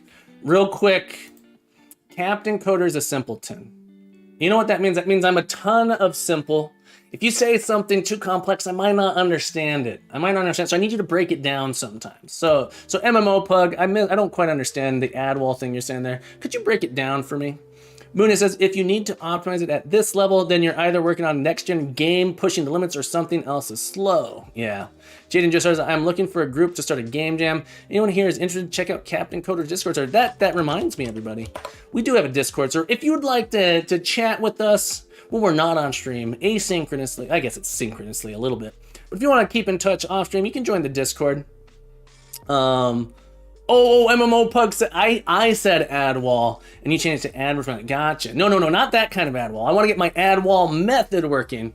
But no pressure to join the Discord. You can join the Discord if you like. It's a nice little community we got forming up there. Here we go. So ad wall works this way. If it doesn't exist, we're going to go ahead and create that set. But if it does exist, now we have facings. This has pulled facings out, or I've set it here. We're just going to do facings.add. Facings.add. Facing. This is confusing here. I probably shouldn't have this be called facing, or this should be called walls at position. Just for clarity, walls at position, so that way I'm not getting confused here. And then for convenience, we return this. So adding a wall works this way. Adding a floor, check this out. Adding a floor, we just create a new mutable tile in here. All we do is create a new mutable tile in here. This is beautiful. This is exciting. When we add it at a position, all we do is we create a new mutable tile. We chunk it in there. All right, we chunk it in here. Like this. And this, check it out. This is where the magic happens. I'm probably gonna do something like this. I'm gonna leave this here for a minute. When we build, that's when we're gonna get all of our walls. That's when we get all of our, one sec though, when we add a wall, we gotta do the check wall thing here actually. When we add a wall, we need to make sure we add a wall in the opposite direction as well. Jaden just says, to be sure, I want to make a dungeon crawler and wondering if I can learn all the Niscaras within the next month. It might be tough. It might be tough to do it all in the next month. It's a lot of work, but I think you can learn aspects of it. Jerry says you can never learn it in 1 week. Oh, you can even learn it in 1 week. Regan says you just need to make the simple type of dungeon crawler and stay focused. Yes. So what I would recommend, Jaden Joestar, is write out a design document with very explicit, simple things of what you want it to be able to do. So if you just want to be able to navigate in a dungeon, don't try and do a procedurally generated dungeon like me. See if you can get just a map with a dungeon that you can move around in. That would be like the first step. And if that's all you can get done in that month, that's beautiful. You learned something. Draco says, wouldn't new do a new table in this context? Here? Draco, sorry, I missed when it happened here. I'm creating a brand new hash set at each position. What I do need to do is say, in the neighboring tiles, I do need to set up my positions next to them. Yeah, so I missed here. I'm actually setting a single position to be a brand new tile. So it's just one single tile at this explicit position. So it's not a whole table. I'm doing it at this position. Mooney says, just collision detection is one of the hardest things to implement. I'm going to cheat and I'm not going to do real collision detection. I'm just going to do, my characters in a position, and I can use my tile to say, is this thing passable? Does it have a wall? If so, don't allow me to move. I'm not implementing collision detection. Jade says, what scares me the most is that I will need to make 3D graphics and pixel art sprites. I don't know either. Jade and Joe Star, you could try the following. I don't know if pixel art works. I generated this texture. This is like an AI generated texture. AI generated stuff can work really, really nice. You could also go to Open Game Art So check it out. If you want to focus, all right, check this out. OpenGameArt.org. Here's what you can do. Here's what you can do. Dungeon. In fact, I'm gonna send you a link to this. Let me log in. Give me a second. I gotta go find this asset. This is one of my favorite assets to use. I've used it with my students in the past. Give me a moment. I'm finding it. You don't have to make all the pixel art to learn. Cheap Gam says, about the class thing, is your schedule too busy for like tutoring for map generation like this, or are there textbooks I should go through and find? Jaden just says, I already use it. I was going to send you a specific one. Cheap Graham, I do tutoring. My schedule right now is in the summer, it's going to be much more open. Right now, it's pretty full. It's pretty full. You probably won't be able to find a session. I don't usually advertise my tutoring on my stream. Join the Discord. Join the Discord. Send me a private message, and I'll send you a link to my calendar that you can try and find a time to sign up. But yeah, I try not to use the stream as a promotion platform for tutoring. One sec, let me browse my collections. But yeah, if you want to know more, send me a private message, and I'll do my best to respond with a link to my Calendly calendar that you can potentially try and find a slot. It's pretty booked. It's pretty booked right now. That's another reason I haven't been advertising it. How do I find my favorites? Sorry, I'm getting distracted here. Favorites, collections, dungeon crawl. Dungeon crawl. This asset is amazing. This asset here is absolutely beautiful. This is all you need to make a dungeon crawler. Everything in here, make a 2D pixel, like beautiful pixel art, has a bunch of enemies, has like a main character with weapons. If you don't want to have to, if you want to focus directly on the programming, don't let the pixel art slow you down. If you want to focus just on the program, this is a great place to start. This one here. You can still, this stuff, you can use this, you could easily use this as your texture for your wall and floor, and it would be fine. So I highly, this is one of my favorite ones here. All right, everybody. Immortal says, you can learn, Jaden. I learned to do some pixel art. Yeah, there's nothing wrong with doing your best to learn, and gotta keep learning, practicing, growing, and doing that stuff. Cheap Graham says, about the class, said, okay. Jaden says, joke's on you, I already use Open Game Art. Sorry, I'm getting caught up here. MMO Pug, Kenny stuff is good. Kenny has some really good stuff as well. All right, let's see if we can finish this wall. All right, we gotta finish the wall. Finish the wall, finish the wall, finish the wall. All right, so here is actually where we want to get our neighbor walls. And rather than searching in our check walls, rather than searching our tiles, we're actually searching, when we check wall position, wall direction, rather than checking our tiles, we're actually checking our walls here. Our walls. And this is going to return a hash set of facing, and this is walls. And this is, now we just go directly here to walls. So we check our neighbor walls like this. Okay. And this is going to get us a set of all of the walls we need to add to ourself. Is that right? When we put a wall in, it's a little bit different actually. When I put a wall in, I need to just make sure that I have a wall in the opposite direction. So I just need to get the wall that's sort of in that direction. So given a facing, I need to get the position in that facing. Okay, so I'm gonna do one more thing here. I'm gonna add in some more properties. All right, so I'm gonna add in some more properties. I'm gonna have a property here, public position north is gonna go to our new position x, y plus 1. Okay. We're gonna add one of these for each of our direction: north, east, south, west. So east is x plus 1, south is y minus 1, and west is x minus 1. Oh, you're not gonna fool me anymore, programming liner. Programming liner, I know your tricks. I know your tricks. You can't boozle me anymore. Jaden says, I want to make something in Rebus SMTV, SMT4, which is basically Pokemon gameplay with dungeon overload. That's gonna be too much. I'm gonna tell you right now, that's gonna be too much for... Draco says, I bet I can boozle you. Jaden Joestar, that's definitely gonna be too much for 1 month. Yeah, that's, you know, that's gonna be way too much for 1 month to be able to run. I think. I could be wrong. I could be wrong. So we're gonna do this. This will get our north, east, south, and west, right?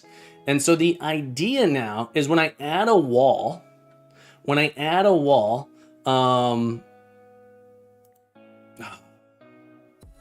oh, isn't quite what I wanted. In fact, actually what I needed to do is get public position. I need to have a thing here, neighbor, which takes in a facing and returns to us one of these things. So I'm gonna do it this way. All right, so we have a function neighbor, takes in a facing, and we're gonna use a switch here. We're gonna say f switch, and we're gonna say if we happen to be a facing dot north, we return north. If we happen to be an et cetera, et cetera, et cetera. If we happen to be a facing dot south, we return south. We happen to be a facing east, we return east. We have to be a facing west, we return west. And if we get something else, we're gonna throw a new illegal or new op system dot operation invalid operation exception. And essentially I like to put the message, something terrible has happened. But really it is unknown facing detected F. And once again, my naming convention should be a little bit better than this. Facing. There's not a particularly good reason to use just F there, except I'm being lazy with my typing, and my fingers are too fat. My fingers are fat. All right, so we have our map builder, we have our neighbor. All right, so what I can do now is I can say, okay, Cheapgram says, what does the dollar do? Ah, good question. This is saying that I want this string to allow me to do string interpolation with this variable. I could alternatively do it like this. I could put a plus here. And this will say, convert this to string and then concatenate it in there. There's this kind of shorthand that if we put the dollar here, our curly braces become syntax that say, I want to interpret whatever's inside as a string. And so in this case, I put a variable here and that interprets it. And it turns out this is actually faster. I believe this is actually faster at runtime than the other one, although not by a crazy amount. But it is actually significantly, crazy amount is not the right word. In most situations that you wouldn't notice it, but it is supposed to be quite a bit faster. Lo-Fi Craft, I welcome you back to the stream, my friend. Cheapgram says, so if you have two variables, you can use two. Oh, in fact, I only have to do $1 here. And I do, so say I wanted to do another variable here, I could do like X. You just put $1 sign in front and you can interpret as much as you want. You just have to put those inside of the curly brackets. That's sort of how that works. I hope that answered your question, Cheapgram. Thank you so much for asking. Thank you for your curiosity. It keeps me going. It drives me. It drives the captain. Yeah, encases the whole string. It's nice. That's one of these nice features that C# has that I love. A lot of languages have this nowadays, but C# is, you know, I'm kind of in love with C#. Don't tell my girlfriend, but I'm kind of in love with C# right now. But shh, okay, keep that between me and the chat. Keep it between me and the chat. Don't tell her. Stop. I see you back there. I see it. Don't tell her. Stop. You in the back. Stop texting her. She doesn't need to know that I love C#. I love her more than C# though. All right, everybody. Draco says, what's her number? We're gonna keep that a secret. Cheapgram says, I'm transitioning from C++ to C#. It's kind of hard. It can be. It can be. There's some niceties about it. Hopefully the transition is not too bad. I highly recommend this book. Let's see here. Here's my doc cam. The C# Player's Guide is an excellent book. Hang on, this is not what I wanted. That's not what I wanted. I lost my chat. No. All right, this is what I wanted. C# Player's Guide. Highly recommend this book if you're learning C#. If you're a beginning programmer, this is in my opinion, the absolute best learn C# book. It's so good. It's about $30. Absolute best book for learning C# for beginning programmers. If you're brand new to programming, this book will get you there. I love it. So good. If you don't have the funds, there's some free options as well. There's some free options as well. C#. Here we go. The yellow book is a free PDF option here. So the yellow book, highly recommend the yellow book. I recommend the C# Player's Guide more. I think the C# Player's Guide is on, but the yellow book, there's a free PDF copy and it's really good as well. It's really good. I think the C# Player's Guide does a really good job of introducing concepts in a logical way that is a little bit better than this book, but not, excuse me.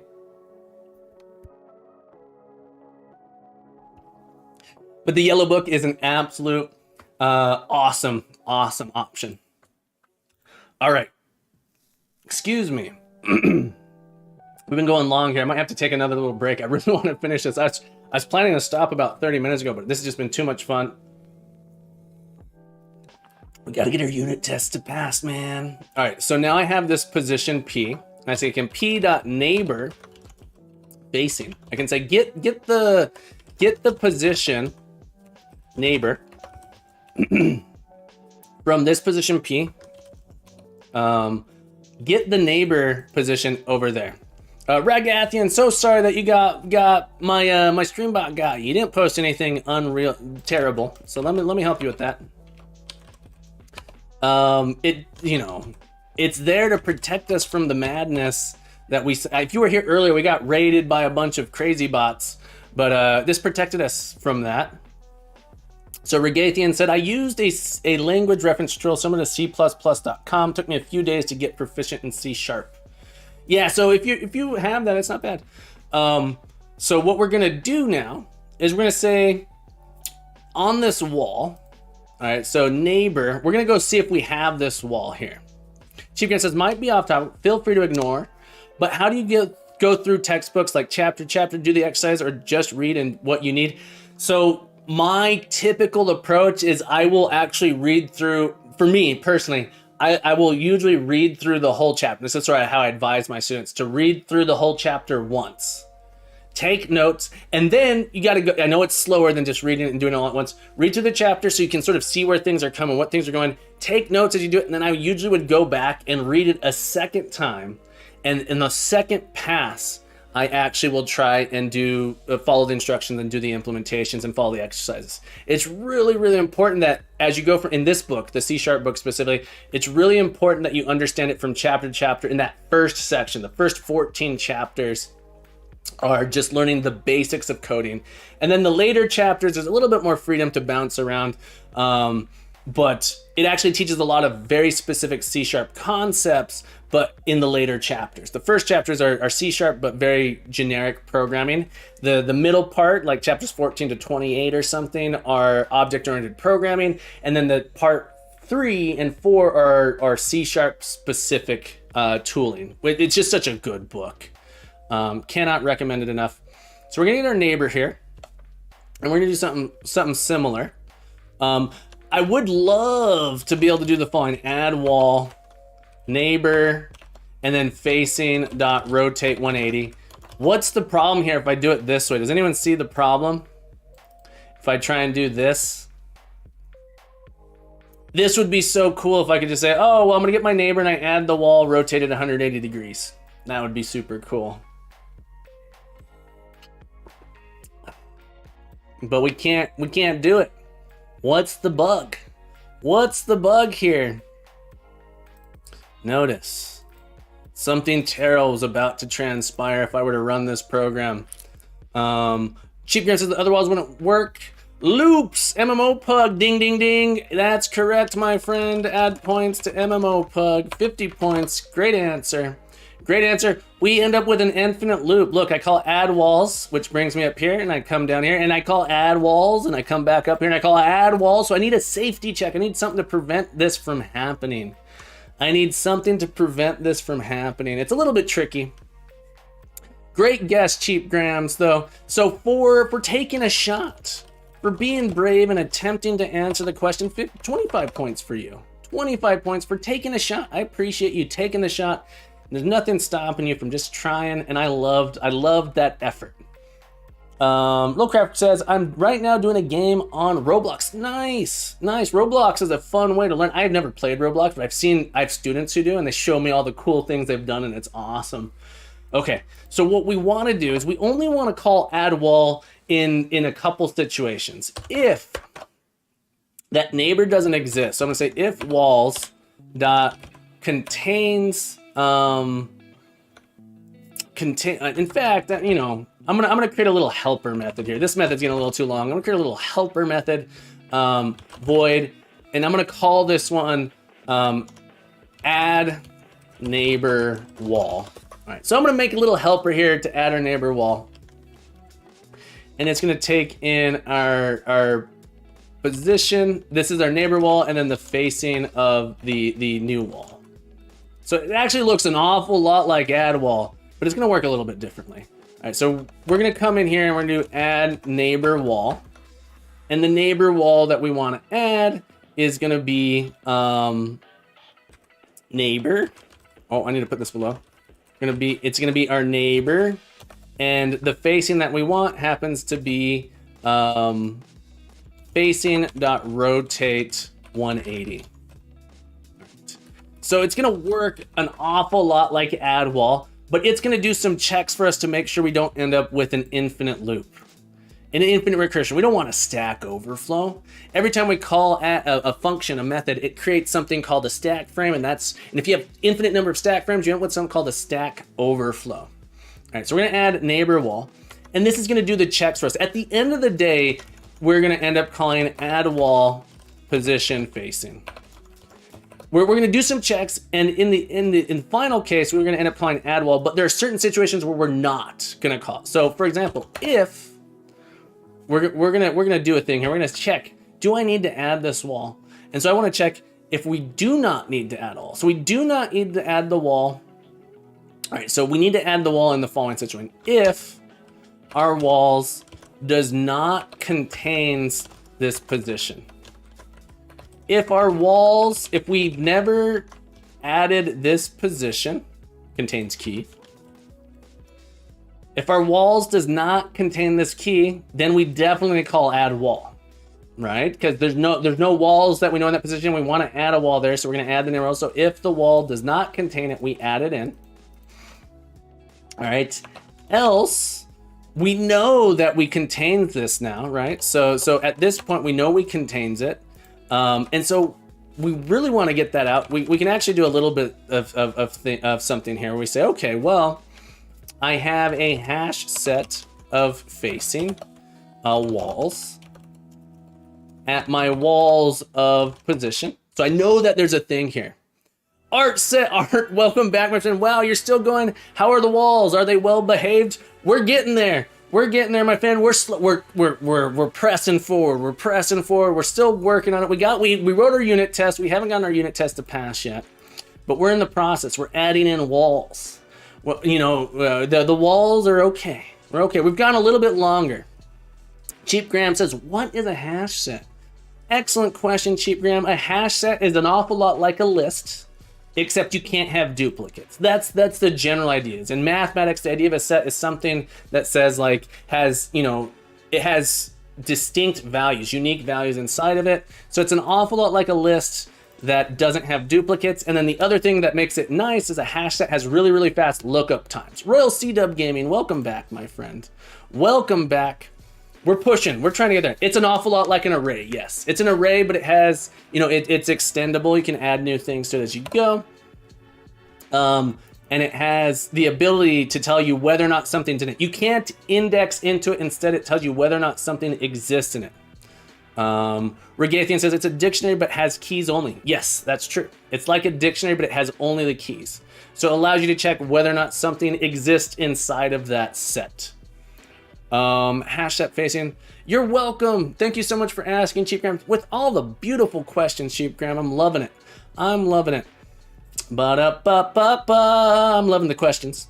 Art says, such determination must be getting late over there for Captain Land. Is it like 10 o'clock? Yeah, it's 10:30 a.m. here. It's getting late. It's getting late for me. 10:30 a.m., not p.m.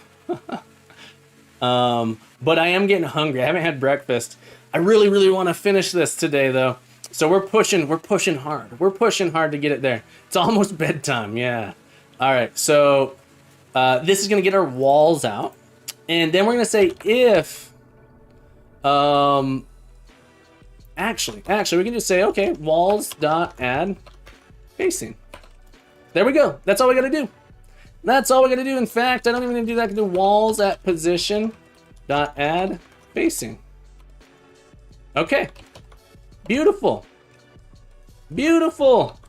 Everybody, we done did it. We done did it. Okay, so if the walls doesn't contain the position, we add the wall. Otherwise, we set it up. Dramulch, yeah, I'm still going.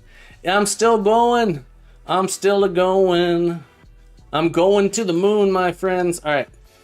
So did we manage? All right, so we got add wall. We got add floors. Our build is not done yet, though. Our build is not done. So this is where the beauty happens, I think. This is where some funness happens. When we build this thing, when we construct our map, we need to get all of our positions and tiles. All right, so we need to go through. This is going to be beautiful. Watch, check this out. Are you watching closely? Are you watching closely? Are you watching? Are you ready to be amazed? So we're going to loop through. So for each, we need to build up real quick. We need to build up. I'm going to do this. We need to build up a position tile. Tiles like this. And it's going to be our tiles. And the goal is, if we have all of these, we can actually construct a map. And we just pass our tiles in, and this will convert those into our map structure. The secret thing, though, is that our tiles currently have no walls set on them. But we have the hash sets that we need to construct those walls. We have the hash sets we need, so we can actually loop through all of them. So we're gonna do a for each. What am I gonna do? Position POS in my tiles.key. So I'm gonna go through all of my tiles here. I'm gonna pull out my tile. So I'm gonna get a mutable tile like this, and this is no longer gonna be read only. I'm so excited about this. This is gonna be beautiful. It's gonna be a beautiful thing that we're about to do. This is the tile that we're looking at is gonna be equal to my tiles at position. And I could do a key value set here instead of looping through the positions like this. But the reason I'm not is because I'm gonna say, all right, so here's my hash set of facing. These are gonna be my walls. All right, and this is gonna be my walls at this position. And I'm just gonna combine these things together. I'm gonna combine them together, right? And so instead of making this read only like this, I'm gonna make this an internal. Maybe leave it like this. So I'm gonna do walls is gonna be unset initially. It's gonna be unset initially. I'm gonna get rid of this add wall. I don't need add wall anymore. And instead, when I do this loop here, I'm gonna do tile.walls. I need to make this internal. Tiles.walls. It's gonna be equal to our walls like this. So we've built them up separately, but then when we go to actually do this build, it says, okay, now that I know exactly what the map's gonna look like, boom, let's solidify it. We're gonna chunk it together. We're gonna tie everything in, and we're gonna return that map. All right, I think we got it. Well, that's wrong. I don't think we got it. I think I am done with my initial attempt. And so you might be saying like, wow, you wrote an awful lot of code there. Wrote an awful lot of code, but I wrote a test first. I probably could have written these tests a little bit better. little bit better so I could test them as we go. But now we're gonna see whether or not my tests pass, and we're gonna work through it. Will it work? Will it work? Probably not the first time. Almost certainly not the first time, but we know what we're expecting. We know what to expect. John says, skip the test, just run it. We do fail. Object, let's see what it says. On line 81. All right, so we'll follow this here. It says, we can go see where it failed. We double, hang on, open error line. And something went wrong here with the add floor. Object reference not set to an instance of object. I bet I never instantiated this. Yep. Equals new. Equals new. Okay. So now this is going to sort of guide me through fixing this up. But this was like a big complex data structure that we were kind of putting together. And so let's see how we did. Run all. We made it a little further. This time my test didn't crash. I got an assert error though. So if I go to line 29 of my test, or like line 28, I can go to open error line. I made it here. My top left dot walls should have said that I had a north, but I didn't. I didn't have a north, which is a little disappointing. It's a little disappointing. You know, it might make a little bit more sense to break this down into step-by-step stuff here. That said, everybody, I'm so exhausted. I'm overextending myself. I've been going for almost 2 hours. You know I like to take a break at least every 90 minutes, but I do got to stop the stream here. We are going to do a commit. We're gonna commit what we have here, and then our code's compliant. We have a test. We just got to work our way through the test. So tomorrow, we are going to work through the test. So this is going to be a WIP work in progress. We're going to make this commit work in progress. Began work on map builder. It's a work in progress. We're not finished, but I committed it. We're going to push it up to the GitHub. So we have it. Oh, thank you everyone so much for being here. You made it to the end. Let me look at my goals. What were we trying to do? We didn't quite get that one done. Implement a simple dungeon generator class. We did implement it. All right, everyone, we did manage to implement this. We implemented it. Doesn't mean it's working, but we did implement. Push toy. Push toy. Thank you for the follow, my friend. I appreciate it. But before we go, everybody, all of you here, you saw me finish this. So everyone gets 50 points for that. And for being here with me all the way to the end of the stream, I appreciate 100 bonus points for all of you. Thank you guys so much for being here. I know I went long. Thank you for bearing with me.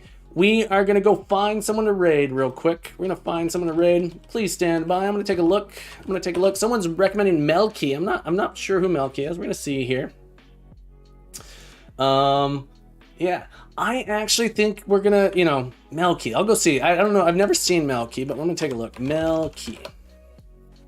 Let's take a look here at Melky. Melky does, are they doing game development? They're not doing game development. I want to keep it in the game development. Codrin, thanks so much. All right, everybody. Also, Pros Me says, is it 2D or 3D? We're doing a 2D game that's projected in 3D. If you want to keep in touch, if you want to know when I'm going to stream next, join the Discord. I will be streaming tomorrow, almost every day, 7 a.m. Eastern, 5 a.m. local time. But yeah, Melky's not doing Unity or game development right now, so we're not going to do Melky today. I'll check him out later.